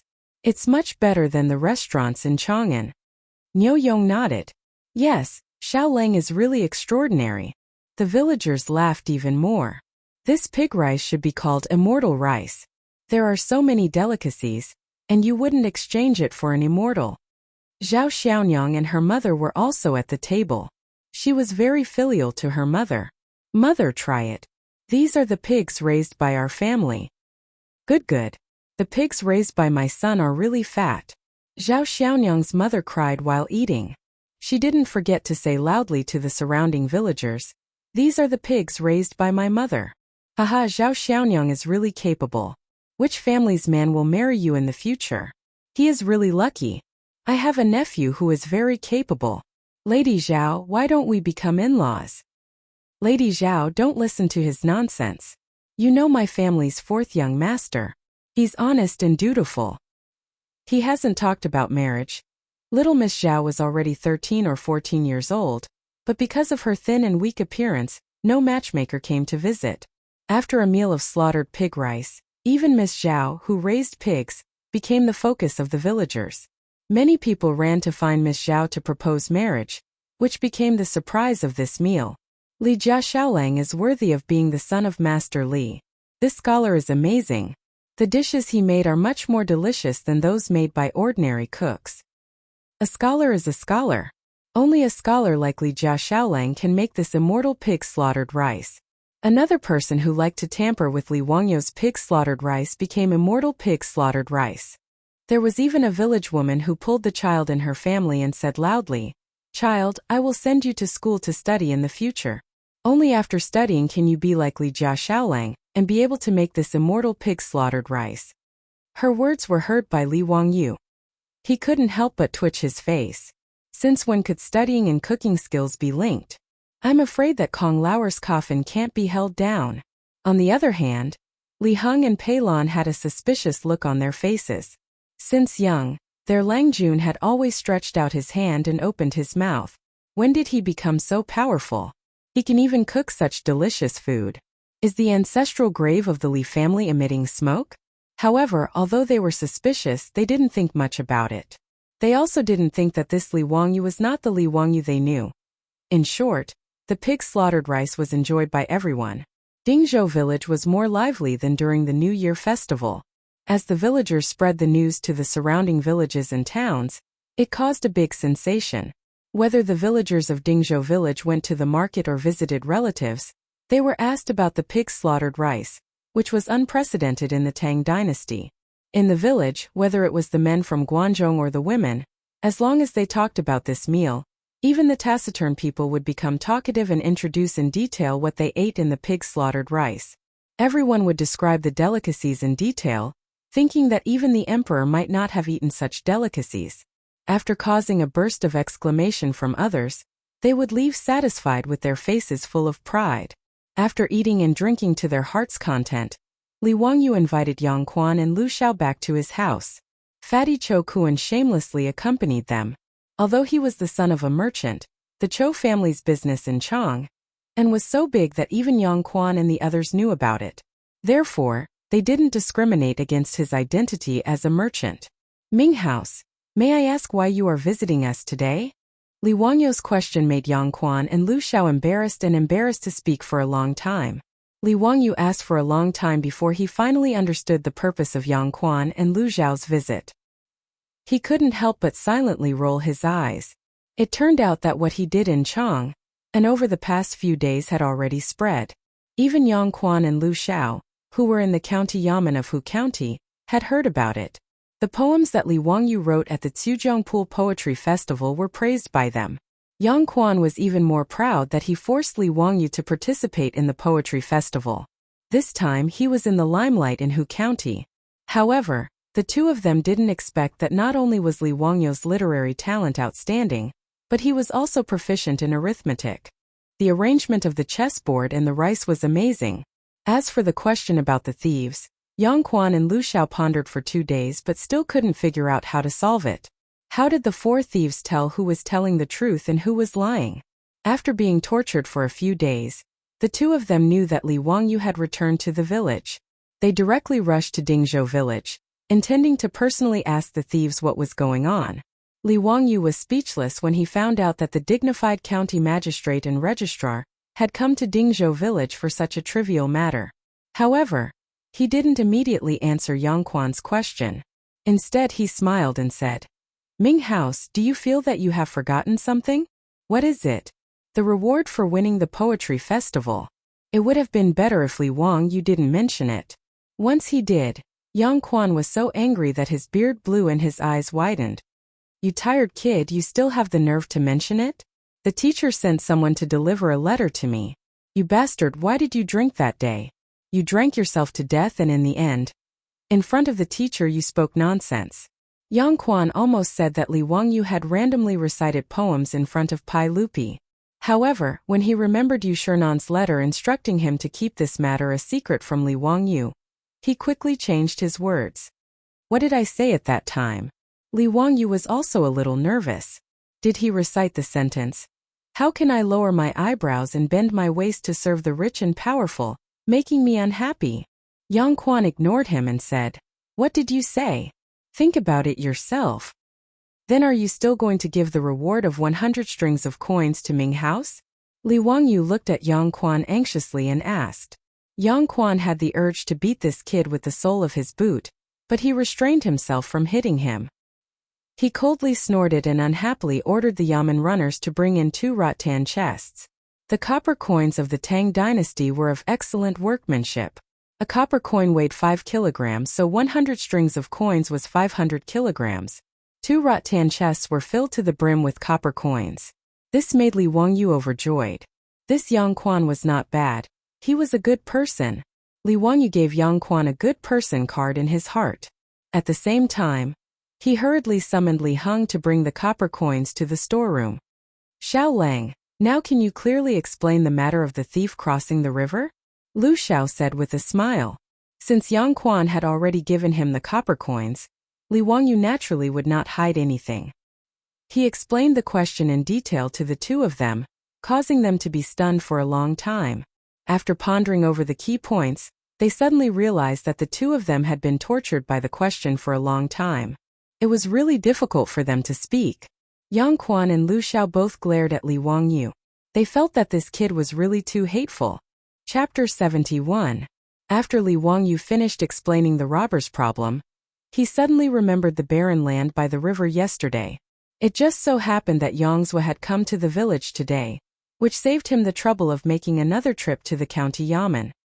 He hurriedly asked, "Dare I ask the Ming family, does the wasteland by the riverbank north of Dingzhou village belong to the county?"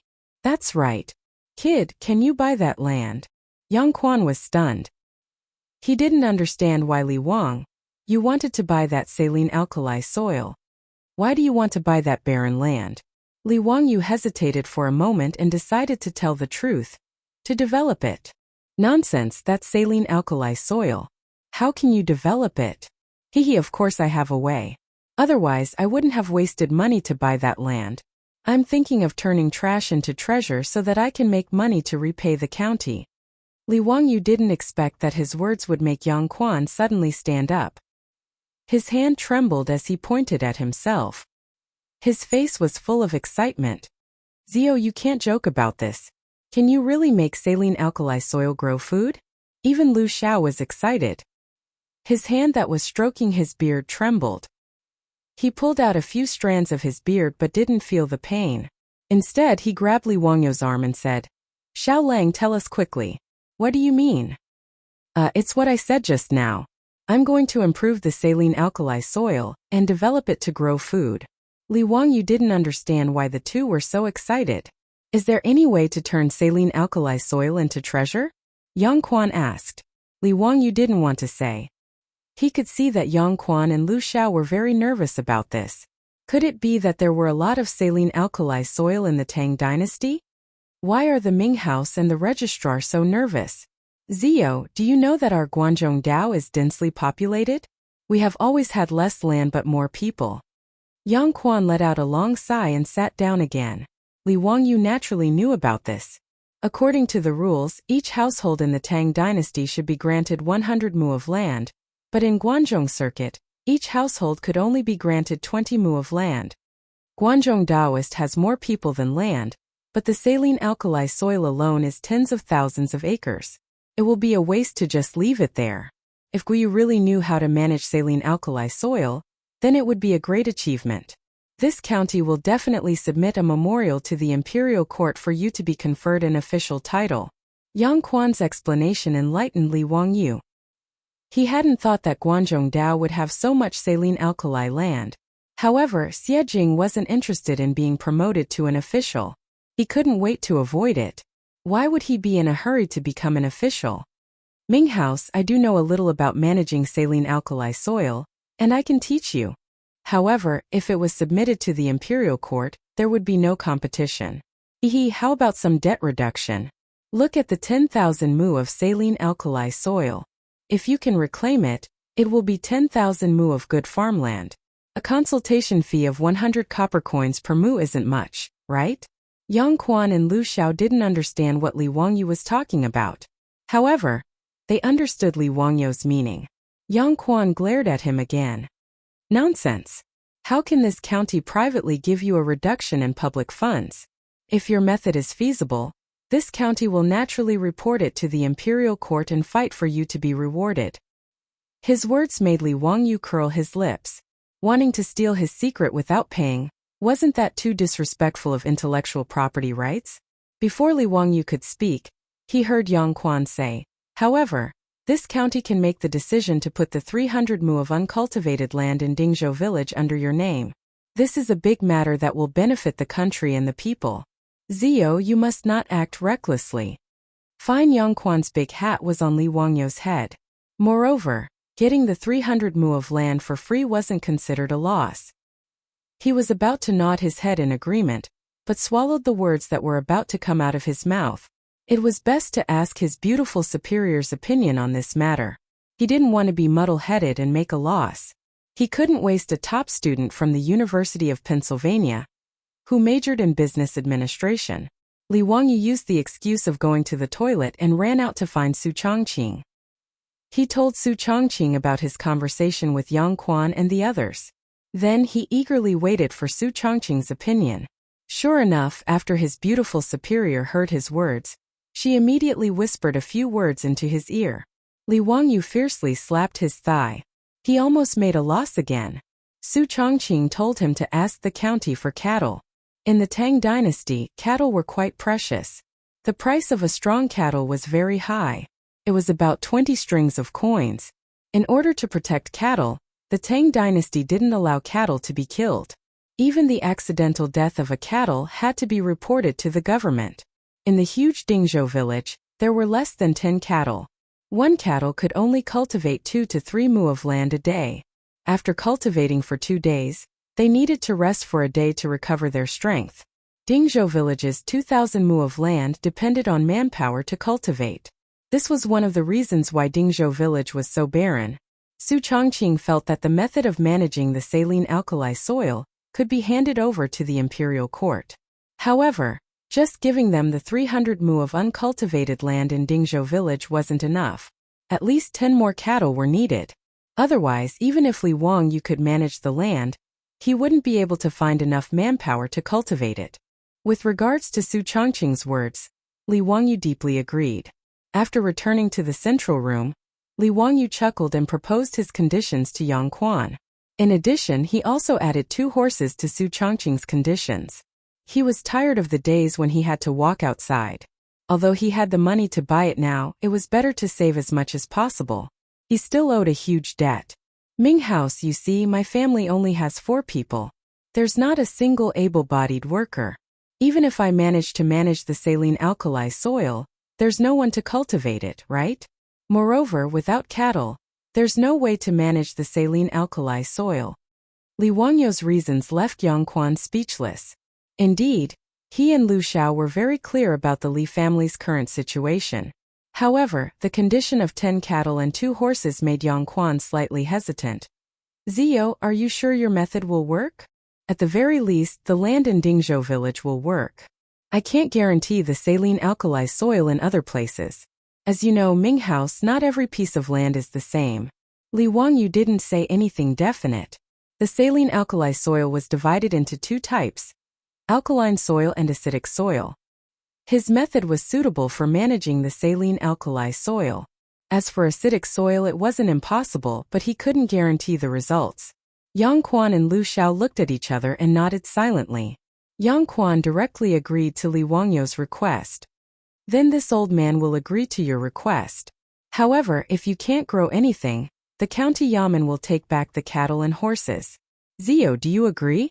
Li Wangyu naturally agreed to this condition. If the saline alkali soil really failed, he would be too embarrassed to take back the cattle. The 2 sides agreed on the conditions. The county yamen would send officials to record how Li Wangyu improved the soil. Li Wangyu had to guarantee that he would teach his method to these officials without reservation. When the barren land grew crops, Yang Quan would naturally report this matter to the imperial court and ask for credit for Li Wangyu. Li Wangyu didn't care about this at all. He didn't aspire to be an official. After the guests and the host enjoyed themselves, Li Wangyu respectfully sent Yang Quan and Lu Xiao out the door. Yang Quan suddenly thought of something and asked Li Wangyu, Zio, I heard you bought a lot of food. Why? Chapter 72. Yang Quan's question made Li Wangyu hesitate for a moment. In the end, he decided to warn Yang Quan about the locust plague. If the government could step in to eliminate the locust plague would not be that scary. The earlier the locust plague was eliminated, the fewer people who would starve to death in the Tang dynasty. Ming House, when you came to Dingzhou village from the county office today, did you see anything out of the ordinary on the way? Out of the ordinary? What do you mean? Yang Quan did not understand Li Wangyu's question. In the fields, didn't Ming House feel that there are a lot of locust larvae in the fields this year? Li Wangyu's words made Yang Quan and Lu Zhao's expressions turn serious. Ziyu, are you worried that there will be a locust plague this year?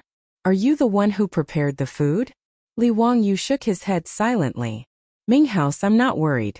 I'm sure that there will be a locust plague in Guangzhong this year. And the scale will not be small. I prepared the food for the villagers of Dingzhou village. It may not be enough. Ziyu, be careful with your words. Don't speak nonsense about a locust plague. Lu Xiao heard and quickly stopped Li Wangyu. Registrar Lu, I'm not speaking nonsense. Just look at the locust larvae flying all over the fields.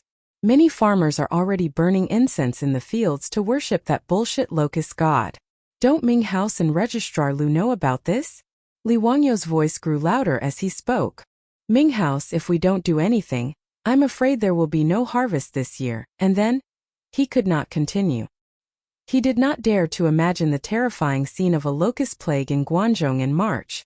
The crops that had just been planted in the fields would be eaten up. Guangzhong was a region that only planted crops once a year. If all the crops in the spring were eaten up by the locusts, it would be a disaster. Although there was a record in the Aid for Governance Comprehensive Mirror. In the first year, Guangzhong was famished and there was only one rice dipper and straight silk. In the second year, there were locusts all over the world. In the third year, there was a flood. Although the people eat the food, they have never tasted any complaints. Yes, the world is big. The scattered people return home salty. The rice is no more than 3 or 4 qian. However, Li Wangyu didn't really believe the records in the history books. It was now the second year of Chang'an, and the price of grain was 360 copper coins per bushel. After natural disasters like the plague of locusts and floods, the price of grain in the autumn of the third year of Chang'an actually fell to 3 or 4 copper coins per bushel. This was simply a fantasy. Could it be that Pai Lupi borrowed the rice from the sky? But no matter what, the March locust plague was a real threat. Li Wangyu could save Zhou village, but he could not save the world. He might not be able to save him, but the government could. That was why he took the risk of misleading the public, and directly told Yang Quan about the plague of locusts. Yang Quan stared seriously at Li Wangyu for a few seconds before sighing. How could I not understand what Ziyu is saying? When the larvae of the locusts first appeared, I had already sent a letter to the court, but... He shook his head. But how could it be so simple to kill the locusts? Li Wangyu did not understand. He asked, since the Ming House knows what is so difficult about it, this is a matter of life and death. If there is no way to kill the locusts, I have a few ideas. Yang Quan shook his head again. It is not difficult to kill the locusts. The Book of Songs has a saying, punish the thief, punish the flame. It can be seen that using fire at night can attract the locusts to the fire, just like moths. But this is not a problem of the method, it is that you cannot do it. Why not? Li Wangyu was confused. Since the ancient people knew how to kill the locusts, why would they allow the locusts to overrun the land? Yang Quan and Lu Xiao were silent. This made Li Wangyu even more anxious. After repeated questioning, Yang Quan finally opened his mouth to explain. First, the people are ignorant. They think the plague of locusts is released by the locust god to punish the people. Therefore, they are unwilling to kill the locusts for fear of offending the heavens. Secondly, there are many disputes between the court and the great scholars. Therefore, we have to think about how to deal with the locusts. Lu Xiao also explained, Ziyu, things are not as simple as you think. Our Tang dynasty believed in Buddhism. As the saying goes, sweeping the floor does not harm the lives of the ants. We love the moths and the lanterns. There are many disputes about how to deal with the locusts. Li Wangyu was confused by the words of the two officials. This was the first time he had heard the saying that locusts should not be harmed because they were also living beings. After the locusts consumed the food, when the people of the Tang dynasty traded their children for food, human life was no longer a living being. Saint Mary. There was a Saint Mary in the Tang dynasty. Then the ministers in the court are just going to watch as the locusts overrun the land? Are they going to rely on the prayers of the farmers to survive the plague? Are there no measures to prevent this? Lu Xiao sighed deeply. Dealing with the locusts is against the heavens. The only way is to cultivate virtue. Li Wangyu understood immediately. At that moment, he could only say that he had bought a watch last year to express his thoughts. Cultivating virtue meant that everyone had to strengthen their moral character and practice their inner strength. When everyone had completed their cultivation, the plague of locusts would naturally subside. Which idiot came up with this idea? Dealing with the locusts? Is that even possible? Dealing with the locusts is against the heavens. Why didn't the officials and scholars who came up with this idea go to heaven themselves? If they wanted to go to heaven, Li Wangyu could donate some firewood. He could guarantee that they would be burned to ashes and sent to the heavens as a wisp of smoke. Li Wangyu really wanted Pai Lupi to hurry up and eat the locusts so that the entire Tang dynasty could begin to deal with the locusts. However, this was obviously unrealistic. He was just a commoner. How could he possibly meet the emperor? Was this Pai Lupi someone that Li Wangyu could meet whenever he wanted? Besides, so what if he met him? Was he supposed to send a bunch of fried locusts to Pai Lupi and tell him that it was delicious and that His Majesty should try it? Would he be dragged out and beheaded by Pai Lupi? Li Wangyu's thoughts ran wild. He didn't know that he had already met Pai Lupi more than once. However, this guy still didn't know and had even insulted Pai Lupi a few times. By the time Pai Lupi ate the locust plague would have already spread. Eliminating the locusts would only be doing their best and leaving the rest to fate. They wouldn't be able to take much food from the locusts. After understanding all this, Li Wangyu had nothing else to say. He cupped his hands and sent Yang Quan and Lu Xiao out the door. In this locust plague, it was better to save oneself. It was impossible to rely on the government. Cho Kuan didn't say anything. After Yang Quan and the others left, the fatty pulled Li Wangyu with a nervous expression. Xiaolang, will there really be a locust plague? Li Wangyu looked at the fatty in surprise. Only then did he realize that Cho Kuan's family was in the food business. If the locust plague really did appear, it would have a huge impact on their family's business. The locust plague is certain. Go back and tell your father to stock up as much food as possible. However, Brother Cho, I have a request. When the locust plague happens, the price of food will definitely skyrocket. I don't ask that you open your warehouse for free, but at least don't hoard food for huge profits. Is that okay? Li Wangyu nodded and replied. Cho Kuan's fat face flushed red. Xiaolang, what are you talking about? Although my Cho family is in the business, we have never done anything unscrupulous. Seeing the fatty's reaction so strong, Li Wangyu knew that he had wronged him and hurriedly apologized. Knowing that the locust plague was about to happen, the fatty couldn't stay in Li Wangyu's house any longer. He hurriedly left and prepared to return to Chang'an to discuss this matter with his father. Li Wangyu didn't ask him to stay. He cupped his hands and sent the fatty Cho Kuan out the door. The next day, the people from the county government came. Li Wangyu and the old villager led a few officials to the riverbank to measure the size of the wasteland. The county government created a document, and the 300 mu wasteland officially belonged to Li Wangyu. Xiaolang, can you really manage this saline alkali soil?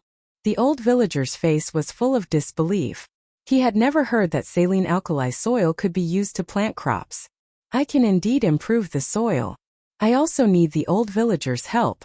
I need to invite some people from the village to do some work. Li Wangyu's words made the old villager somewhat embarrassed. Xiaolang, it's not that I don't want to help. It's just that right now it's the spring plowing season and the busy farming season cannot be delayed. There is a shortage of labor in the village. It's really difficult for you to find people to help. The old villager's words didn't make Li Wangyu worried. He had already thought about it. Hey old villager, the county gave me 10 cattle. Can I use these 10 cattle to exchange for labor with the village? What? Xiaolang, don't joke. The county gave you 10 cattle? Yes. Li Wangyu's words made the old villager sit down on the ridge of the field.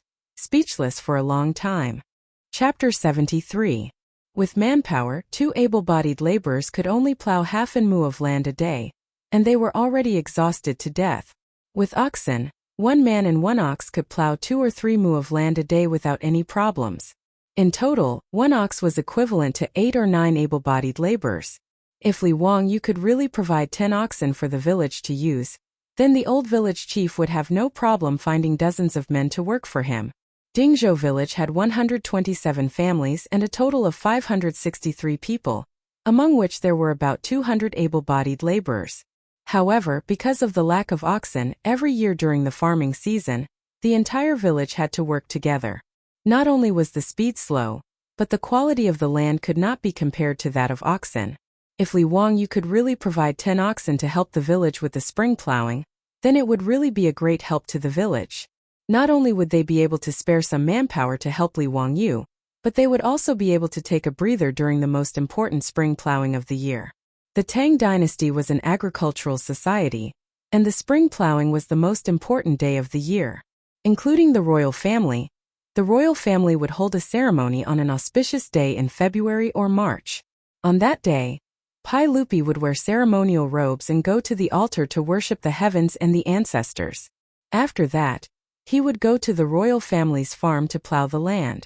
Pai Lupi would personally plow the land, and the leaders of the 3 provinces and 6 departments would lead oxen to plow the land. Even Empress Zhang's son would bring a group of imperial concubines to sow the land. Under the guidance and escort of the officials from the Ministry of Rites, Taichung Temple, and Jinwu guards, amidst the sounds of drums and hymns, they went back and forth 3 times, completing the 3 rejections and 3 rejections ceremony. Although Pai Lupi's ceremony was just a formality, it also showed the importance of the spring plowing in an agricultural society. Now that the spring plowing was imminent, it was not surprising that Li Wangyu was able to get 10 oxen. It was not surprising that he was able to scare the old villager like this. The old village chief grumbled as he got up and grabbed Li Wangyu's arm. "Xiaolang, you can't joke about this matter. When will the oxen be sent?" "The county government will send the oxen tomorrow. However, old village chief, if I want to keep this ox, the prerequisite is that I must first manage this saline alkali soil. Therefore, I have to trouble the old villager to find someone to help me. Otherwise, if the saline alkali soil is not improved, the county will take back the cattle, and I won't have any cattle to lend to the village." As soon as the old villager heard his words, his eyes immediately glared. "Xiaolang, just say the word. I'll call for as many people as you need. If anyone dares to not come, I'll beat him to death." The old man's calculation was very clear. Although the 10 oxen were given to Li Wangyu by the county government, the old man's calculation was very clear. But since Li Wangyu was willing to lend the cattle, it was the cattle that belonged to the village. If more than 100 farmers in Dingzhou village could own 20 oxen, they would be the envy of the surrounding villages. Such a precious cattle, since it had entered Dingzhou village, there was absolutely no reason for it to be taken away. "Xiaolang, is your method really feasible? This old man has never heard of growing food on saline alkali soil in my life." The old villager was now only worried about whether Li Wangyu's method of managing saline alkali soil was feasible. "Old village chief, don't worry. There is absolutely no problem with my method. Can you tell me about it first?" The old villager still wanted to hear it first. "First of all, deep plowing, then washing and soaking the soil. Then add soil, and finally add fertilizer to increase the fertility of the soil." Li Wangyu did not hide the method and simply told the old villager. The old villager was somewhat puzzled. "I understand the rest, but what does washing mean?"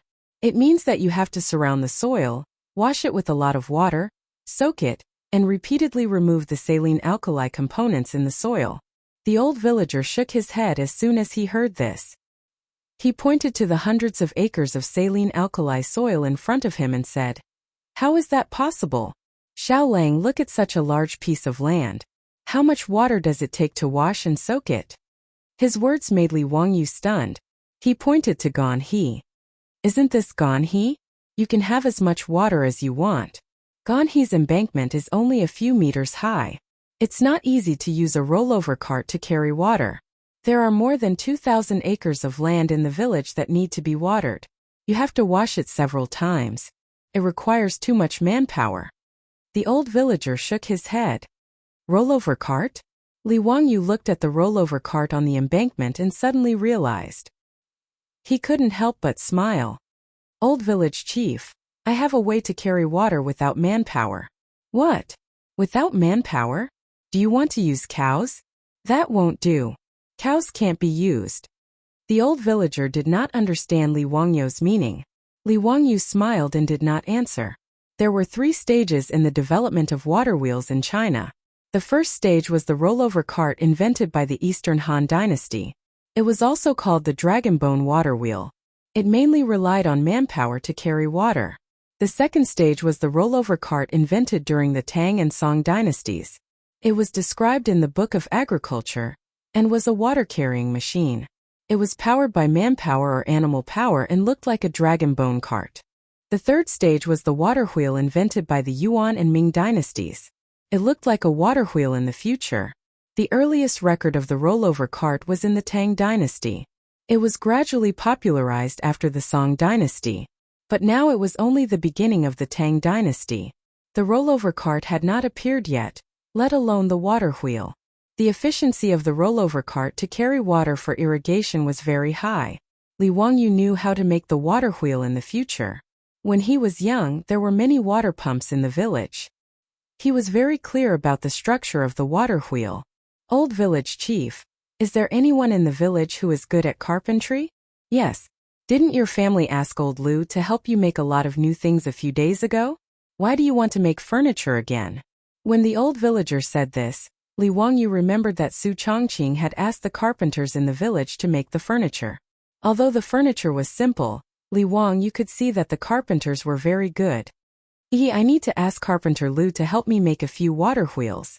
Then I can carry water automatically. Old village chief, you wait and see. I guarantee it will be easy to use. Haha, I will take care of the irrigation work in the future. Li Wangyu didn't wait for the old villager to react and ran towards the village, leaving the old villager dumbstruck and confused. Has this kid lost his mind? Carrying water automatically without manpower? Isn't that a god? The old villager sighed. He felt more and more that Li Wangyu was outrageous.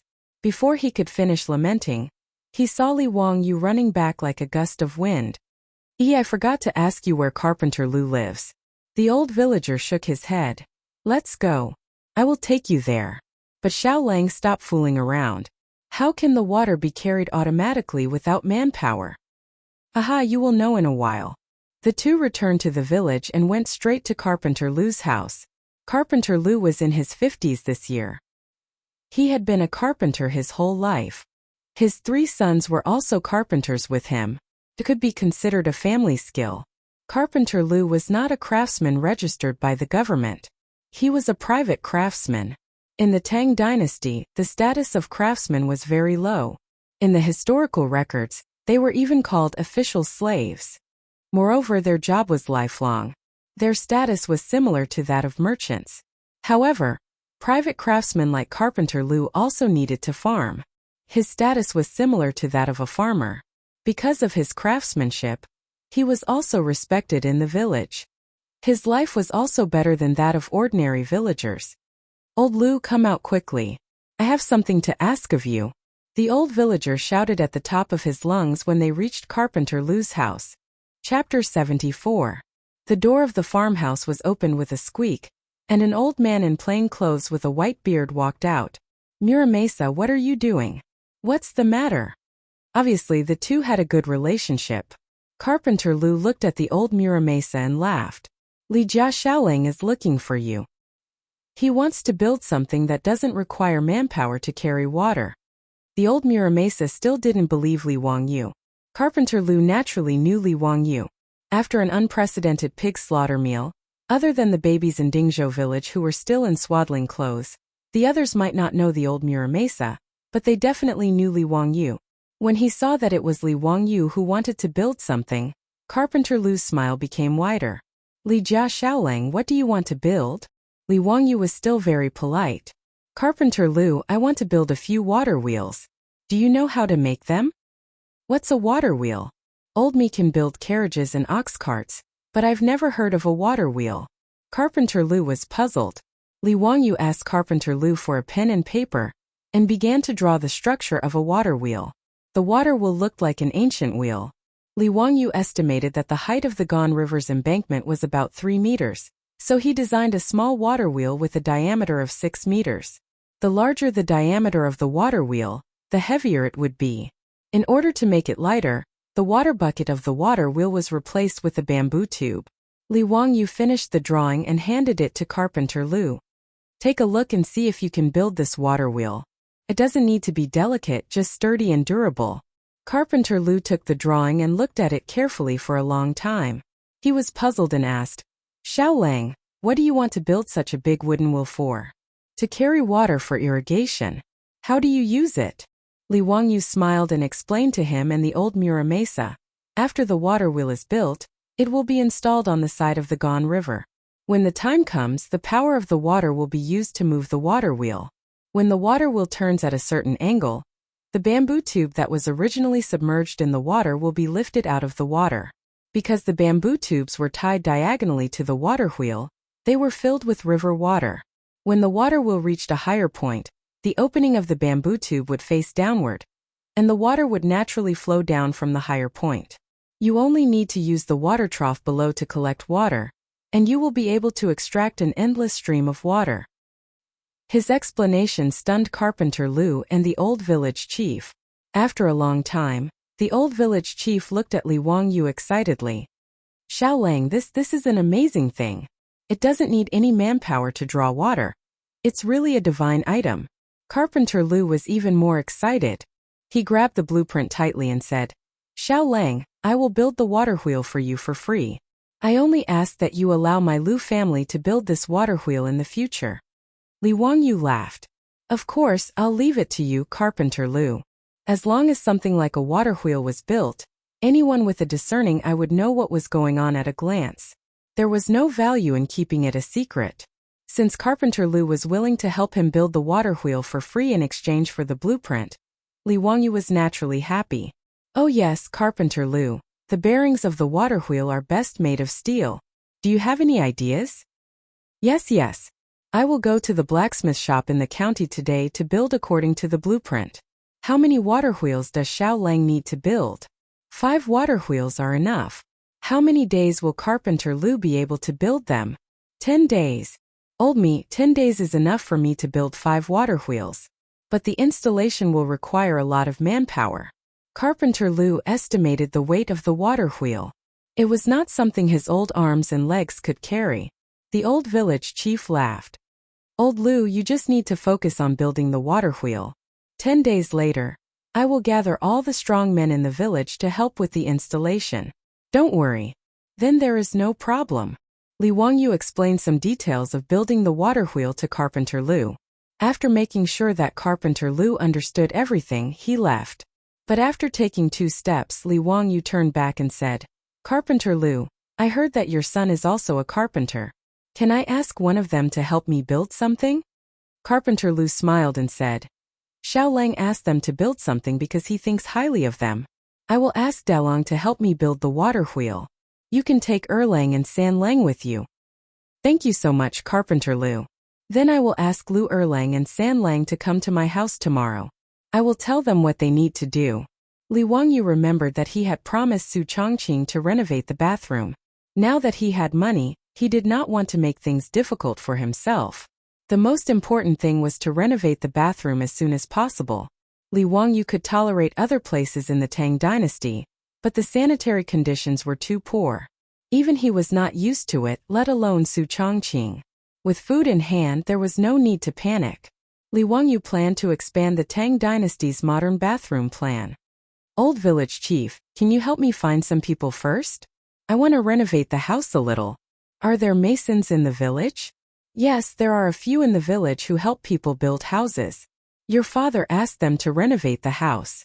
Why Xiaolang wants to rebuild the house again? Li Wangyu smiled and shook his head. No, just a simple renovation. By the way, is there a kiln nearby? I also want to burn a batch of porcelain. The old village chief was getting more and more confused about what Li Wangyu wanted to do. However, in his opinion, Li Wangyu was a genius.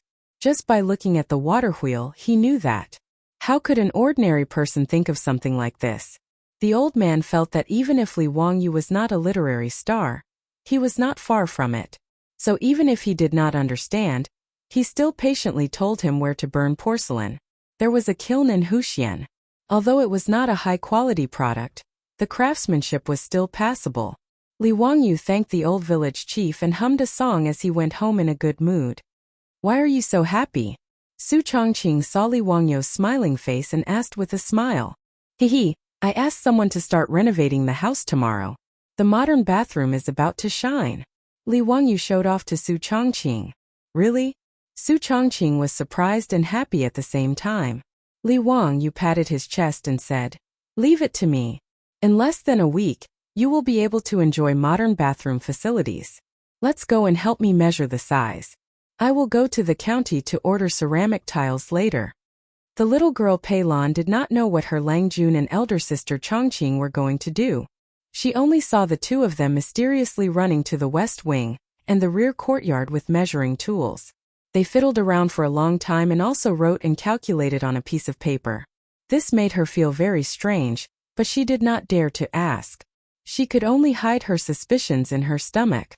Ever since her Lang Jun fell seriously ill, Perrin felt that he had become a different person. However, Perrin only felt that her Lang Jun was getting smarter and smarter. He also treated her better.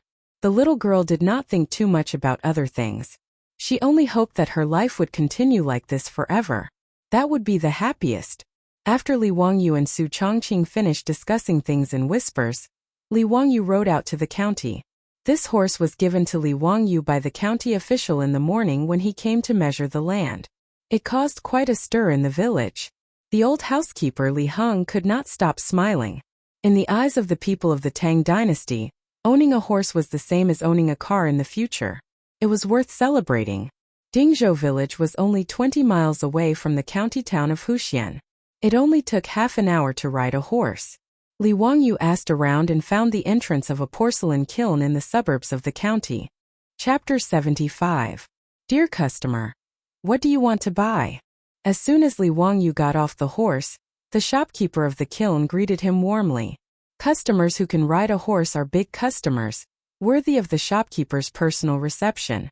Shopkeeper, can you order porcelain in your kiln? Of course, what kind of porcelain do you want? Although our kiln is not big, the craftsmanship of our old masters is very good. Whether it is porcelain bowls, porcelain bottles, porcelain basins, all kinds of shapes, as long as you need, we can order them. Li Wangyu smiled, took out the drawings he drew and handed them over. I need to make a batch of ceramic tiles. Can you see if you can do it? How can a modern bathroom not have ceramic tiles? Not only does it look beautiful, but it can also be waterproof. Li Wangyu thought that it was necessary. The shopkeeper looked at the drawing on the drawings, and his face was full of pain. Dear customer, what is the use of this thing called ceramic tile? Old me has been making porcelain for so many years, but I have never seen this thing.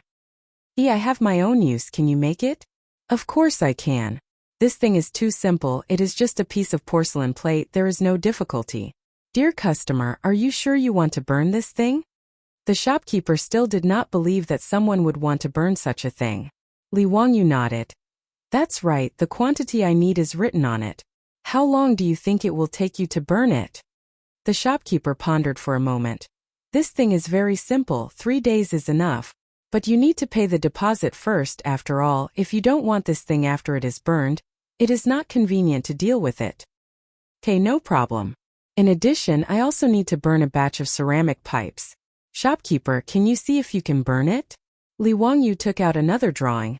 It was the size and style of the ceramic pipe he was going to use for the sewage pipe. No problem, this kind of ceramic pipe is also very simple to burn. The shopkeeper glanced at the drawing. It was just an ordinary ceramic pipe. Many fastidious rich people would also order it for the sewage pipe. Just when the shopkeeper thought that Li Wangyu was going to burn these simple things, Li Wangyu took out another drawing from his arms. What is this? The shopkeeper looked at Li Wangyu with a puzzled expression. The toilet bowl used for the toilet is also made of ceramic. I wonder if it can be made? Don't think that Li Wangyu was wrong. During the Tang dynasty, the toilet bowl was indeed called this. Originally, the toilet bowl before the Tang dynasty was called huzi. But the grandfather of the Tang dynasty's founder, Li Yuan, was named Li Hu. In order to avoid the word Huzi, he changed it to Mazi, and then it slowly became a toilet bowl. Of course, Li Wangyu's toilet drawings were not as complicated as the ones in the future. In fact, it was just a sitting flushing toilet. There was no backflow or drain. Otherwise, with the pottery technology of the Tang dynasty, they might not be able to make it. His explanation made the shopkeeper stunned again. He looked at Li Wangyu with a strange look, wondering why this customer ordered so many strange things today. However, he would not refuse money. He nodded and replied, "Yes, it can be made." Before he finished the drawing, Li Wangyu put his hands into his arms again. The shopkeeper was going crazy. Couldn't he take out all the things he wanted to make at once? The shopkeeper was no longer in a hurry. He glanced sideways at Li Wangyu, wanting to see if Li Wangyu would take out any other blueprints from his bosom. Li Wangyu was scared by the shopkeeper's stare. He smiled awkwardly and said, "Hee, no more. I just want to make these things." "Sir, it's 5 strings of copper coins. The deposit is 2 strings of copper coins." After confirming that Li Wangyu was no longer taking out drawings, the shopkeeper calculated the total price. "Okay, but you have to help me deliver it to Dingzhou village. Is that okay?" The shopkeeper saw that it was not far away, so he agreed. Li Wangyu took out the copper coins from the pouch and handed them to the shopkeeper. They agreed to receive the goods in 3 days. The order of ceramics was settled. "By the way, shopkeeper, there should be a lot of abandoned and broken pottery pieces at the entrance of your kiln, right? Is it convenient for you to give me some?" The shopkeeper silently rolled his eyes. Why did this customer keep making strange requests? However, there were a lot of broken pottery pieces piled up in an open space at the entrance of the kiln. These were just garbage that could not be disposed of. The shopkeeper naturally would not be stingy. He took Li Wangyu to the place where the waste was piled up and let him take whatever he wanted. After thanking the shopkeeper, Li Wangyu found an ox cart and loaded it full of broken pottery pieces. After paying the fare, he asked the coachman to help him deliver it to the Li family in Dingzhou village. After that, Li Wangyu went to other places in the county to order a lot of things. After confirming that everything was ready, he rode back to Dingzhou village. When he got home, the ox cart had already delivered the broken pottery pieces. Li Heng looked at him helplessly and said, "Lang Jun, why did you let people bring back so many broken pottery pieces?" Su Chongqing was also very curious. "Wang, why did you bring the broken pottery pieces back?" "Hehe, it's a secret. You will know in 2 days." Li Wangyu pretended to be mysterious and smiled without answering. Su Chongqing could not understand Li Wangyu's next move. He actually ordered Li Heng to move all the broken pottery pieces to the big stone mill in the village. After breaking them into pieces, he used the stone mill to grind them into powder. In order to grind the pottery pieces, he even let Li Heng take the horse and use the horse to drag the stone mill. This made Li Heng's heart ache. It was not because of the stone mill, but because of the horse. "Lang Jun, why are you grinding this thing? Can this thing be eaten as rice?" Li Wangyu did not answer. He just smiled and said that he had a big use for it and told him to go quickly. The villagers were stunned by Li Jia Xiaolong's actions. They had seen people using stone mills to grind flour, but it was the first time they had seen someone using stone mills to grind pottery pieces. Many men, aunts, and children in the village ran to the stone mill to see what was going on. "Husband, why is Li Jia Xiaolang grinding this broken thing?" A woman asked her husband in a low voice. "How would I know? Maybe he is feeding it to the chickens?" When raising chickens in the countryside, sometimes they would feed some sand to help the chickens digest. Because the chickens did not have teeth, they would eat some sand or small stones to act as teeth and help the chickens digest their food. Isn't the sand ready-made? Why does he need to grind it? Also, look at how fine housekeeper Li grinds it. It is almost like flour. How can it be fed to the chickens? Why are you asking so much? The Li family's little Lang is a literary star who has descended to the mortal world. He knows more than us farmers. Just watch. There was even a villager who slapped his son's head with his palms that were as big as palm leaf fans. "San Lang, I'll send you to school in the future. You can also learn the skills of the Li family's little boy." Many villagers took the initiative to come forward and help. They drove the horses to sweep the dust, and all the broken pottery pieces were ground into powder. After moving a few bags of pottery pieces back home, Li Wangyu checked them and only asked Li Heng to pack them up. They would be useful in 2 days. The next day, the county government sent people to drive all the cattle to the village. As soon as they entered the village, they caused a sensation. Men, women, and children in the village all rushed out after hearing the news to see the precious cattle.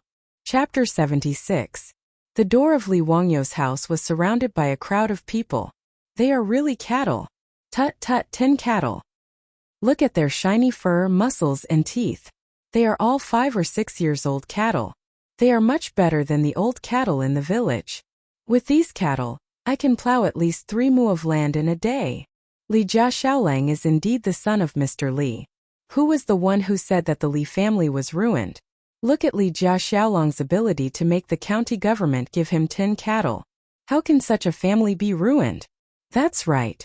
People in the county were spreading rumors that Li Jia Xiaolang was expelled from the Li clan and his life was over.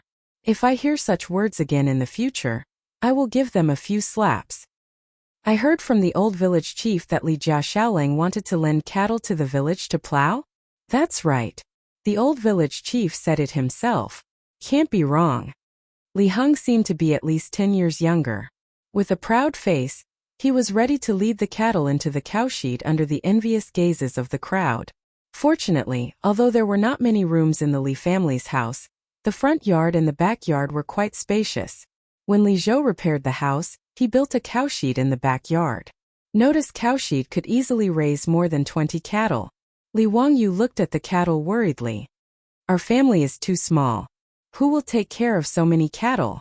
Chongqing, I shouldn't have released all the servants in the family back then, right? Su Chongqing rolled his eyes at him and didn't bother to answer. Perrin beside him said excitedly, Lang Jun, there is still me. I will go to the fields every day to cut the grass and herd the cattle. Li Wangyu was amused by Perrin's words. He lovingly reached out and pinched Perrin's little face. That won't do. Won't my Perrin become a cow herder? What if she gets tanned by the sun? Although Perrin was only 12 or 13 years old, in fact, many girls at this age in the Tang dynasty had already been married. In the eyes of future generations, Li Wangyu was just a little girl, so she didn't have any scruples. However, his actions and words made Perrin's little face turn red. She covered her face and couldn't say anything for a long time. Su Chongqing, who was standing at the side, saw everything clearly. He glared at Li Wangyu in annoyance and snorted softly before pulling Pei Lan away. Li Wangyu was baffled. Did he provoke her or provoke her? Why are you glaring at me? Li Wangyu is too lazy to think about a woman's bottom of the sea. He goes out to find the old villager. Now that the cattle had arrived, he could begin to transform the saline alkali soil. Soon, under the arrangement of the old village chief, 20 skilled farmers led the 10 oxen to the saline alkali soil and began to plow the soil. This plow was equivalent to opening up a wasteland, so it needed to be plowed deeply. The soil was required to be fine in order to allow the alkali to be fully exposed to the air, so that it would be easier to wash the soil later. Although there were cattle, it would take at least 10 days to plow the entire 300 mu of saline alkali soil. However, Li Wangyu was not in a hurry. This time was just right for Carpenter Lu to make the water wheel. After 10 days, the cattle could help the village cultivate. This exchange made the old villager smile so much that his back teeth were exposed. After explaining the saline alkali soil, Li Wangyu rushed back to his home. Carpenter Lu's 2 sons and several masons in the village were still waiting for him. Greetings, Xiaolingkan. What do you need us to build? Carpenter Lu's 2 sons were already waiting for him with carpentry tools. Li Heng didn't know what his Lang Jun wanted to do, so he and Perrin were both curious. The 2 of them thought that it might be like Su Chongqing, asking Carpenter Lu's sons to build some new furniture. At first, Li Heng and Perrin felt that the new furniture was strange, but after using it, they both liked it. Seeing that Li Wangyu had asked Carpenter Lu's sons to come over, they were both looking forward to it. However, Li Wangyu did not ask Carpenter Lu's sons to build any furniture. Instead, he pointed at a small mountain not far behind his house and said, I'll have to trouble Erlang and San Lang to help me build a water pipeline. Use the bamboo on the mountain. After opening it up, the spring water on the mountain will be connected to the house. After saying that, he took out a blueprint that he had drawn long ago. On it, there were detailed instructions on how to build the water pipeline. Lu Erlang and San Lang were both surprised. They originally thought that he was going to build furniture, but they didn't expect him to build a water pipeline. After carefully looking at Li Wangyou's blueprint, the two of them were full of admiration. Xiaolang Kuan, this idea of yours is really interesting. In this way, you don't need to use people to draw water from the well. The spring water on the mountain can continuously flow into your kitchen and this bathroom. May I ask, Xiaolang Kuan, what is a bathroom? Li Wangyou laughed and said, "It's a bathroom and a toilet." Hearing this, the two of them were both stunned. Xiaolang Kuan, you want to build a toilet in the West Wing? How can that be? Not only were Carpenter Lu's sons surprised, but Li Heng and Perrin were also stunned. Building a toilet in the West Wing? Was Lang Jun crazy? They couldn't be blamed for being surprised. The toilets in the Tang dynasty were not like those in the future that had complete sewer pipes. They were dry toilets. Even in the countryside of the future, no one would dig a dry toilet in their house. Not to mention the issue of hygiene, just the smell alone was enough to make one feel disgusted. Li Wangyou didn't explain.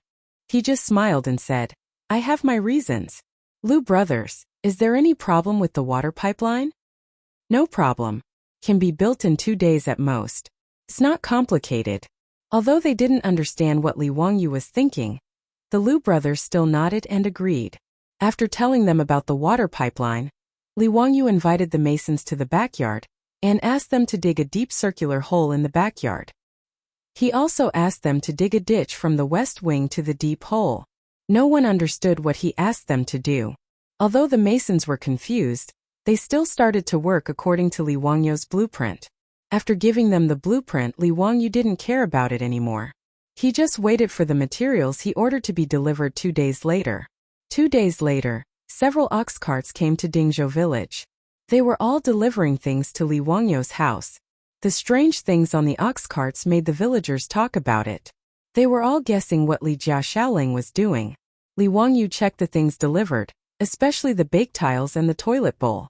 Needless to say, the craftsmanship of the Tang dynasty craftsmen was really good. It was no worse than the furniture sold in the future. He picked up a tile with a beautiful pattern and flicked it with his finger.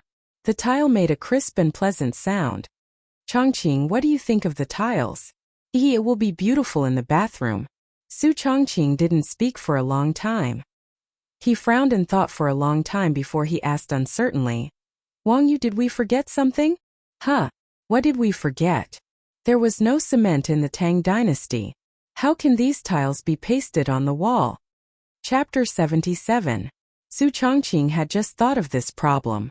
There was no cement in the Tang dynasty, so the tiles could not be pasted on the wall.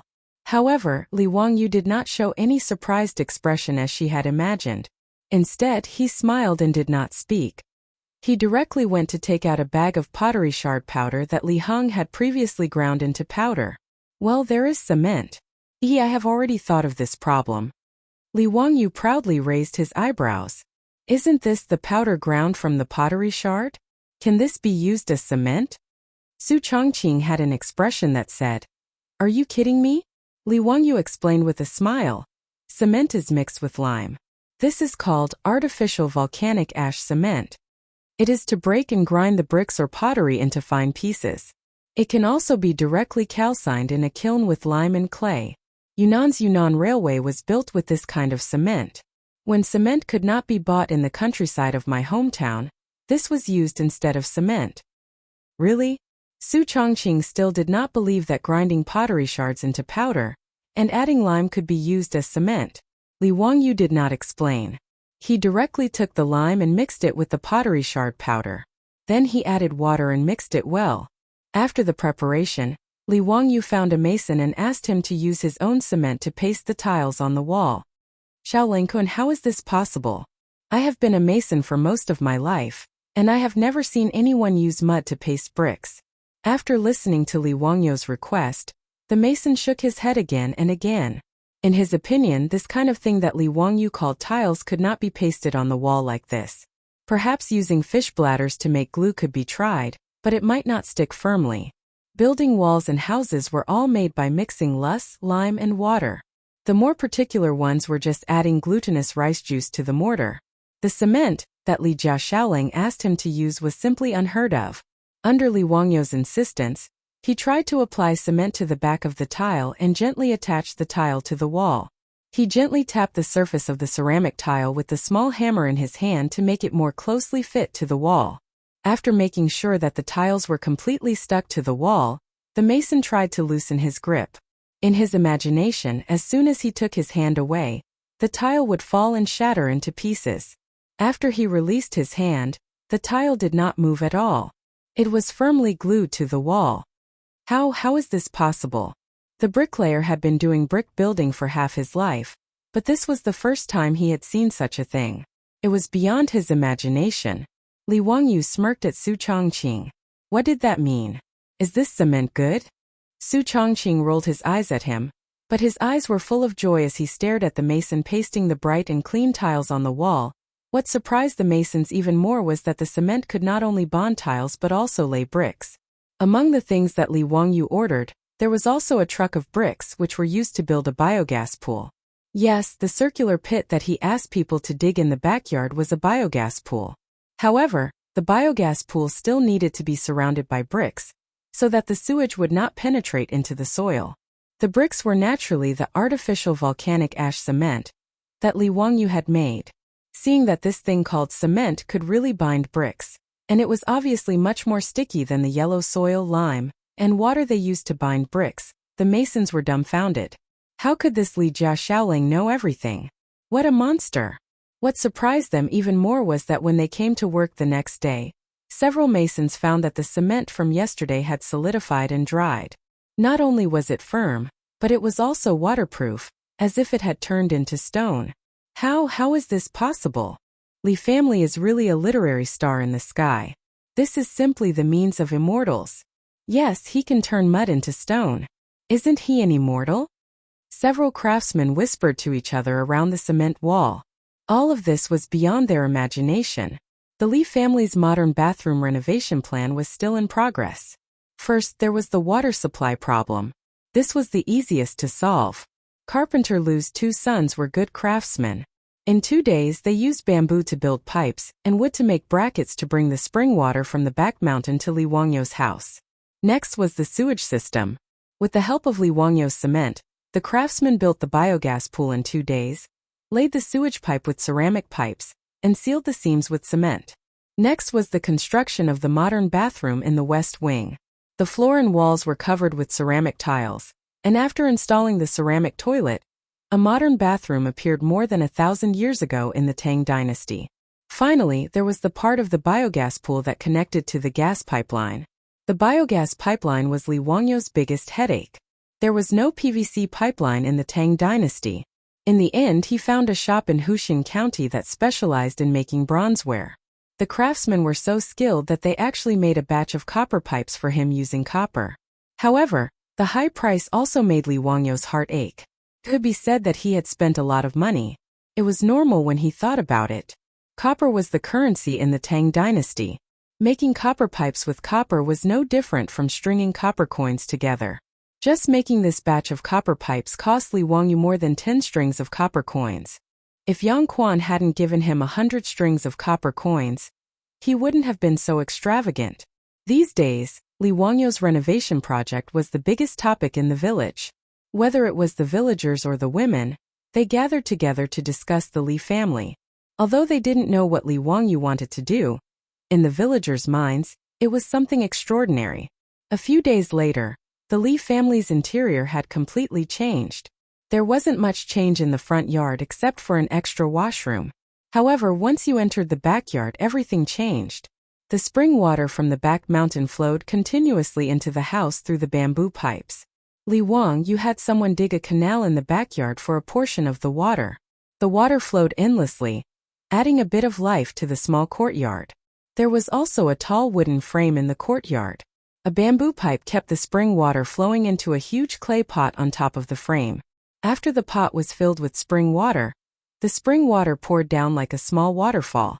This clay pot was custom-made by Li Wangyou at the kiln factory. Its purpose was to store water. Underneath the clay pot was a pipe made of bamboo that extended to the Lai Hot's kitchen and the washroom in the west wing. The reason why this clay pot was set up to store water was to install a water valve on the bamboo pipe.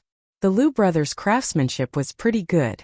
They used wood and bamboo to make a wooden water valve that could control the flow of water out of the bamboo pipe. Just this water valve was enough to make Perrin extremely happy. She continuously opened and closed the water valve on the bamboo pipe in the kitchen. Seeing the water flowing out of the bamboo pipe, she happily called out.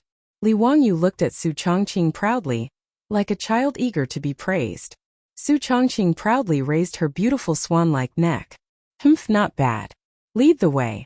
This consort wants to see the washroom. Scum, Your Highness, this way please. Li Wangyu flung his robe and helped Su Changqing to the west wing like a servant. Chapter 78. The area of the west wing was very large. Naturally, it was not only remodeled into a modern bathroom. In the west wing there was not only a bathroom covered with beautiful tiles and a ceramic toilet, but also a large bathtub and a sauna room. The walls of the sauna room were covered with smooth and bright firwood planks, which were the craftsmanship of the Liu brothers. The thick planks on the walls were used for insulation. Li Wangyu took Su Changqing to the back of the west wing, where there was also a huge clay pot on a high place with a firewood stove below.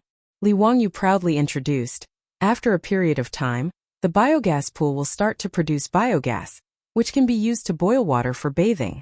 Now we need firewood to boil water for a few days. Then he pointed to the bamboo pipe connected to the clay pot. After the water in the clay pot is heated, it can be directly transported to the shower room through the bamboo pipe. The little stars in Su Changqing's eyes were about to pop out. Then can I take a hot bath tonight? Of course. After getting Li Wangyu's confirmation, even the proud Su Changqing could not help but jump up like a little girl.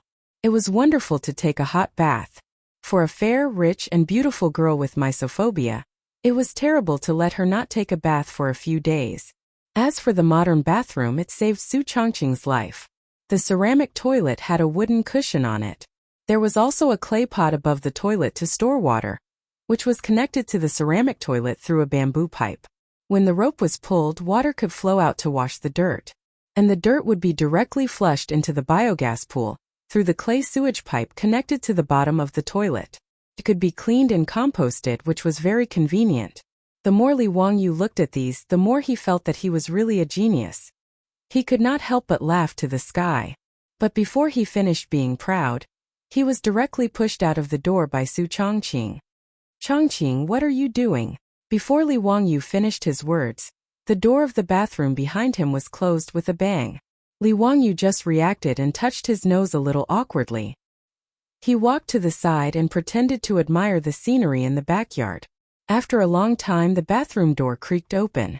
Li Wangyu hurried over. How is it? How is it? Is the toilet good? However, it was obvious that normal women wouldn't answer this kind of question. Su Changqing blushed and glared at him. She lifted her skirt and ran away. Li Wangyu, on the other hand, didn't feel like he had asked a stupid question.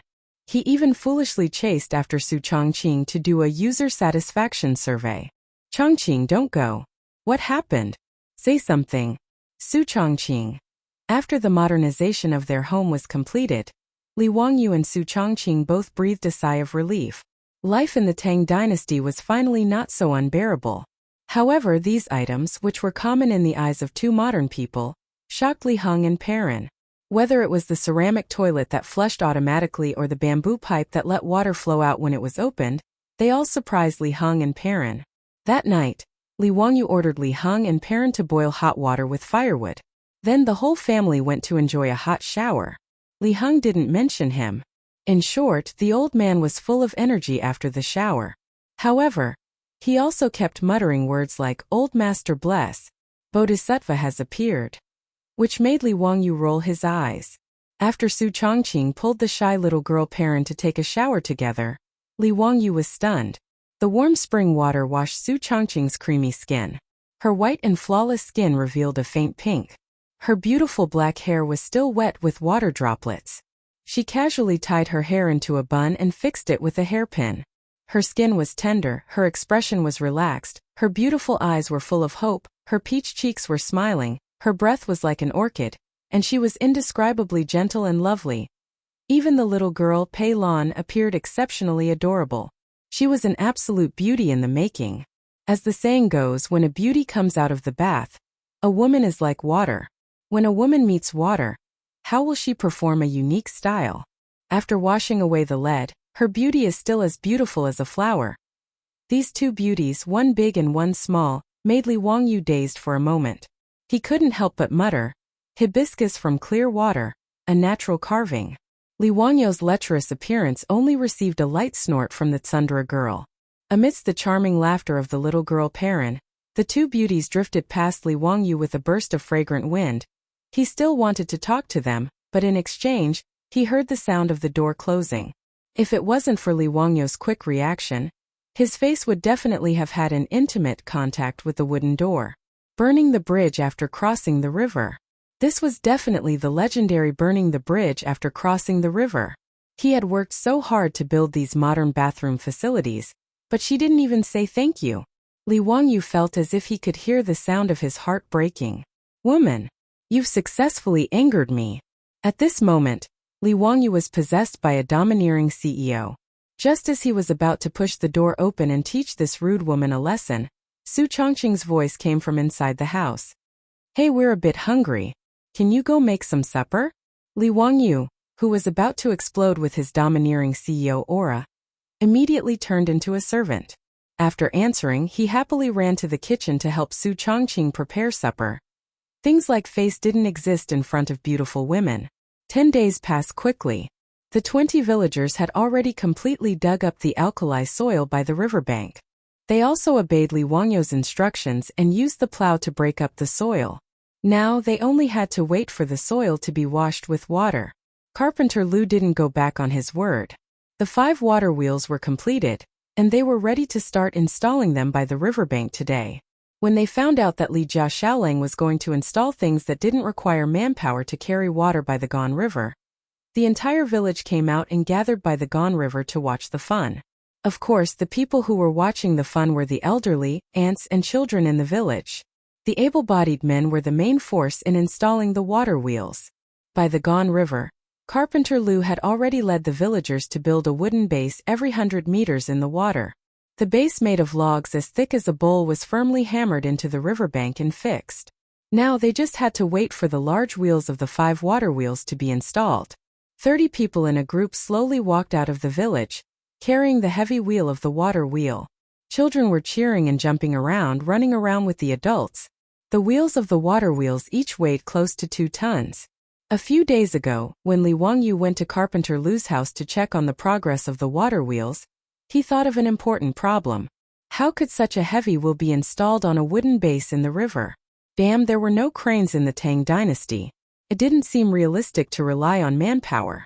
There was also no place in the Gan River for people to stand on. Wouldn't it be a joke if the water wheels couldn't be installed after they were built? Li Wangyu threw this question to Carpenter Lu with a pained expression. Unexpectedly, Carpenter Lu laughed and said, "Xiao Lang, there's finally something you don't understand." Chapter 79.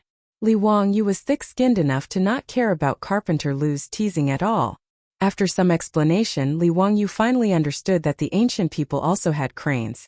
It was just a matter of manpower. Tangerine, also known as a crane. In fact, it was very simple. It used the principle of leverage to create a tool that was specially used to lift heavy objects.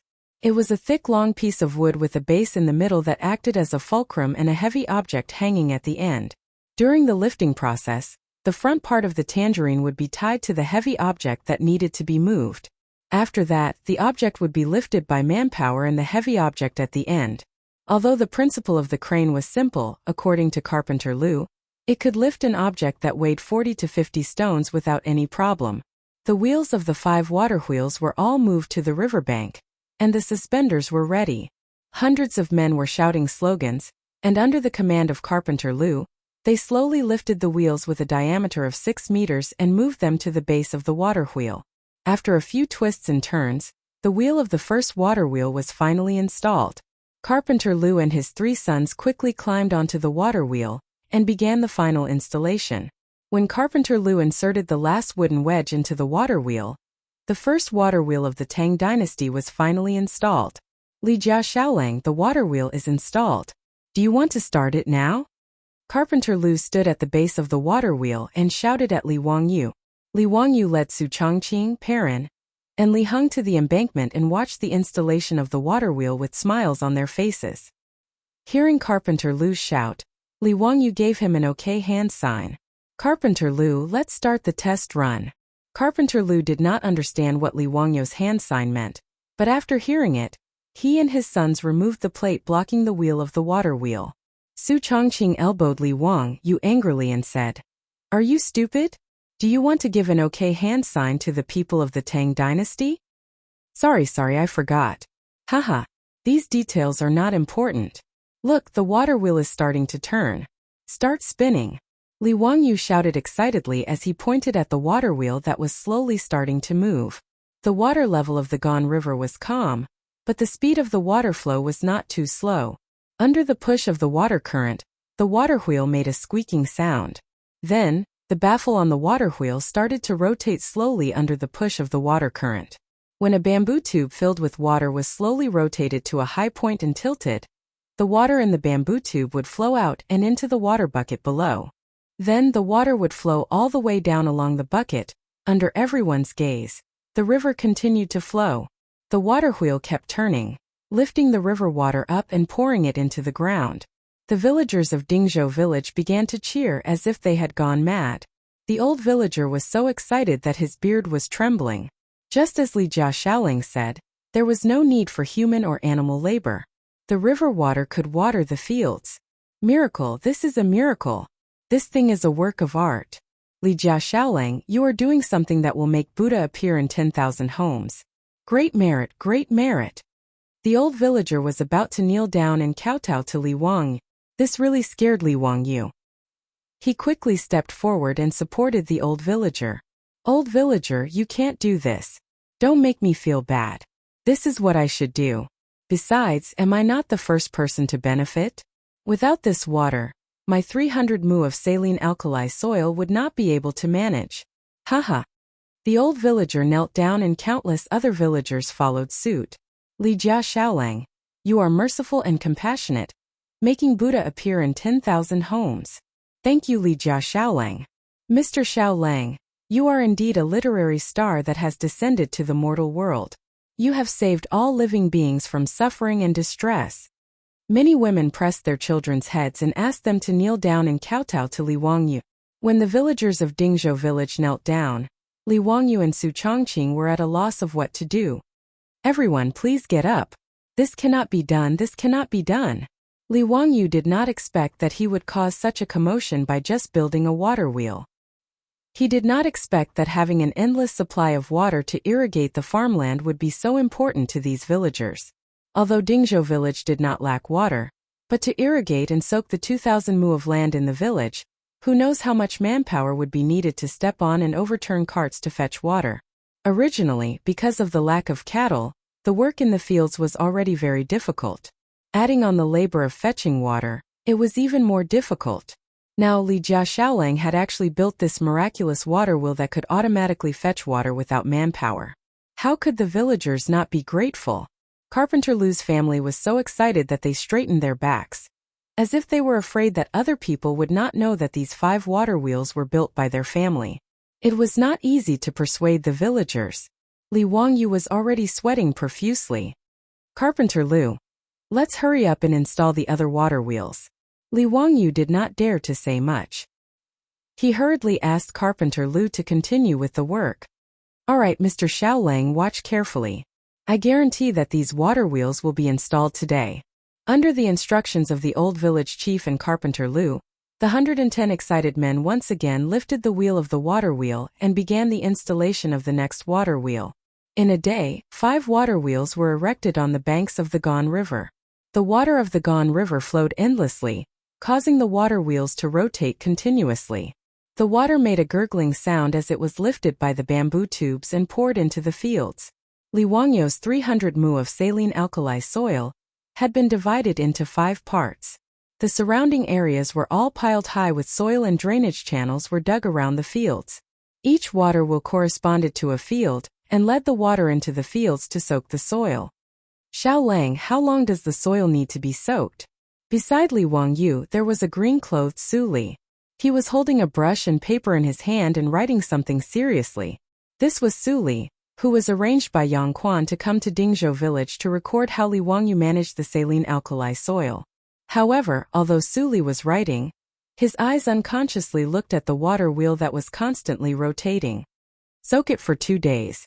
Then drain the water in the fields. Drain the water and store it again. After doing this 3 times we can proceed to the next step. Li Wangyu said very carefully, "Oh, that's right. Remember, the drainage and the inflow have to be separated. The drainage must be far away from the inflow source." After Su Li memorized Li Wangyu's words without missing a word, he immediately bid farewell and left. As the 5 water wheels were set up, the villagers of Dingzhou village were all watching by the Gan River. Whether it was the elderly, the farmers, the ants, or the children, it seemed like they were not tired of watching the water wheels rotate. The 400 to 500 people were like audiences in the cinemas of the future who were watching commercial blockbusters. They were mesmerized by the rotating water wheels and were unwilling to leave for a long time.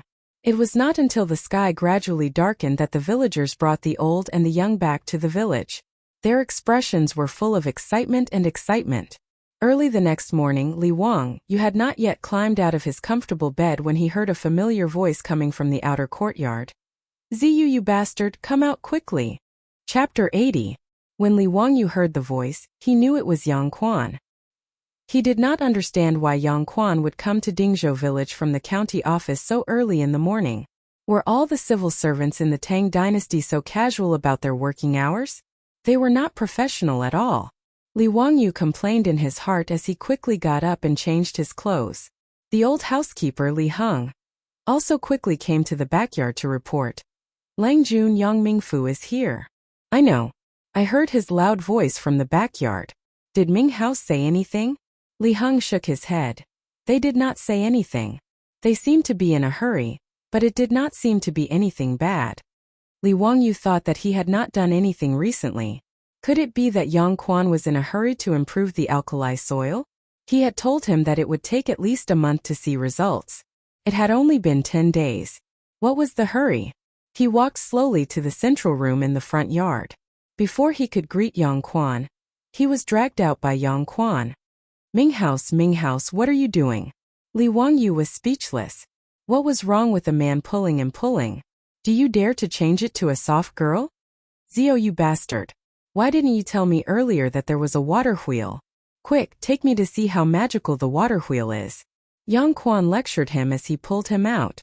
Li Wangyu was confused. What did he mean? He came to Dingzhou village from the county early in the morning just to see the water wheel? Yang Zhuo wasn't the only one who had come. All of the big shots from the Hu County Yamen had appeared at Dingzhou village. Li Wangyu was just about to greet the deputy, and Registrar Lu Xiao when Yang Quan pulled him out. Let's go see the water wheel. Don't be so polite." Li Wangyu could only lead Yang Quan and the others to the Gan River outside the village. Li Wangyu did not expect that the usually quiet riverside would be so lively today. Not only did the villagers of Dingzhou village come to see the water wheel, but the villagers from the surrounding villages also rushed over after hearing the news. The banks of the Gan River were as lively as a market. What made Li Wangyu even more speechless was that he saw many people actually lighting incense sticks and praying to the 5 water wheels on the banks of the Gan River. After a night of continuous watering by the water wheel, Wangyu's land, the 300 mu of alkali soil was soaked in water. It looked like a big lake beside the Gan River. 300 mu of land was nearly 200,000 square meters of land. The 5 water wheels watered the land day and night. This scene was very magical in the eyes of the people of the Tang dynasty. Yang Quan and the other county officials were shocked when they heard Su Li's report yesterday. After repeated questioning, they confirmed that Li Wangyu had really created a tool that could automatically carry water without manual labor. The water wheel looked ordinary in Li Wangyu's eyes, but it made the other county officials unable to sleep well. They rushed to Dingzhou village at dawn to see it with their own eyes. When Yang Quan and the other county officials arrived, the villagers on the embankment immediately made way for them. They did not care about official etiquette. They lifted their robes and ran all the way to the water wheel. Hiss! It really doesn't need manual labor. It automatically rotates non-stop. Lu Xiao could not help but gasp when he saw how the water wheel worked. Yang Quan and the others also saw the structure of the water wheel and how it moved to carry water. They were all very excited. The county magistrate of Hu County shook his head and commented, "Ziyu, the water wheel is not a fake person. A wise man's creation is really a great coincidence. Lone Will carries cold water. No one is responsible for farming. Ziyu, you actually have such knowledge of how to apply it to the world. It's really rare. But since you have the ability to create something like this, why didn't you show it earlier? Do you know that you almost messed up our plan?" Yang Zhuo praised Water Wheel but turned around and lectured Li Wangyu. His words almost made Li Wangyu's nose crooked out of anger. "I created the water wheel to benefit the village. Why am I in the wrong?" Yang Quan glared at him and said, "Spring plowing is just around the corner. How can I have the time to promote this water wheel? Ziyu, do you know how much energy this water wheel can save for the people of Hu County? How much food can it increase? If it is promoted to the entire Tang dynasty, how grand will it be? Ziyu, where's the blueprint for this water wheel? Quickly hand it over to me." Li Wangyu listened and nodded. The promotion of the water wheel would indeed increase the food production. The reason was simple. The primitive agriculture of the Tang dynasty mainly relied on manpower. Since ancient times, Wuxia belonged to intensive farming, which was more labor-intensive. If you could save more manpower, you could get more food. As a village boy, Li Wangyu naturally understood this. However, he soon realized that no matter how he looked at it, it seemed wrong. Damn it, he was the one who invented the water wheel. Why was he being lectured by Yang Quan? Also, did I say that I would give you the water wheel? Do you still have any intellectual property rights? Even Carpenter Lu was willing to help him build 5 water wheels for free in exchange for the water wheel blueprint. Yang Quan's words meant that he wanted to take away the blueprint without paying a single copper coin? I despise him. There's no point in talking to this kind of person. Close the door and let the beautiful woman in. Li Wangyu had already seen Su Changqing accompanied by Pei Lan to the riverbank. He hurriedly gestured to her, indicating for her to come over. He directly explained the matter to Su Changqing in English in front of Yang Quan and the rest. Although Li Wangyu's English was average, it was not a big problem to explain it clearly. Yang Quan and the rest were confused. They did not understand what the two were talking about. "Ziyu, what are you talking about?" Nothing. It's just my hometown dialect," Li Wangyu said with a smile. Yang Quan and Lu Xiao were confused. This Li Ziyu was born in Hu County. What kind of hometown dialect was this? Su Changqing understood Li Wangyu's words. She smiled sweetly and bowed slightly to Yang Quan and the rest. "Greetings to Yang Mingfu. Does the Ming house want to promote this water wheel in the Tang dynasty?" Yang Quan knew Su Changqing. He knew that she was the so-called distant cousin, that the secretary Lu Xiao helped to settle in Li Wangyu's family. Naturally, he did not believe this statement. Before the Li family in Hu County was removed from the family, they were relatives of the royal family. How could there be a distant cousin for no reason? However, he would not expose this matter. Although Su Changqing's background was unknown, Yang Quan would not interfere if the people did not report it. Moreover, Yang Quan could clearly see the vague feelings between Li Wangyu and Su Changqing. He also knew that the relationship between the two was not ordinary. Yang Quan and Cho Kuan were the same. They could not figure out why Li Wangyu would like such an old woman. Yang Quan and the rest now valued Li Wangyu very much. Naturally, they would not show their authority to Su Changqing. "Lady Su, I do have such a plan. Then how much is Yang Mingfu prepared to pay for the water wheel blueprint from my family?" Su Changqing chuckled. Li Wangyu clearly felt the foxtail behind his beautiful boss was constantly wagging. Chapter 81. Su Changqing's words stunned Yang Quan and the other officials of the county government. How much money? What did he mean? I've never asked about the price of a restaurant in the city, let alone a few rotten watermelons. No, I got the wrong script. This was a big deal that benefited the country and the people. How could he talk about money? Yang Quan didn't react at all. In his opinion, the water wheel was built for the people. How could Li Wangyu take money? Pay. That's right. Don't tell me that the Ming residence doesn't intend to pay and just take the things from my family? Su Chongqing had a look of disbelief as he stared at Yang Zhuo with his beautiful big eyes. That pitiful look made Yang Zhuo suddenly feel a deep sense of guilt. This isn't taking something from your house. This water wheel is a great merit that can benefit the people. How can you call it taking something from your house? Yang Quan quickly waved his hand. The water wheel was created by my family. Yang Quan explained patiently. This water wheel can help the people of the Tang dynasty live a good life. Zio will be appreciated by all the people. Madam Su, you can't treat it like this. The water wheel was created by my family. The water wheel was created by my family. Yang Quan's face couldn't help but twitch. After a long time he sighed. Hey, it's yours.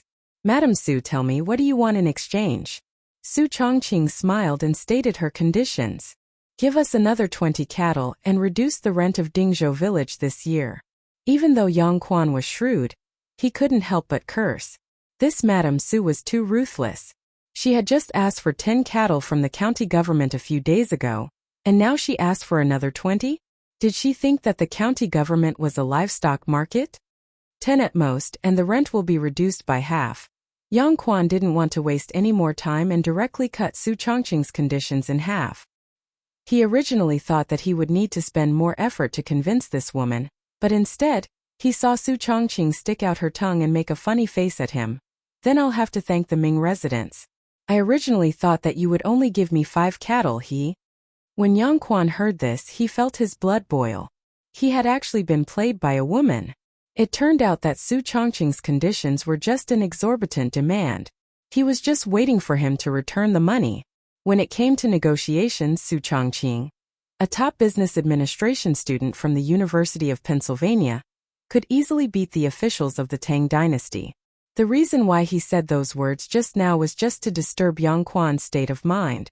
When Yang Quan became impatient, he would then throw out his conditions and directly achieve his goal. Yang Quan shook his head. Since he had already said it, there was absolutely no reason to go back on his words. In this era of the Tang dynasty, Li Wangyu's favorite thing was that people kept their promises. He attached great importance to integrity. According to Zheng Guan, integrity. If the superior doesn't believe, he can't make the subordinate do anything. If the subordinate doesn't believe, he can't make the superior do anything. In the 6th year of Zheng Guan, Pai Lupi ordered 390 prisoners on death row to be released home for the new year. After the new year, he would be returned to prison to receive the death penalty.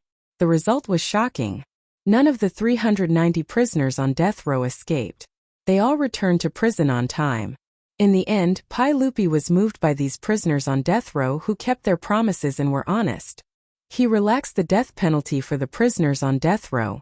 So no matter what, since Yang Quan had promised, he would definitely do it. Li Wangyu immediately smiled and took out the water wheel blueprint that he had already prepared. He held it with both hands and handed it to Yang Quan. In fact, he already knew that after the water wheel was built, it would definitely attract the attention of Yang Quan and the others. So he had already prepared the water wheel blueprint in advance. Yang Quan grabbed the blueprint and fiercely glared at him. As shrewd as Yang Quan was, he naturally saw that Su Chongqing was negotiating with him under Li Wangyu's instructions. Li Wangyu touched his nose a little embarrassedly. Why did you glare at me when your beautiful superior killed you? I originally thought that it would be good enough if I could cheat a few cattle. I didn't expect Su Chongqing to be so awesome. When the old villagers heard Yang Quan personally say that the rent of Dingzhou village would be reduced by half this year, they immediately knelt down to Yang Quan and the other county officials. Thank you, Ming House. Thank you, Ming House. I kowtow to you on behalf of the 127 villagers of Dingzhou village. Yang Quan laughed and reached out to help the old villagers up. Mr. Qian, if you want to thank someone, you should thank Li Jiao Xiaolang and Su Xiaonyang. This county does not dare to claim the credit. This was exchanged with the water wheel blueprint by the Li family's young man. The old villagers naturally understood his words. They looked at Li Wangyu gratefully again, as if they were going to kneel down. Li Wangyu hurriedly stepped forward to support the old man. Everything about the Tang dynasty was good, but there were always people kneeling down to him from time to time. Li Wangyu really couldn't get used to it. Yuqi's old villagers kneeling down to him. It really shortened his life. Yang Quan left with satisfaction. Not only did he take away the water wheel blueprint, but he also took Carpenter Lu's eldest son with him. To make a water wheel, the blueprint alone was not enough. The father and son of the Lu family had made 5 water wheels with their own hands. Naturally, they were the most professional water wheel makers in the Tang dynasty. Carpenter Lu was not like Li Wangyu. As soon as he heard that the county magistrate wanted to recruit his eldest son to teach him how to make a water wheel in the county, he hurriedly agreed. Not only did he agree, but he also wanted to recommend himself to help in the county with a smile. Carpenter Lu's attitude finally made Yang Quan feel that he was still the county magistrate. He nodded with satisfaction and squinted at Li Wangyu.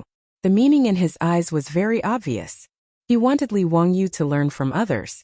Li Wangyu just pretended that he didn't see it. He touched his nose and didn't say anything. Yang Quan was irritated by his attitude. Thinking that he had to give his family another 10 cattle, Yang Quan felt distressed. In fact, Yang Quan didn't care that much about waiving half of Dingzhou village's rent. There was no other reason. Dingzhou village was too poor and couldn't collect enough rent every year. It would be good enough if they could get half of it. It was better to generously waive the rent. But 10 cattle were different. That was a huge expense. Even though Yang Quan was the county magistrate, he couldn't ignore this expense. In short, Yang Quan was now happy. He took the water wheel blueprint and Lu's eldest son back to the county magistrate's office in Hu County. After Li Wangyu sent Yang Quan and the others away, he and Su Chongqing stayed at home to take inventory of their property. It had only been half a month since they transmigrated to the Tang dynasty. Now, he and Su Chongqing had been forced to leave the mansion in Hu County without any property. Now they unknowingly owned 20 cattle, 2 horses, a plot of land that could be improved, and more than 100 strings of copper coins and gold at home. If he didn't consider the debt of more than 1.6 million yuan, Li Wangyu would have entered the well-off society of the Tang dynasty ahead of time, and become a great and glorious small landlord. Sure enough, knowledge was power. This was the so-called, "There is a house of gold in a book." Li Wangyu only exchanged the method of improving saline alkali soil, and the blueprint of making a water wheel for these things. Of course, strictly speaking, the 2 techniques he handed over were far more than what he exchanged from Yang Quan. But Li Wangyu was very clear. First, he didn't have the ability to protect these intellectual property rights. Second, as Yang Quan said, whether it was the saline alkali soil improvement or the water wheel, they were very useful to the people of the Tang dynasty. Li Wangyu didn't intend to keep them to himself. Li Wangyu picked up the bowl of water with satisfaction and drank a mouthful. After putting down the bowl, he felt that at this time, he should have a cup of fragrant tea and take a nap under the sun. Thinking of the tea leaves, Li Wangyu suddenly stood up and patted his head with his hand. How could he forget the treasure in the Qinling Mountains? Chapter 82. Li Wangyu remembered that in his previous life, he had tasted a type of tea produced in the Qinling Mountains. Medicine King tea. This type of magical tea from the depths of the Qinling Mountains could only be found in the wild. It was said that the Medicine King tea was discovered by Sun Simiao, the Medicine King of the Tang dynasty, when he was cultivating in the Taibai Mountains of the Qinling Mountains. It was said that when he lived in seclusion in the Taibai Mountains, he often picked a type of tea leaves to make tea. He also introduced it to the mountain people and herbal medicine doctors. Later generations called it the Medicine King tea.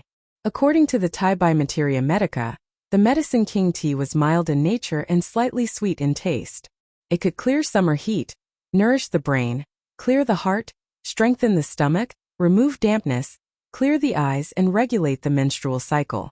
Li Wangyu knew that although it was called the Medicine King tea, it was actually not a type of tea. It was a type of plant called Huashi Silver Wintersweet. The Medicine King tea still had a lingering fragrance after being brewed 7 times. It was a rare type of tea. Li Wangyu almost drooled when he thought of this. Drinking tea, he really wanted to drink tea. Not the damn tea of the Tang dynasty. After pondering for a while, Li Wangyu immediately ran out to find the Niu brothers to help him pick the tea. Li Wangyu did not have the ability to go deep into the Qinling Mountains. However, the Niu brothers often went into the Qinling Mountains to hunt. If he asked them to help him pick the tea, there would be no problem. If he could pick the Medicine King tea, he and Su Chongqing would have good tea to drink. Thinking of this, Li Wangyu quickened his pace. The Niu brothers were indeed at home. When they heard that Li Wangyu wanted them to help him pick the leaves of a type of plant in the Taibai Mountains, they immediately nodded and agreed without hesitation. Xiaolang, don't worry. Big brother and I are planning to go hunting in the mountains tomorrow. We can help you pick that leaf from Taibai Mountain while we're at it. Niu Wu patted his chest and agreed without a care. Thank you, brothers. When I come back, I will invite you two to eat at home. Li Wangyu said happily. Pig slaughter rice? Niu Wu could not forget the pig slaughter rice he had eaten that day. Niu Yong glared at his younger brother. Only he could think of such a thing. Li Wangyu was speechless. He had to kill a pig just to treat him to a meal? Even the landlord didn't have any extra food. He hurriedly explained, pig slaughter rice is not something that can be made often, but it is still a delicacy made from pork. Li Wangyu described the appearance of the Medicine King tea again. After confirming that the Niu brothers had remembered it, he left. When the Niu brothers went hunting in the Qinling Mountains, they would usually be gone for about a week.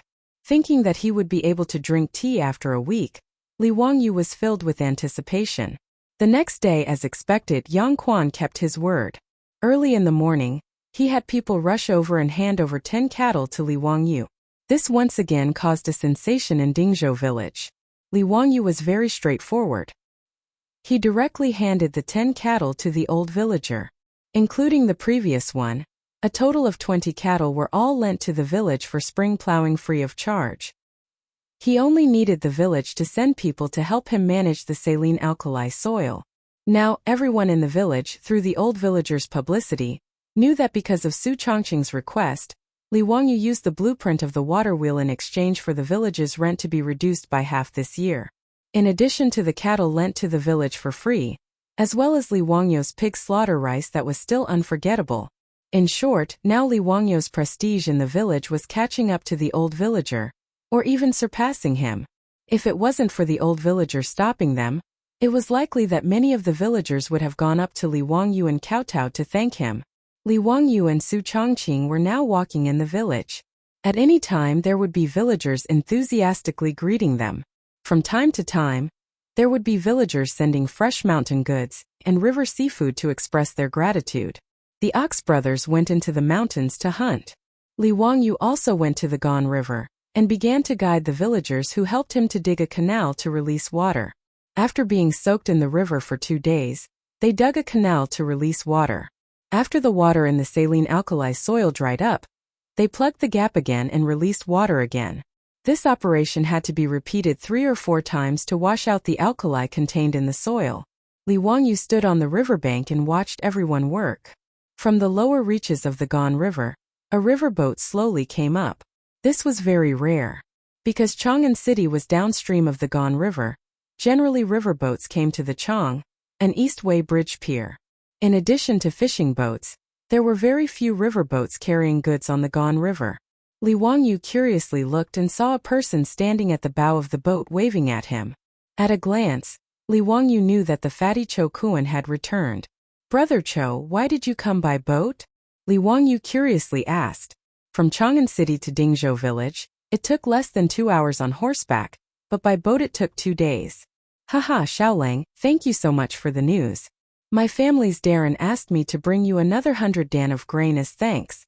Please accept it. Cho Kuan stood at the bow of the boat and shouted, 100 dan of grain? This was a pleasant surprise. Li Wangyu now felt that the more grain the better. Of course he would not refuse. With a face full of smiles, he looked at the riverboat docking and thought to himself that this time Cho Kuan would not charge him for the meal. Yes, I am indeed a good person. I am too generous. Li Wangyu shamelessly praised himself in his heart. If Cho Kuan could hear his inner thoughts, he wondered if he would have the impulse to beat him to death. Li Wangyu was still praising himself when he heard the fatty let out a soft cry. Xiaolang, what are these things that can move on their own? A water wheel. It is used to carry water for irrigation. Li Wangyu explained. Cho Kuan did not have time to talk to Li Wangyu. After jumping ashore, he ran to the water wheel and carefully looked it up and down. This water wheel is amazing. It actually uses water to move it and automatically moves it to carry water. Xiao Lang, I'm afraid you didn't create this, right? Cho Kuan, this fatty, was actually able to see the key to the water wheel's movement. This made Li Wangyu somewhat surprised. Li Wangyu nodded. Brother Cho has good eyesight. Haha, actually my family also farms.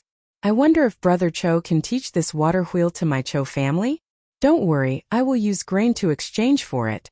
Cho Kuan's small eyes blinked a few times and immediately put forward his request. You want a water wheel? What exchange? I will give you the water wheel blueprint later. After taking 400 dan of grain from the Cho family for free, Li Wangyu did not have the nerve to accept money. If Yang Quan knew that Li Wangyu gave the water wheel blueprint to the Cho family for free, perhaps he would have the heart to kill him with a knife.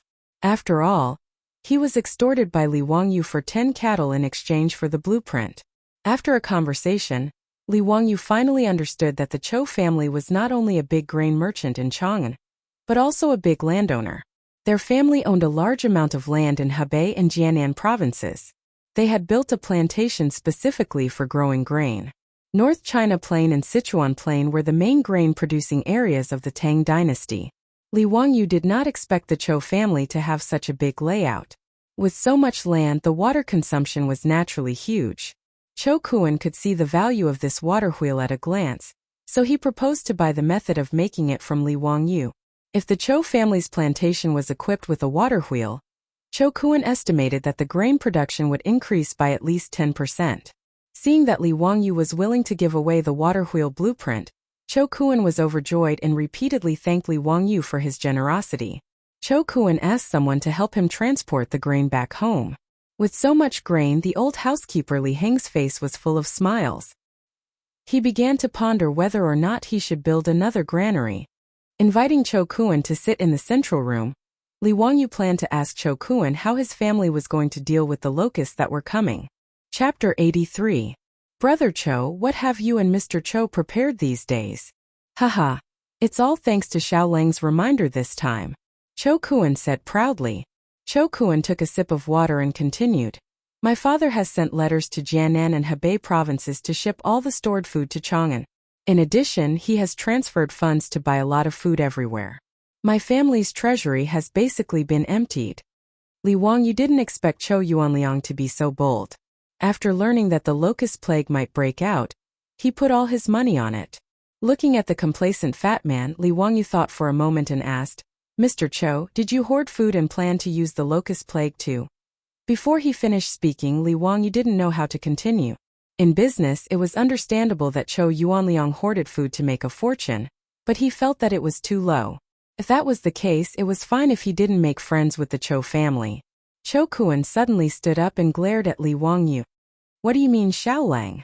My family has been doing business for generations, but they are upright and never do business against their will. Seeing Cho Kuan so agitated, Li Wangyu was a little embarrassed.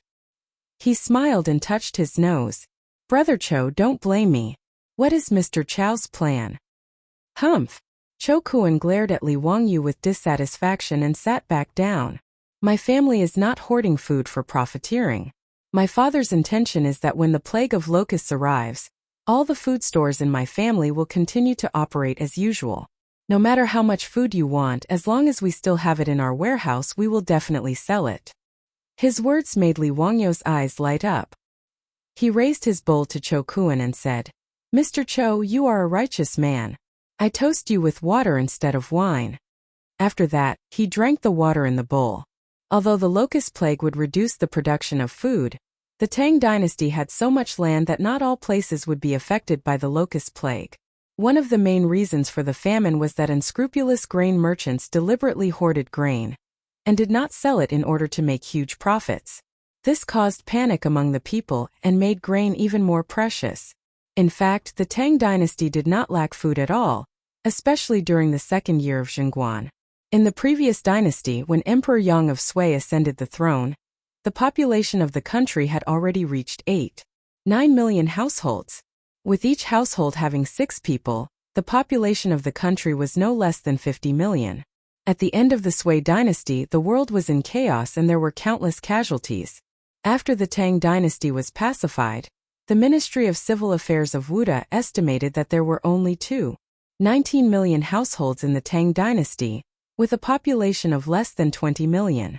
Not to mention the grain produced by the Tang dynasty every year, just the huiluotsang, which was inherited by the Tang dynasty at the end of the Sui dynasty, had a total grain storage of more than 300 million caddies, which was enough for the people of the Tang dynasty to eat for 50 years.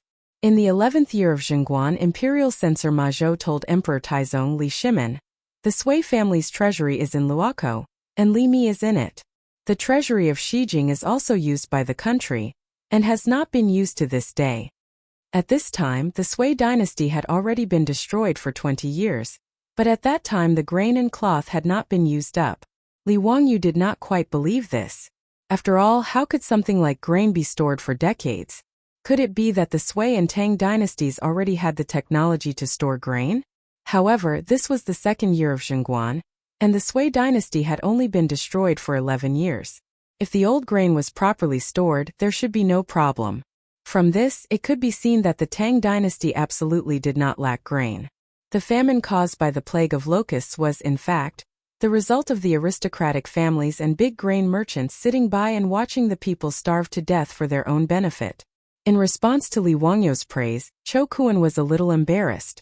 "Xiao Lang, don't misunderstand my lord's meaning. Although it will cause grain to be sold, the price will still follow the market. We will not deliberately lower the price." "Of course, haha, I naturally understand what Brother Chou is saying." Li Wangyu laughed. Of course he understood Chou Kuan's meaning. The price will follow the market. First, Chou Kuan will make a lot of money as the price of grain rises. Second, he will not attract the hostility of his peers. Third, he will not be noticed by the government. Otherwise, if you, a grain merchant, purposely sell grain at a low price, what are you trying to do? Who would be able to bear the label of trying to buy people's hearts? After understanding Chou Kuan's thoughts, Li Wangyu's grudge completely disappeared. He asked Li Heng to prepare dinner and wine. Tonight he wanted to drink a few cups of wine with Chou Kuan. The Li family's current rule was that there was no distinction between master and servant during meal time. Everyone ate at the table. Chou Kuan had lived with the Li family for a few days before, so he naturally knew this family rule. However, he did not feel uncomfortable. Just as the sky turned dark, the Li family gave Chou Kuan a shock. In the main room of the front yard, the old housekeeper Li Heng saw that the sky had darkened, so he took out a match and lit a lamp. At first, Chou Kuan did not pay much attention to it. When the lamp was lit, he was surprised to find that it was not an ordinary candle or oil lamp, but a lamp that he had never seen before. The lamp that Li Heng lit was much brighter than an ordinary oil lamp or candle, and there was no black smoke coming out. This made Chou Kuan very curious. "Housekeeper Li, what kind of lamp is this? It's very strange." "Haha, this is a biogas lamp made by my Lang Jun. It does not use lamp oil, nor does it emit black smoke. Old me does not know what kind of biogas Lang Jun uses. In short, this lamp can be lit all night. It is very magical." When Li Heng talked about the biogas lamp, he was full of praise. In his opinion, the biogas lamp was simply the work of the immortals. It was the Li family's heirloom. Therefore, lighting the biogas lamp at home every night was Li Heng's favorite thing to do. Even the little girl Perrin was not allowed to interfere. In fact, the biogas lamp that Li Wangyu made was very simple. Due to the limited materials, he could only make do with what was available. In the past, there were many places in the countryside that had biogas ponds. Because Li Wangyu was mischievous and curious, he disassembled the biogas lamp at home into parts, wanting to study its principle. Although later his grandfather beat him up because of this, Li Wangyu remembered the exact structure of the biogas lamp because of this beating. A normal biogas lamp was mainly composed of a nozzle, an ejector, a mud head, a gauze cover, a glass lampshade, and a reflector. However, it was obvious that Li Wangyu could not make these things in the Tang dynasty. The glass lampshade and reflector were just a dream. In addition, the biogas pond at home was the most simple one, and there was not even a pressurizing device. Therefore, Li Wangyu could only try to simplify it as much as possible. After a lot of effort, he finally made the nozzle and mud head of the biogas lamp. The most important copper wire mesh was made by an old copper craftsman in the county with copper wire. Of course, the glass lampshade outside was not possible. It was replaced by an ordinary gauze lampshade. Even so, such a simple biogas lamp was an amazing thing in the Tang dynasty. At this moment, Cho Kuan seemed to have discovered a new world. He did not even wait for the Li family's delicacies that he was looking forward to the most. Like a curious baby, he followed behind the old butler Li Heng and watched him light up the biogas lamps at home one by one. Every time a biogas lamp was lit up, Cho Kuan would shout, "Good," and then move closer to observe carefully. However, the old butler Li Heng looked proud and disdainful, thinking that Cho Kuan was simply a farmer who had seen too little. Li Heng's look made Li Wangyu laugh secretly. He clearly remembered that a few days after the biogas pond was built, the cow and horse dung piled up in the biogas pond began to ferment and produce biogas. When Li Wangyu lit the biogas lamp for the first time, Li Heng looked as if he had seen a ghost. It seemed that he was even more unbearable than Cho Kuan. Chapter 84. The old housekeeper Li Heng led the fatty Cho Kuan to show off the biogas lamps in the house. Satisfied, he went to the kitchen to see if the food was ready. Cho Kuan also ran to the kitchen. Now, the Li family's kitchen had been taken over by the little girl Perrin. It must be said that this little girl was very talented in cooking. In just half a month, she learned most of Su Chongqing's cooking skills. Especially when it came to the dishes that Su Chongqing had made once, she could perfectly replicate them. Therefore, Su Chongqing didn't go to the kitchen much now. He would occasionally make a few new dishes. After teaching Perrin, he would wash his hands of it. Speaking of which, the Li family was very small now. With only 4 people, it was indeed a bit difficult to make ends meet. They couldn't even take care of the 20 cattle sent by the county.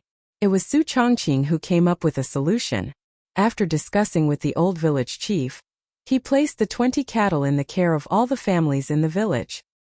He made it clear to the old village chief that the cattle could be lent to the village for spring plowing free of charge, but the cattle had to be raised by the Li family. Moreover, once the Li family needed them, they could take the cattle for use at any time. In Li Wangyu's eyes, these conditions were very harsh, but the old village chief was overjoyed. Moreover, there was an endless stream of families in the village who were willing to adopt the cattle. The 20 cattle almost broke the old village chief's doorstep. Li Wangyu could only look up and sigh. They were still too poor. As for the 2 horses, neither Li Heng nor Li Wangyu was willing to send them to the village to be raised. Li Wangyu now also liked riding horses. When he was free, he would take the horses out and ride them around the village. He received all kinds of envious and jealous gazes from the villagers. What Li Wangyu didn't expect was that his beautiful boss also knew how to ride a horse. Moreover, she was much better at it than him. From time to time, the two would ride horses together to relax. While chatting, Li Wangyu found out that Su Chongqing was actually a member of an equestrian club in Chengdu. Hearing this, Li Wangyu couldn't help but gnash his teeth. He had heard of the equestrian club. The annual membership fee was 100,000 renminbi. It was simply a scam. And Su Chongqing was actually a member of that club. He was too rich. As a department manager, Su Chongqing's annual salary was in the 7 digits. Of course, he could afford the equestrian club. It was a pity that he worked himself to death, and his annual income was only 6 figures. It was not easy for him to get a mortgage to buy a house, but before the day of delivery, his beautiful boss stepped on the accelerator and sent him to the Tang dynasty. It was really unreasonable. Fortunately, the heavenly Tao was good at reincarnation. If you don't believe it, just look up and see who the heavens will spare. His beautiful boss stepped on the accelerator and not only sent Li Wangyu, the pride of the whole village, to the Tang dynasty, but she also inexplicably brought him along. Every time he thought of Su Chongqing's stupefied appearance after falling into his bathtub, Li Wangyu couldn't help but want to laugh. The 2 horses at home were both docile maras. One was red and the other was white. The white horse was unreasonably occupied by Su Chongqing, which made Li Wangyu full of melancholy and worry. Li Wangyu's little grievance was clearly seen by his beautiful boss. She proudly raised her beautiful neck and said, "Humph, don't think that you are a prince just because you have a white horse. Be careful not to become a monk." Her words were so reasonable that Li Wangyu was speechless. In short, Li Hot was now a family of 4, so he had to do a lot of things by himself. Cho Kuan, who was used to being served by others, was still not used to this. However, the delicious dishes of the Li family made it difficult for him to give up. If Cho Kuan was in modern times, the most suitable occupation for him would definitely be a gourmet, commonly known as a foodie. For a mouthful of food, he actually disregarded his reputation as the young master of the Cho family and shamelessly followed behind the little girl Perrin, just to see what delicious food would be served tonight. Today, the villagers sent freshly caught river fish to the Li family. The little girl directly made fish with pickled cabbage and pickled cabbage. The fragrance that assailed his nostrils made Cho Kuan almost drool. Cho Kuan was very satisfied with the dinner at the Li family. He felt that it was a wise decision to come to Dingzhou village from Chang'an. Of course, this was not only because the fat man was a foodie, but also because Li Wangyu gave Cho Kuan too many surprises and shocks, which made Cho Kuan feel that his father really had a sharp eye. After not seeing each other for just over 10 days, Cho Kuan found that the Li family suddenly had a lot of differences. Not to mention the magical methane lamp. Even in the kitchen, Perrin fiddled with the bamboo pipe that could produce water by itself, which also amazed him. Ignoring the little girl's supercilious eyes, the fat man excitedly fiddled with the valve on the bamboo pipe for a long time, watching the water flow out and disconnect. He was having a lot of fun. In her heart, Perrin directly labeled Cho Kuan as a fool, but she completely forgot that a few days ago, she seemed to be doing the same thing as the fat man, and the Li family's newly renovated toilet made Cho Kuan completely crazy. At that time, he wanted to relieve himself, so he walked around the Li family's front yard and backyard 3 times, but still couldn't find the toilet. The Li family's backyard originally had a dirty and simple toilet, but Li Wangyu had already had people demolish it. That kind of toilet, not to mention his beautiful boss who was a clean freak, even he couldn't stand it. Considering the convenience of Li Heng, the servants, and the guests in the house in the future, Li Wangyu had the masons change a side room in the front yard into a toilet and shower room. It was also tiled, the same ceramic toilet, and the same hot shower room. Cho Kuan really couldn't find the toilet in the Li family, so he could only ask the old housekeeper Li Heng for help. When Li Heng brought him to a side room in the front yard with a look of disdain, Cho Kuan thought the old man had gone crazy. "Why did you bring me into the room if you wanted to relieve yourself?" "Old housekeeper, I want to relieve myself." Cho Kuan thought the old man's ears were bad and didn't hear him clearly. "This is the toilet." The old housekeeper's face was calm, but his eyes revealed a disdainful smile. The fat man dared to swear that he knew this look, because every time he saw a fuss in Chang'an's West City, he showed this look when he saw the foreign merchants who came to Chang'an for the first time. Cho Kuan didn't understand what a toilet was, but when Li Heng introduced him to the toilet and how to use the ceramic toilet, Cho Kuan almost thought he was hallucinating. "This unbelievably beautiful room. You're telling me it's a toilet? What are these things stuck in this room?" If Cho Kuan's eyes weren't blind, he could be sure that they were all ceramic, but he didn't know how to make them like this. It was really hard to imagine that they were stuck to the wall and the floor. And the ceramic toilet made him ponder for a long time before he realized that it was actually a toilet. Li Heng calmly explained to Cho Kuan how to use the toilet and how to pull the rope above to flush. Cho Kuan could only nod his head blankly.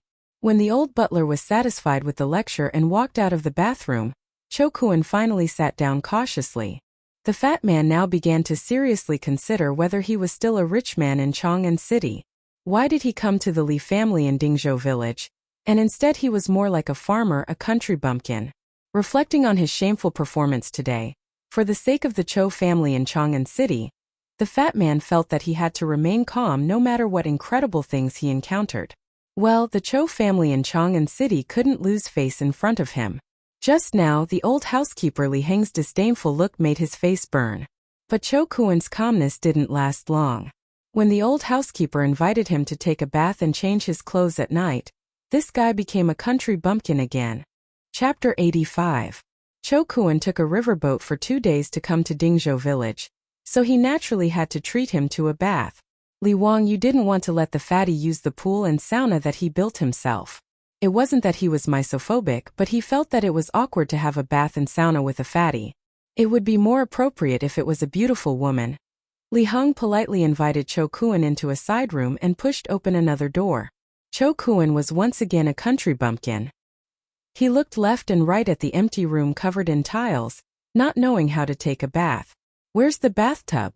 But after what happened before, Cho Kuan didn't say anything. He kept a straight face and waited for the old butler to explain further.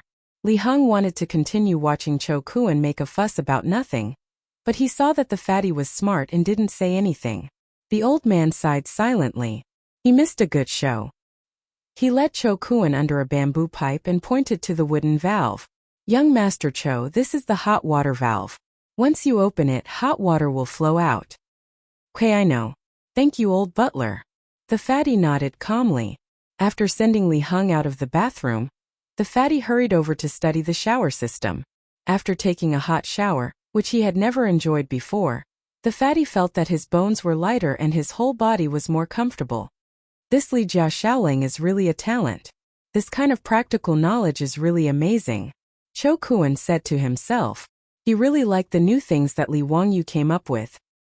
He began to wonder if he could ask Li Wangyu to help him install one in his house in Chang'an City. The next morning, Cho Kuan took the water wheel blueprint that Li Wangyu had drawn for him and borrowed a horse from the Li family to return to Chang'an City. He said that he would disturb Li Wangyu in a few days. Li Wangyu looked at the date red horse in the distance and his heart ached. This damn fatty, don't crush my horse.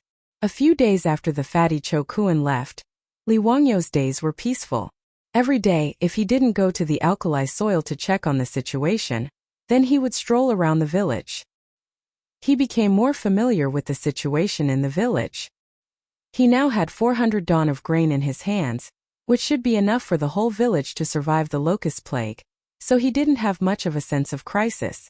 These days, the number of locusts in the fields had increased. Even the village head had started to organize the villagers to burn incense and worship the locust god. Li Wangyu could only let out a long sigh and shake his head. For the past few days, he had been discussing with his beautiful boss about what other businesses he could do to make money other than brewing wine, so that he could pay off the huge debt of more than 1.6 million yuan. However, no matter how much they thought about it, they couldn't come up with any good ideas for the time being. On this day, Li Wangyu was strolling around the village, thinking about how to get rich. When he arrived at the village entrance, he suddenly saw two figures coming from the direction of Mount Shouyang in the distance. Li Wangyu squinted his eyes and looked at them. One of them looked familiar. He took a closer look. It was the second son of the Niu family, Niu Wu.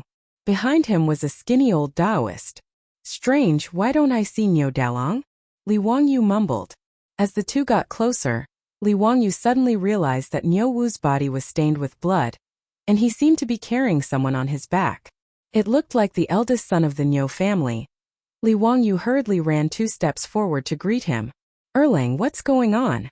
What happened to Dalong? The person on Niu Wu's back was his brother, Niu Yong. However, Niu Yong had already fainted. His eyes were tightly shut, and he was also stained with blood. My brother was scratched by a black bear in order to save this damned old Taoist. Now his life is hanging by a thread. Niu Wu's eyes were wide open, and his eyes were red. He gritted his teeth and spat out these words one by one from his throat. Niu Wu's appearance of choosing a person to devour made Li Wangyu somewhat apprehensive. He didn't have time to look at the old Taoist, and quickly went forward to check on Niu Yong's condition. Niu Yong's injury was on his back. It looked like it had already been bandaged, but the cloth wrapped around the wound was still bleeding. Second son, Dalong's injury isn't fatal. Why is he unconscious? Li Wangyu asked, puzzled. How could an injury on the back make Niu Yong, who was as strong as an ox, faint? Could it be that his internal organs were injured? I don't know. After my brother was injured, it was this old Taoist who bandaged him. He was fine at that time, but that night, his body became feverish and he fainted. This damned old Taoist actually told me that my brother was probably doomed, so I carried him down the mountain. I had to take him to the county to find a doctor to save his life. Xiaolang, quickly lend me your horse. Niu Wu's words made Li Wangyu understand Niu Yong's injury. If there was no accident, it was most likely that the wound wasn't disinfected, and the infection caused a high fever and other complications. This wasn't because Li Wangyu knew any medical skills, but because most people in the future more or less knew medical common sense. Wild beasts like black bears had countless bacteria in their claws. If they weren't disinfected with alcohol or iodine immediately after being scratched, it was easy to be infected by bacteria. In Li Wangyu's opinion, there shouldn't be any common sense in this area of first aid in the Tang dynasty. Second son, if you believe me, send Dalong to my house. I have a way. Li Wangyu grabbed Niu Wu. Naturally, he wasn't a miracle-working doctor. The reason why he dared to say that he could save Niu Yong was that he remembered Su Changqing's box of cephalosporin capsules. Was there any medicine more effective than cephalosporin in the Tang dynasty to fight inflammation? If a suppurative infection wasn't immediately disinfected, he would really die. Even if Li Wangyu's heart ached for the one and only cephalosporin capsules, he wouldn't watch Niu Yong, a veteran of hundreds of battles, die in front of him. As for the current doctors in the Tang dynasty, it would be a miracle if they could save Niu Yong. Even if the king of medicine, Sun Simiao, was here, he would be helpless. Xiaolang, don't joke. Can you really save my eldest brother? Niu Wu's eyes widened again when he heard Li Wangyu's words. He stared at Li Wangyu for fear that he was joking with him. Li Wangyu nodded and said, "Yes, let's go." The words between the two fell into the ears of the old Taoist beside them. The old Taoist couldn't help but interrupt and say, "Don't make trouble, kid. Our benefactor's wound is already ulcerated. How can there be medicine to cure it? Even I can only delay it for a while, but I can't cure it."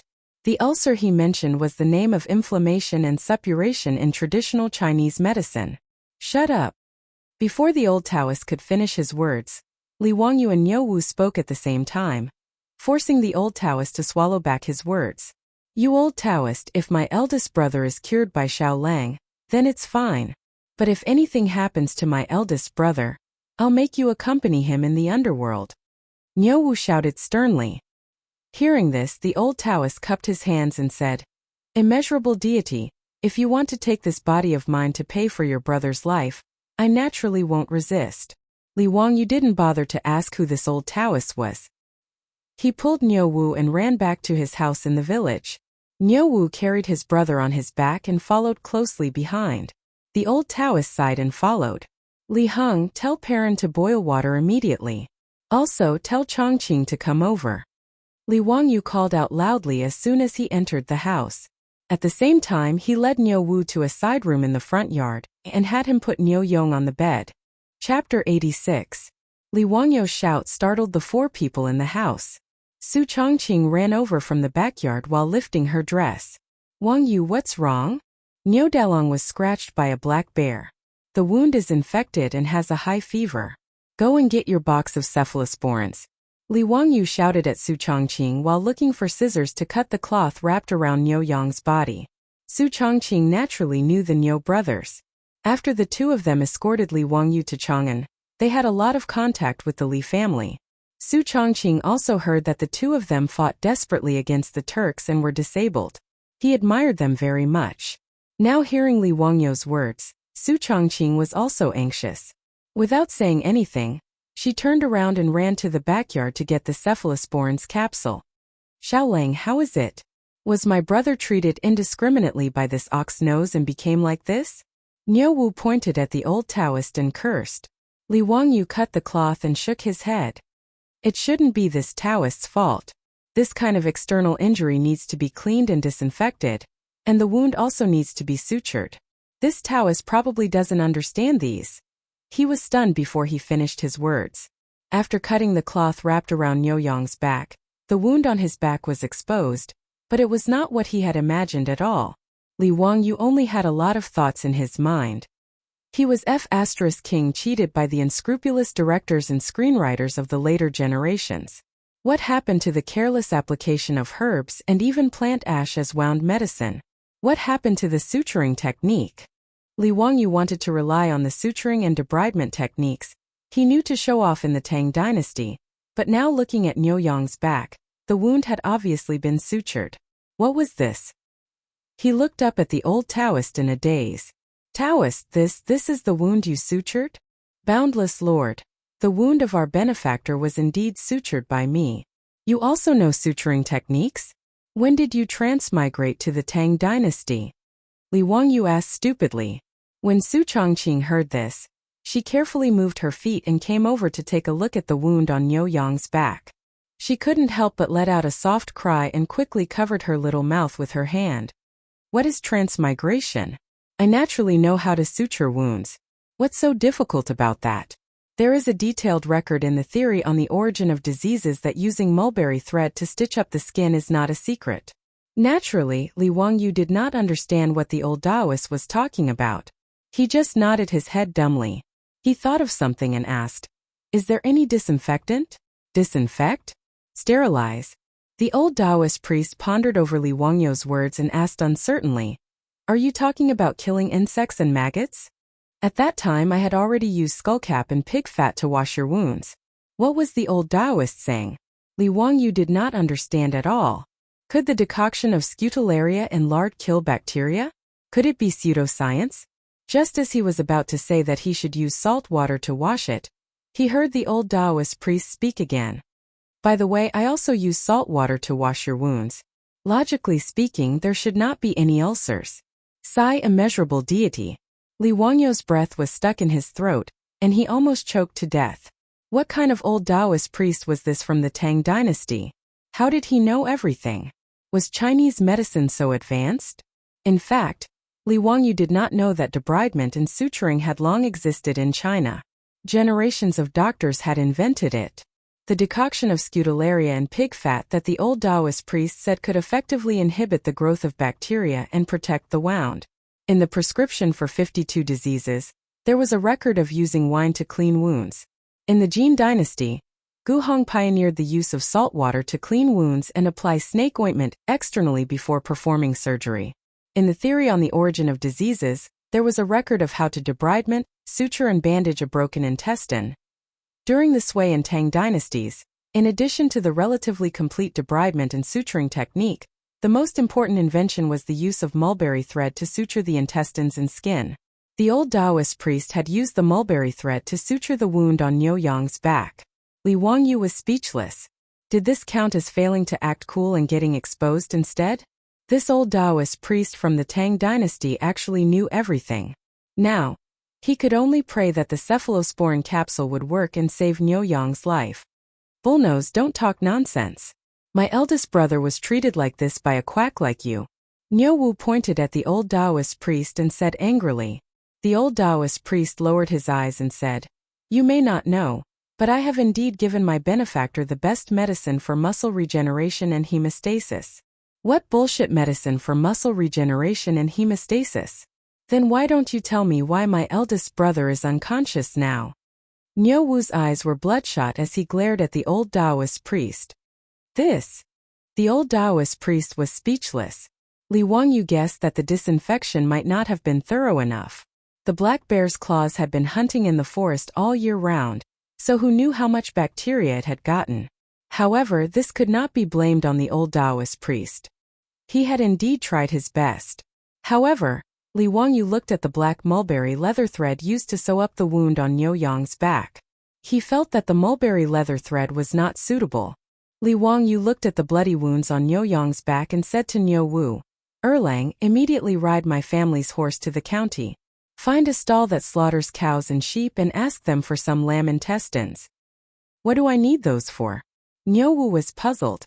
Lamb intestines could save his brother's life? "If I tell you to go, then go quickly." "That's right, go to the medicine shop in the county and buy some saltpeter. Go quickly and return quickly." Li Wangyu did not have the time to explain to him. He sent Niu Wu out and asked Li Heng to lead his horse. Although the old Taoist priest's treatment method was correct, the wound on Niu Yang's back was still inflamed. It was red and swollen with pus flowing out. Clearly it needed to be cleaned again. Li Wangyu subconsciously turned his head and took a deep breath. He was a small white-collar worker in a modern city. He had never seen such a bloody wound. He was at a loss for a moment. After a long time, Li Wangyu muttered, "Now first of all I have to scrape off the rotten flesh on Dalong's back." "I don't know how to do this," the old Taoist priest suddenly said. "If that's the case, why don't I take care of it?" "That's good. I'll have to trouble you." Seeing that the old Taoist priest was willing to take over, Li Wangyu quickly retreated to the side. "Immeasurable deity, I'll do my best. After the old Taoist priest finished speaking, he took out many things from the medicine box on his back. The old Taoist priest did not rush to scrape off the rotten flesh on Niu Yang's back. Instead, he took out silver needles, identified the acupuncture points on Niu Yang's back, and began to prick them. Taoist priest, what are you doing? Li Wangyu asked curiously. The old Taoist priest's face was calm. It's too late to decoct the anesthetic powder now. I'll prick the acupuncture points with silver needles to reduce the pain. Acupuncture anesthesia? Li Wangyu was stunned when he heard the old Taoist priest's words.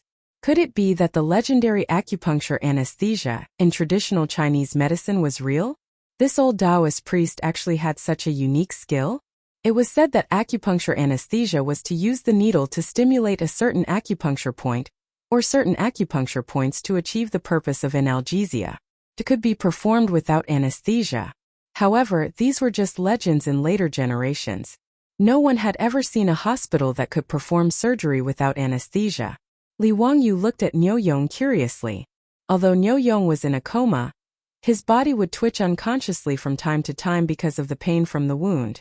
After the old Taoist priest pricked several silver needles on his back, Niu Yong gradually calmed down, as if he had fallen into a deep sleep. It was amazing. The old Taoist priest took out an iron lancet and prepared to clean the wound on Niu Yong's back. Stop! Li Wangyu quickly shouted. Chapter 87. This old Taoist priest did not even disinfect his knife and directly cut the wound. Are you king curing diseases or spreading germs? Why did Xiao Lang stop me? The old Taoist priest asked, puzzled. Your knife, it is not disinfected. Li Wangyu pointed at the lancet in the old Taoist priest's hand. The old Taoist priest was confused. Disinfecting again? What is disinfecting? Your knife is not clean, it has germs. Li Wangyu could only explain like this. The old Taoist priest picked up his clean and shiny lancet. How was this knife not clean? There was not even a speck of dust? What were germs? Li Wangyu could not explain to the old Taoist priest what germs were, and he was too lazy to talk nonsense. He directly asked Li Heng if the water was ready.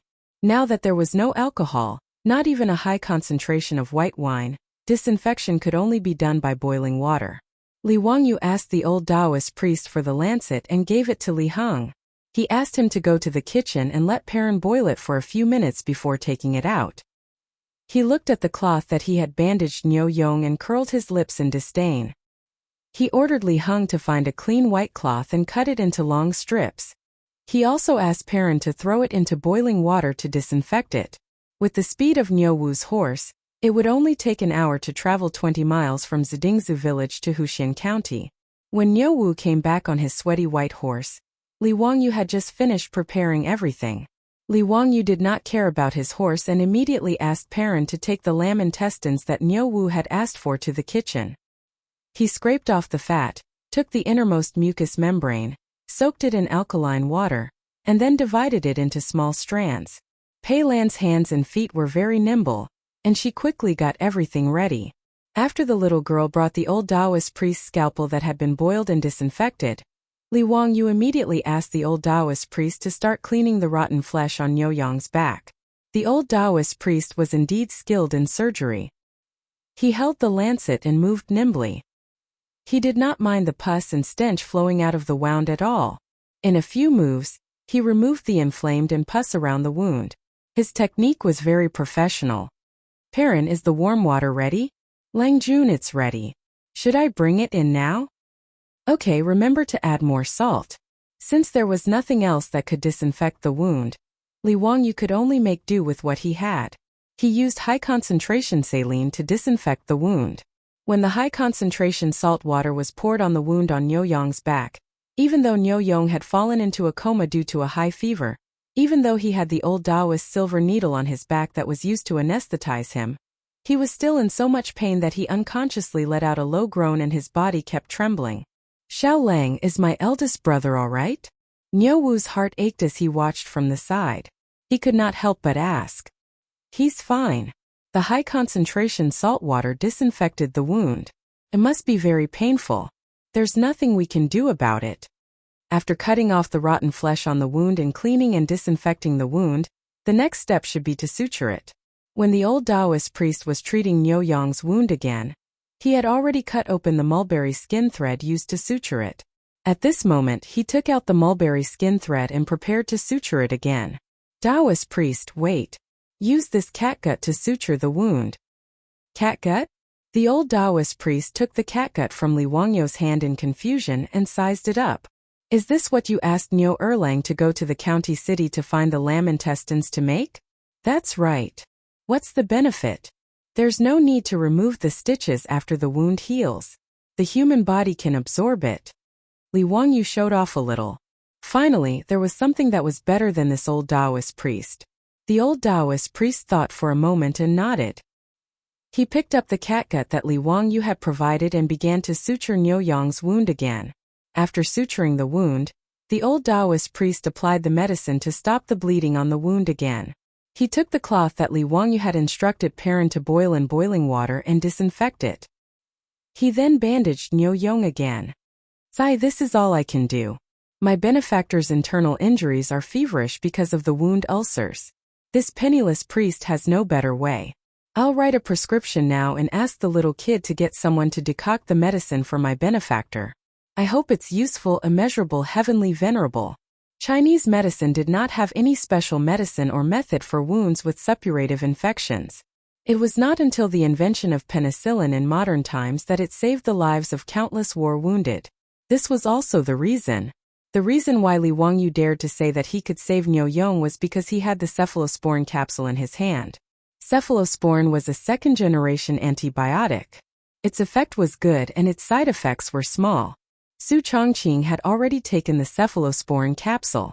Li Wangyu took a capsule and fed it to Niu Yang. He then forced it down with clear water. The strange appearance of the capsule made the old Taoist priest stare at it for a long time. "Alright, Dalong has taken the medicine. The fever will definitely go down tomorrow." Li Wangyu was sure that the cephalosporin would be useful. The people of the Tang dynasty had never taken any antibiotics. They were not like the people of the future, who had been flooded with antibiotics for a long time and were about to develop resistance. After eating cephalosporin for 3 days, Li Wangyu believed that he would be able to save Niu Yang's life. But what if eldest brother's fever doesn't go down? Niu Wu was still very anxious. The old Taoist priest had told him before that this fever was very deadly. Li Wangyu reached out and touched Niu Yang's forehead. It was burning hot.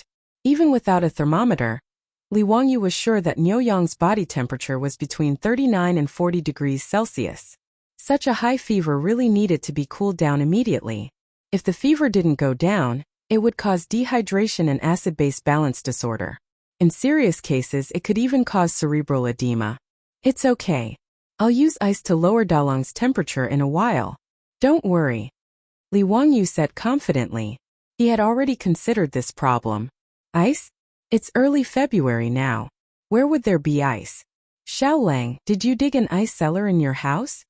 Niu Wu asked in surprise. Naturally, there was no such thing as a refrigerator in ancient times. However, the nobles had a way to store ice for a long time, and that was to dig an ice cellar. In the Book of Songs, there was a record of chiseling ice in winter for the nobles to use in summer. When the weather was cold and the ground was frozen, a large piece of ice was chiseled from a clean water source. Then it was placed in a specially dug ice cellar and sealed for preservation. This way it could be stored until the midsummer of the next year. This method of storing ice was very expensive. Unless one was very rich, they would never be able to afford it. Li Wangyu's house in Huxian had an ice cellar. But now there was no ice cellar in the old house in Dingzhou village. There's no need to store it. Did you buy the saltpeter I asked you to buy? Naturally, I bought it. What's the use of saltpeter? Niu Wu took out a bag of saltpeter and handed it to Li Wangyu. It's used to make ice to lower the temperature of Dalong's body. Li Wangyu's words made Niu Wu and the old Taoist stunned. Saltpeter could be used to make ice? The old Taoist stroked his beard and said, "Saltpeter is salty, bitter, and cold. It goes to the stomach and large intestine. It expels heat and laxative, moistens dryness, softens and clears heat. It can be used for stagnation, dryness, swollen throat, red eyes, mastitis, and hemorrhoids." But this is the first time this poor Taoist heard that saltpeter can be used to make ice. Kid, don't make trouble. Chapter 88. Fortunately, Li Wangyu had transmigrated to the first year of the Tang dynasty, so he could show off his ability to make ice with saltpeter. If he had transmigrated a few years later, everyone would have known about it. During the Tang and Song dynasties, people had already discovered that saltpeter would freeze water if it was put into water. However, in the second year of Chang'an, Li Wangyu said that saltpeter could make ice, but no one believed him. Not only did Niu Wu and the old Taoist not believe him, even Li Heng and Perrin shook their heads in disbelief. Only the beautiful boss covered her mouth and snickered.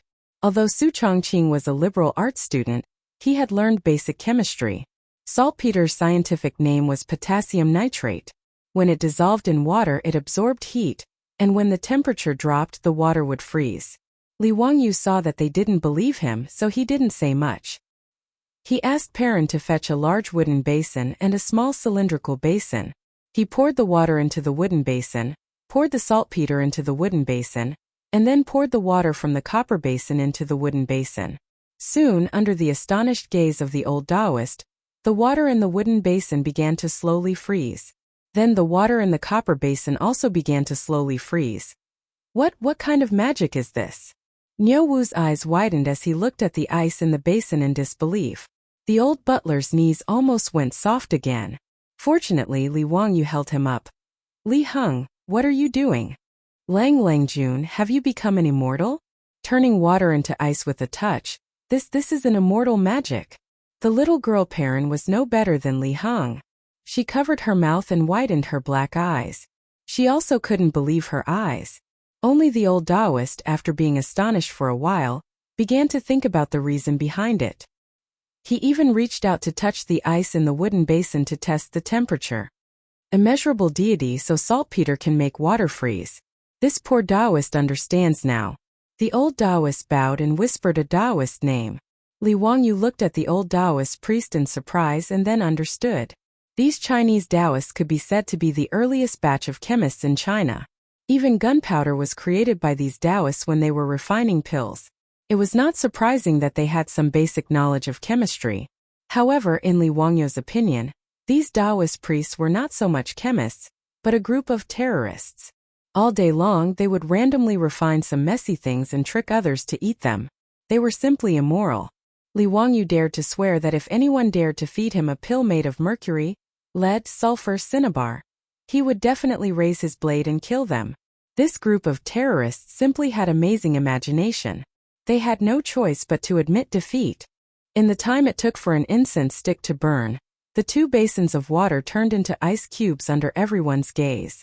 Li Wangyu took out the copper basin and had Niu Wu use a knife to cut open the ice in the wooden basin.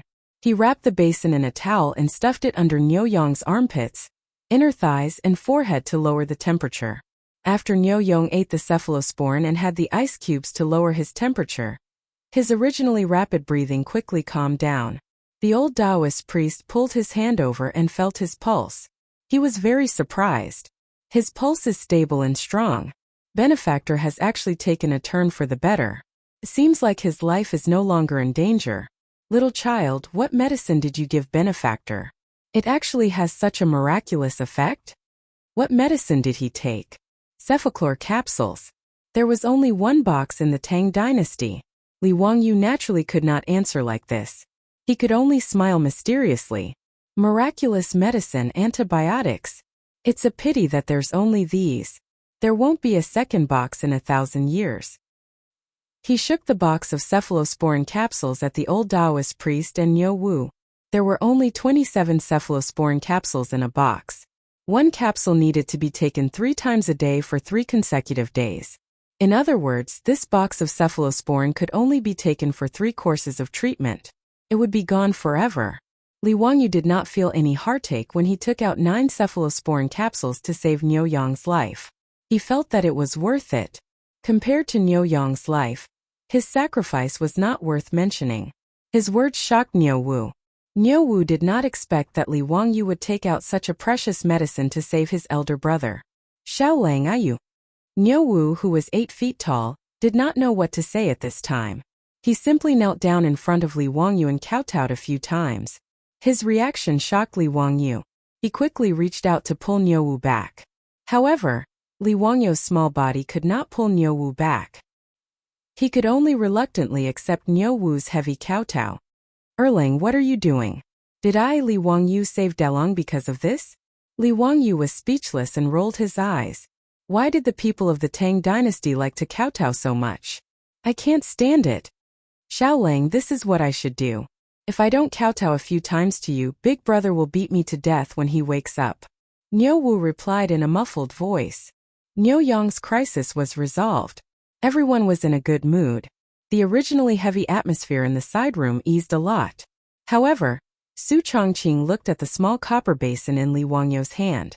"Wangyu, one basin is enough to make ice. Why did you get another one?" "Hehe, the ice in the wooden basin contains saltpeter. It can't be eaten. It can only be used to cool down Dalong's body. However, the ice in the copper basin can be eaten. Do you want to eat ice cream?"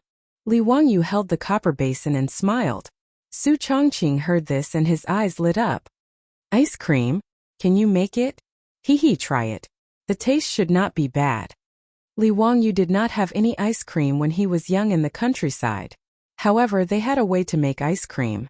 In fact, it was a smoothie. They used a plane to grind the ice into a smoothie. Then they added sugar water, milk and fruits to make a delicious smoothie. There was no shortage of fruits at home. Many villagers would send some to them when they picked fruits in the mountains. With Shouyang Mountain behind them, there were different wild fruits to pick all year round. As for milk, it was even easier. There was a lot in their kitchen. This milk was produced by the cows that were raised in the farmer's house. Su Chongqing had already told the farmers that the milk they squeezed out every day would be sent to their house. Don't think that only the black and white cows produced milk. In fact, cattle also produced milk. It was just that the output was not as much. Moreover, drinking milk was already very popular in the Tang dynasty. In the murals of the Mogeo grottos, there were many scenes of peasant women milking cows. During the Tang and Song dynasties, there were also many famous people who liked to drink milk. Bai Juyi was also a milk lover. After grinding the smoothie, mixing the milk, fruit, and sugar water, the first smoothie in the Tang dynasty was ready. Li Wangyu asked Perrin to prepare a small bowl for everyone. Although it was early spring and the weather was still a little cold, no one refused such a delicious and tempting bowl of smoothie. Even Niuwu temporarily put down his worries about his elder brother and drank the bowl of smoothie in one gulp. "Delicious. Xiaolang, this smoothie of yours is really delicious." The old Taoist was also very interested in the smoothie and nodded repeatedly as he ate. After everyone finished eating, the little girl Perrin took away the bowls and chopsticks.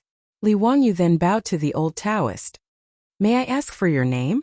"I am Sun Simiao." Chapter 89. The old Taoist priest's words were like a clap of thunder, exploding in Li Wangyu's ears. "Sun Simiao? Medicine King Sun Simiao?" The ruddy old Taoist priest in front of him was Sun Simiao?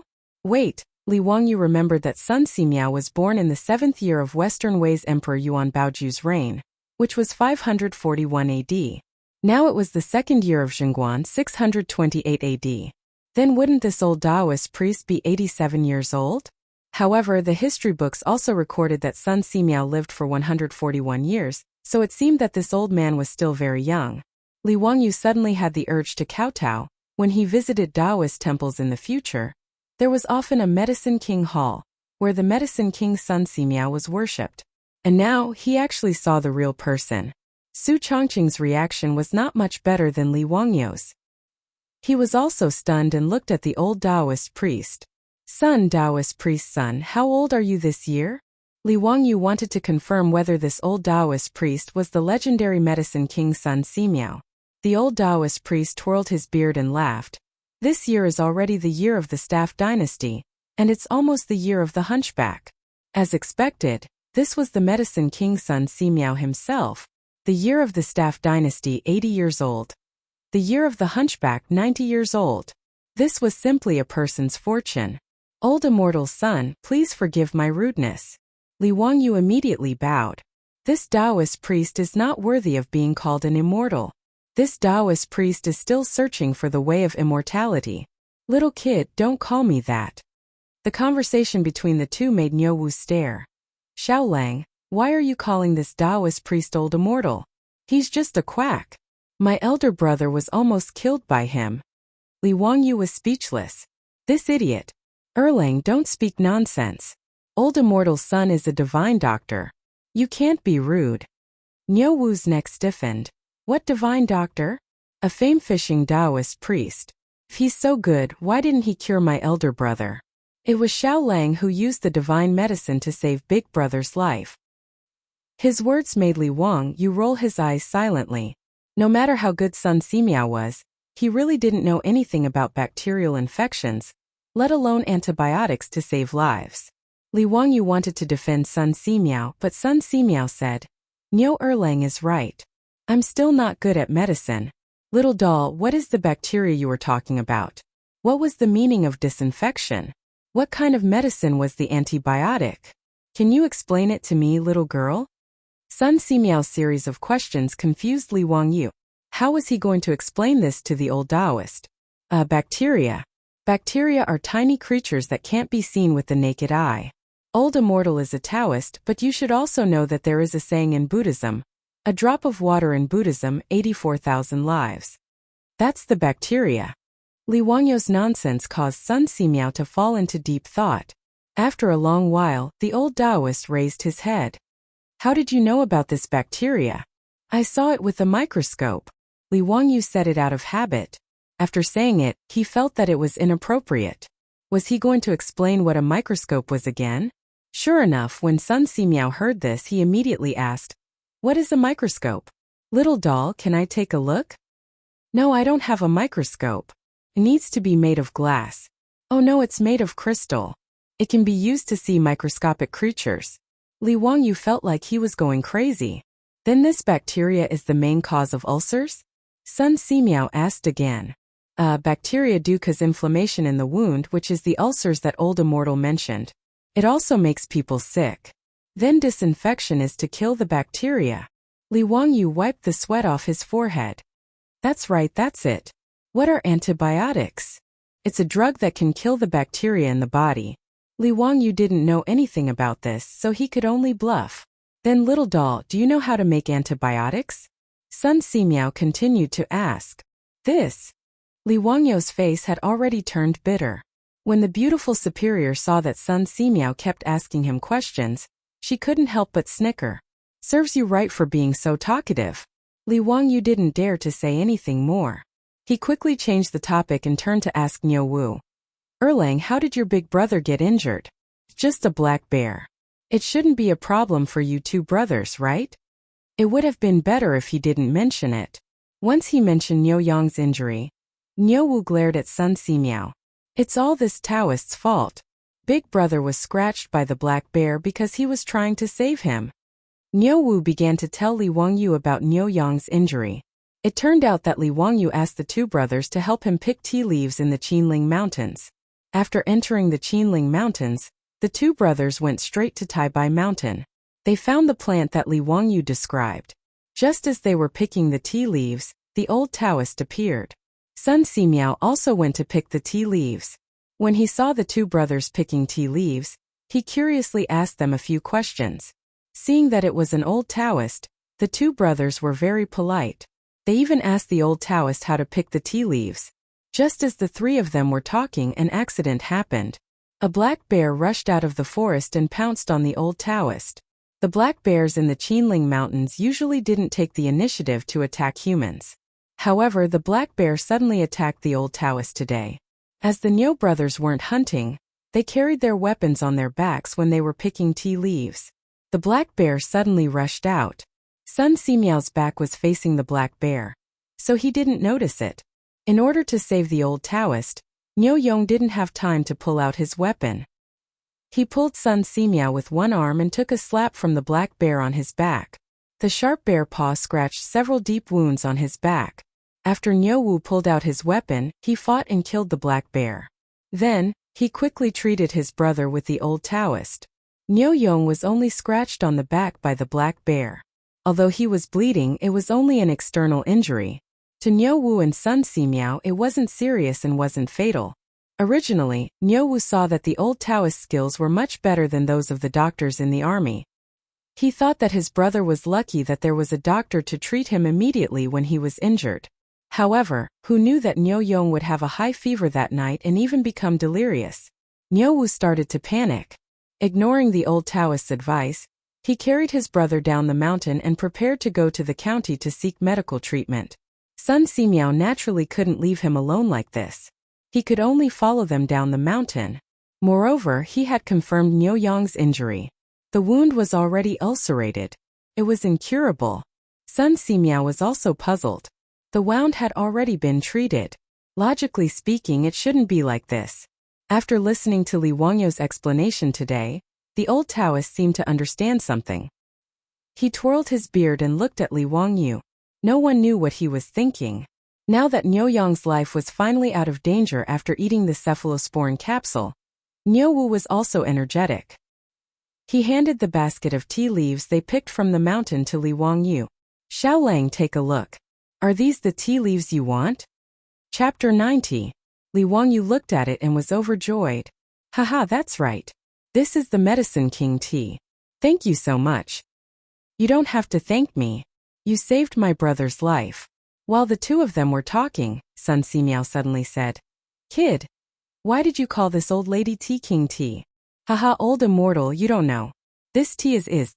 Li Wangyu couldn't finish his words. Damn, the tea was called Medicine King tea because the Medicine King Sun Simiao found it when he lived in seclusion in Taibai Mountain. How could he answer this question in front of Sun Simiao? How could he answer this question? I'm waiting online. It's urgent. Sun Simiao was called the Medicine King in the Ming and Qing dynasties. How could he answer this damn question? This tea, well, it's good for the body. Maybe it was given by the Medicine King. That's why I called it Medicine King tea. Sun Simiao didn't care about Li Wangyu's messy explanation. He picked up a leaf of Medicine King tea and said, I also found this tea woman in Taibai Mountain. It can relieve summer heat, improve the brain and heart, strengthen the stomach, remove dampness, improve eyesight, and regulate menstruation. It's both a tea and a medicine. I didn't expect you to know it. Well, I found it by accident. So I asked the Niu brothers to pick some for me to try. The tea woman's fresh leaves can't be drunk directly.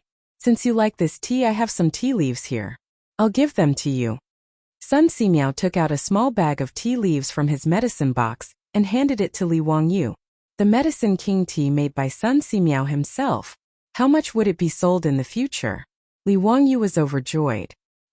He thanked Sun Simiao and took it with both hands. Pare and boil the water.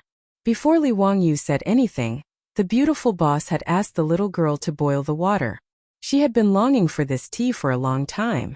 Li Wangyu instructed the old housekeeper to help Niu Wu take care of the sickly Niu Yong, and invited Sun Simiao to take a seat in the central room. After the water was boiled, a few cups of Medicine King tea were brewed. Li Wangyu took a deep breath of the tea, and felt that it was more mellow and fragrant than the Medicine King tea he had drunk in his previous life. The tea was golden yellow in color. It tasted slightly sweet and bitter in the mouth, but it also had a refreshing fragrance. His lips and teeth were filled with the fragrance of tea.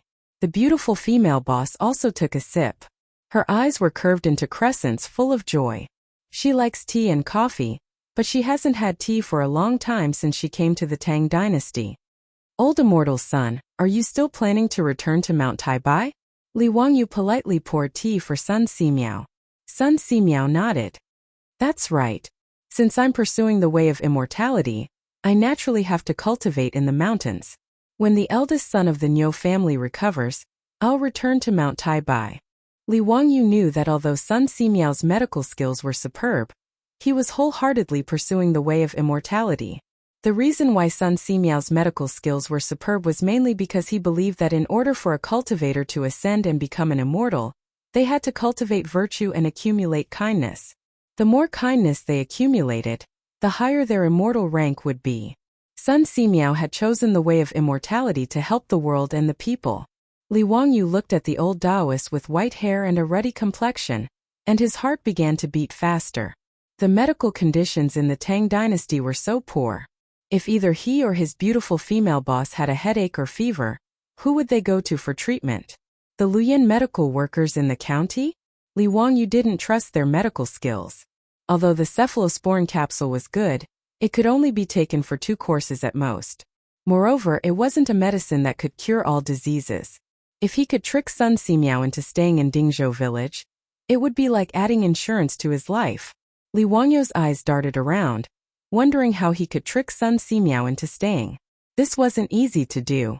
Not to mention him, Pai Lupi had sent out many imperial edicts to invite Sun Simiao to come out of retirement and be conferred a title, but Sun Simiao, who was wholeheartedly pursuing the way of immortality, refused. When Li Ji ascended the throne, he invited Sun Simiao into the world. The old Taoist couldn't refuse and could only recommend his disciple, Lu Shanwei, to take up a post in the imperial hospital. The 2 emperors of the Tang dynasty hadn't been able to invite this old Taoist, so what could he do to make him stay? Li Wangyu didn't know what to say.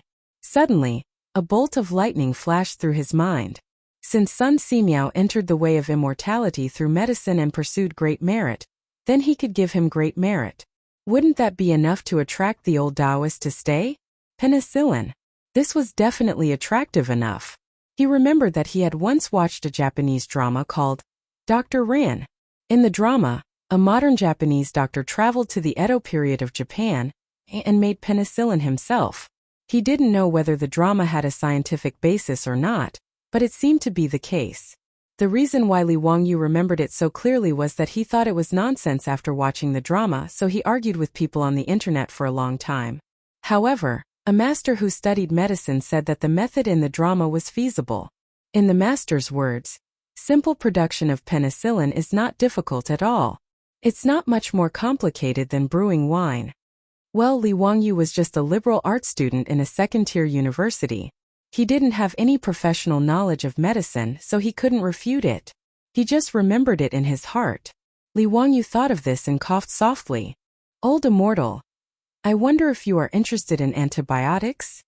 Oh, kid, you know how to make it. I know a little. Although I don't know how to make the medicine I gave Niu Dalong. I know another magic medicine called penicillin with the same effect. This is a magic medicine that can't be bought with money. Are you interested in it? Li Wangyu squinted his eyes and smiled. Sun Simiao was naturally interested. Otherwise, he wouldn't be called the king of medicine. He repeatedly urged Li Wangyu to tell him how to make penicillin. Li Wangyu then narrated the process of how the male lead produced penicillin in the TV series, Dr. Ren. To make penicillin, the first thing to do was to extract penicillin from moldy items such as oranges. Then the juice from boiled taro was mixed with the juice from ground rice to make a culture medium solution, and the penicillin was added. After a week, the medicinal ingredients could be extracted from the propagated penicillin. The culture medium was filtered and mixed with vegetable oil. Then the aqueous solution containing penicillin could be extracted. After that, the aqueous solution of penicillin could be filtered and poured in pure distilled water to obtain a high-purity penicillin solvent. As for whether the extracted penicillin solvent could cure diseases and save people, Li Wangyu wouldn't try it. Even if he was beaten to death, he wouldn't want to try this kind of crude penicillin. Li Wangyu's big lie had fooled the king of medicine, Sun Simiao. What kind of effect does this penicillin have? Sun Simiao was very interested. Tuberculosis, diphtheria, anthrax, heat, poison, phlegm and blood stasis can be effectively treated. Moreover, it has a miraculous effect on ulcers like Niu Dalong. Li Wangyu's words made Sun Simiao's eyes light up. Tuberculosis was a terminal disease in ancient times. How could he not be interested in Sun Simiao, who walked the path of medicine? Seeing that Sun Simiao really began to lower his head and think, Li Wangyu immediately stopped talking. Fooling the king of medicine really gave him a sense of accomplishment. Chapter 91. Li Wangyu wanted to persuade Sun Simiao to leave the mountain and stay in Dingzhou village. Naturally, this did not escape Su Chongqing's eyes. However, the beautiful boss gave Li Wangyu a look of approval. Obviously, the beautiful boss also thought of Li Wangyu's worries and naturally hoped that the king of medicine, Sun Simiao, could stay. In the Tang dynasty, who else could be more reliable than Sun Simiao? If the old Taoist could stay in Dingzhou village, it would be a pleasant surprise. Li Wangyu and the beautiful boss kept exchanging glances and instantly understood each other's meaning. Old immortal's son, do you abstain from certain foods? Li Wangyu asked carefully. After all, Sun Simiao was a Taoist and he did not know if he was a vegetarian. I don't abstain from meat and fish, but I don't eat cows, dogs, wild geese and black fish. Sun Simiao answered casually. Li Wangyu nodded in understanding. He knew that Sun Simiao was a Taoist of the righteous sect. Not eating cows, dogs, wild geese and black fish was a rule set by the righteous sect's Taoist ancestor, Zhang Daoling. The reason he didn't eat beef was because his mount when he left Hanga Pass was the Azure Bull. In a sense, the Azure Bull was also a holy spirit of Taoism.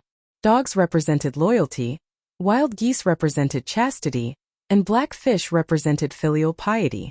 Therefore, although the righteous sect's Taoists did not abstain from meat and fish, they did not eat these four things.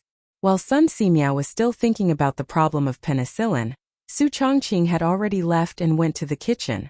Sister Chongqing, are you going to make lunch? I'll do it. You accompany Lang Jun to drink tea.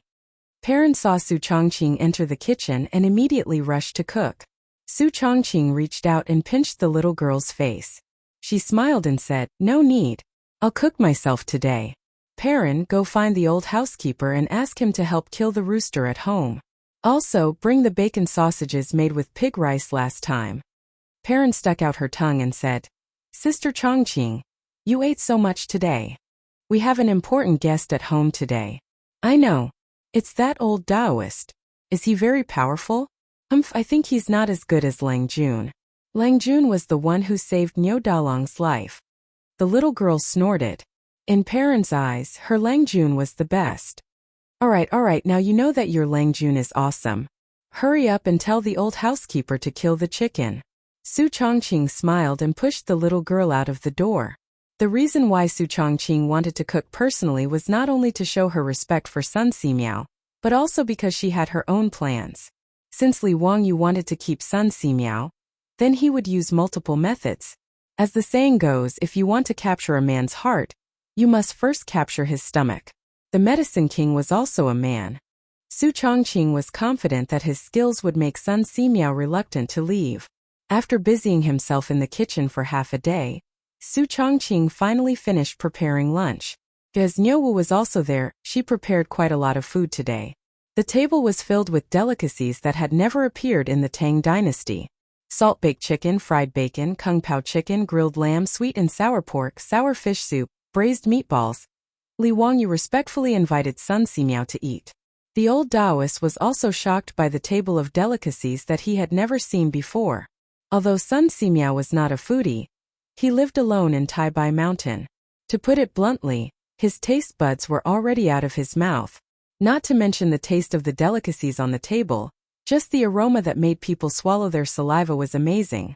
Other than Niu Yong, who was still unconscious on the bed, everyone sat at the table.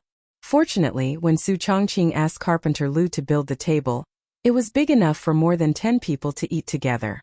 "Old Immortal Son, come try this chicken. Tastes very good." "Old Immortal Son, see if this dish is to your taste." Li Wangyu and Su Chongqing were very enthusiastic about serving food to Sun Simiao, which made the old Taoist feel a little embarrassed. However, Su Chongqing's culinary skills were indeed excellent. Not to mention Sun Simiao, who had never eaten stir-fried dishes. Even Li Wangyu was nodding his head repeatedly as he ate. He hurriedly gave his beautiful boss a thumbs up. As for Nyowu, he ate so much that he almost buried his head in the bowl. Sun Simiao had lived for more than 80 years, but this meal was the most delicious one he had ever eaten. The old Taoist could not help but secretly wonder where the Li family came from. Li Jia Xiaoling knew a lot of strange things, and even the food at home was so delicious. It was even better than the imperial cuisine in the palace. That's right, Sun Simiao had eaten the imperial cuisine more than once. He had eaten the imperial cuisine in Beizhou. Pai Lupi had also invited Sun Simiao to eat the imperial cuisine of the Tang dynasty. However, it seemed that compared to the food of the Li family, the imperial cuisine was nothing. After a sumptuous lunch, Sun Simiao temporarily stayed with the Li family. Soon, the Li family gave the old Taoist even more surprises. Whether it was the tiled bathroom or the hot shower, not to mention the bright methane lamp, they all surprised the old Taoist who lived in seclusion on Mount Taibai all year round. However, Sun Simiao was only slightly surprised. In addition, he praised Li Wangyu's clever mind and did not say anything else. No matter how Li Wangyu exaggerated the penicillin and how he beat around the bush, Sun Simiao did not show any intention of staying, which made him very depressed. Fortunately, Li Wangyu understood. If he really could not make Sun Simiao stay, then so be it. Anyway, he knew that Sun Simiao lived in seclusion on Mount Taibai. If he really needed the King of Medicine's help, he could go up the mountain and ask the King of Medicine to treat him. The next morning, Niu Yong woke up. Not only was his fever gone, but his body was also fine. He could even get up and walk. This was not strange. Niu Yong's body was originally good, and the injury was on his back. It was not a fatal injury. The reason why he looked like he was on the verge of death was mainly due to the infection of his wound. The cephalosporin capsule obviously had a magical effect on the people of the Tang dynasty. In this era where antibiotics were still zero, cephalosporin was not cheap and its effect was very obvious. After Li Wangyu woke up early, he was pleasantly surprised to find that Niu Yong was already moving around in the front yard with the help of Niu Wu. "Dalong, you're awake? You scared me. You must be careful in the future." Li Wangyu trotted forward and looked Niu Yong up and down. Niu Yong shook off his brother's support. Ignoring the injury on his back, he was about to kneel down in front of Li Wangyu. "Erlang, quickly support your eldest brother." Li Wangyu hurriedly shouted. "Dalong, what are you doing? You must not." "Erlang, let go. You also kneel down in front of me." Niu Yong stared at Niu Wu. Ignoring Li Wangyu's dissuasion, he directly knelt down. "Xiao Lang, I have no way to repay you for saving my life. If you don't mind me being useless, me and my brother want to be your troops. I hope Xiao Lang can fulfill our wish." Niu Yong's words made Li Wangyu dumbfounded. "What did you say? Be my troops? Is Niu Dalong confused from the fever?"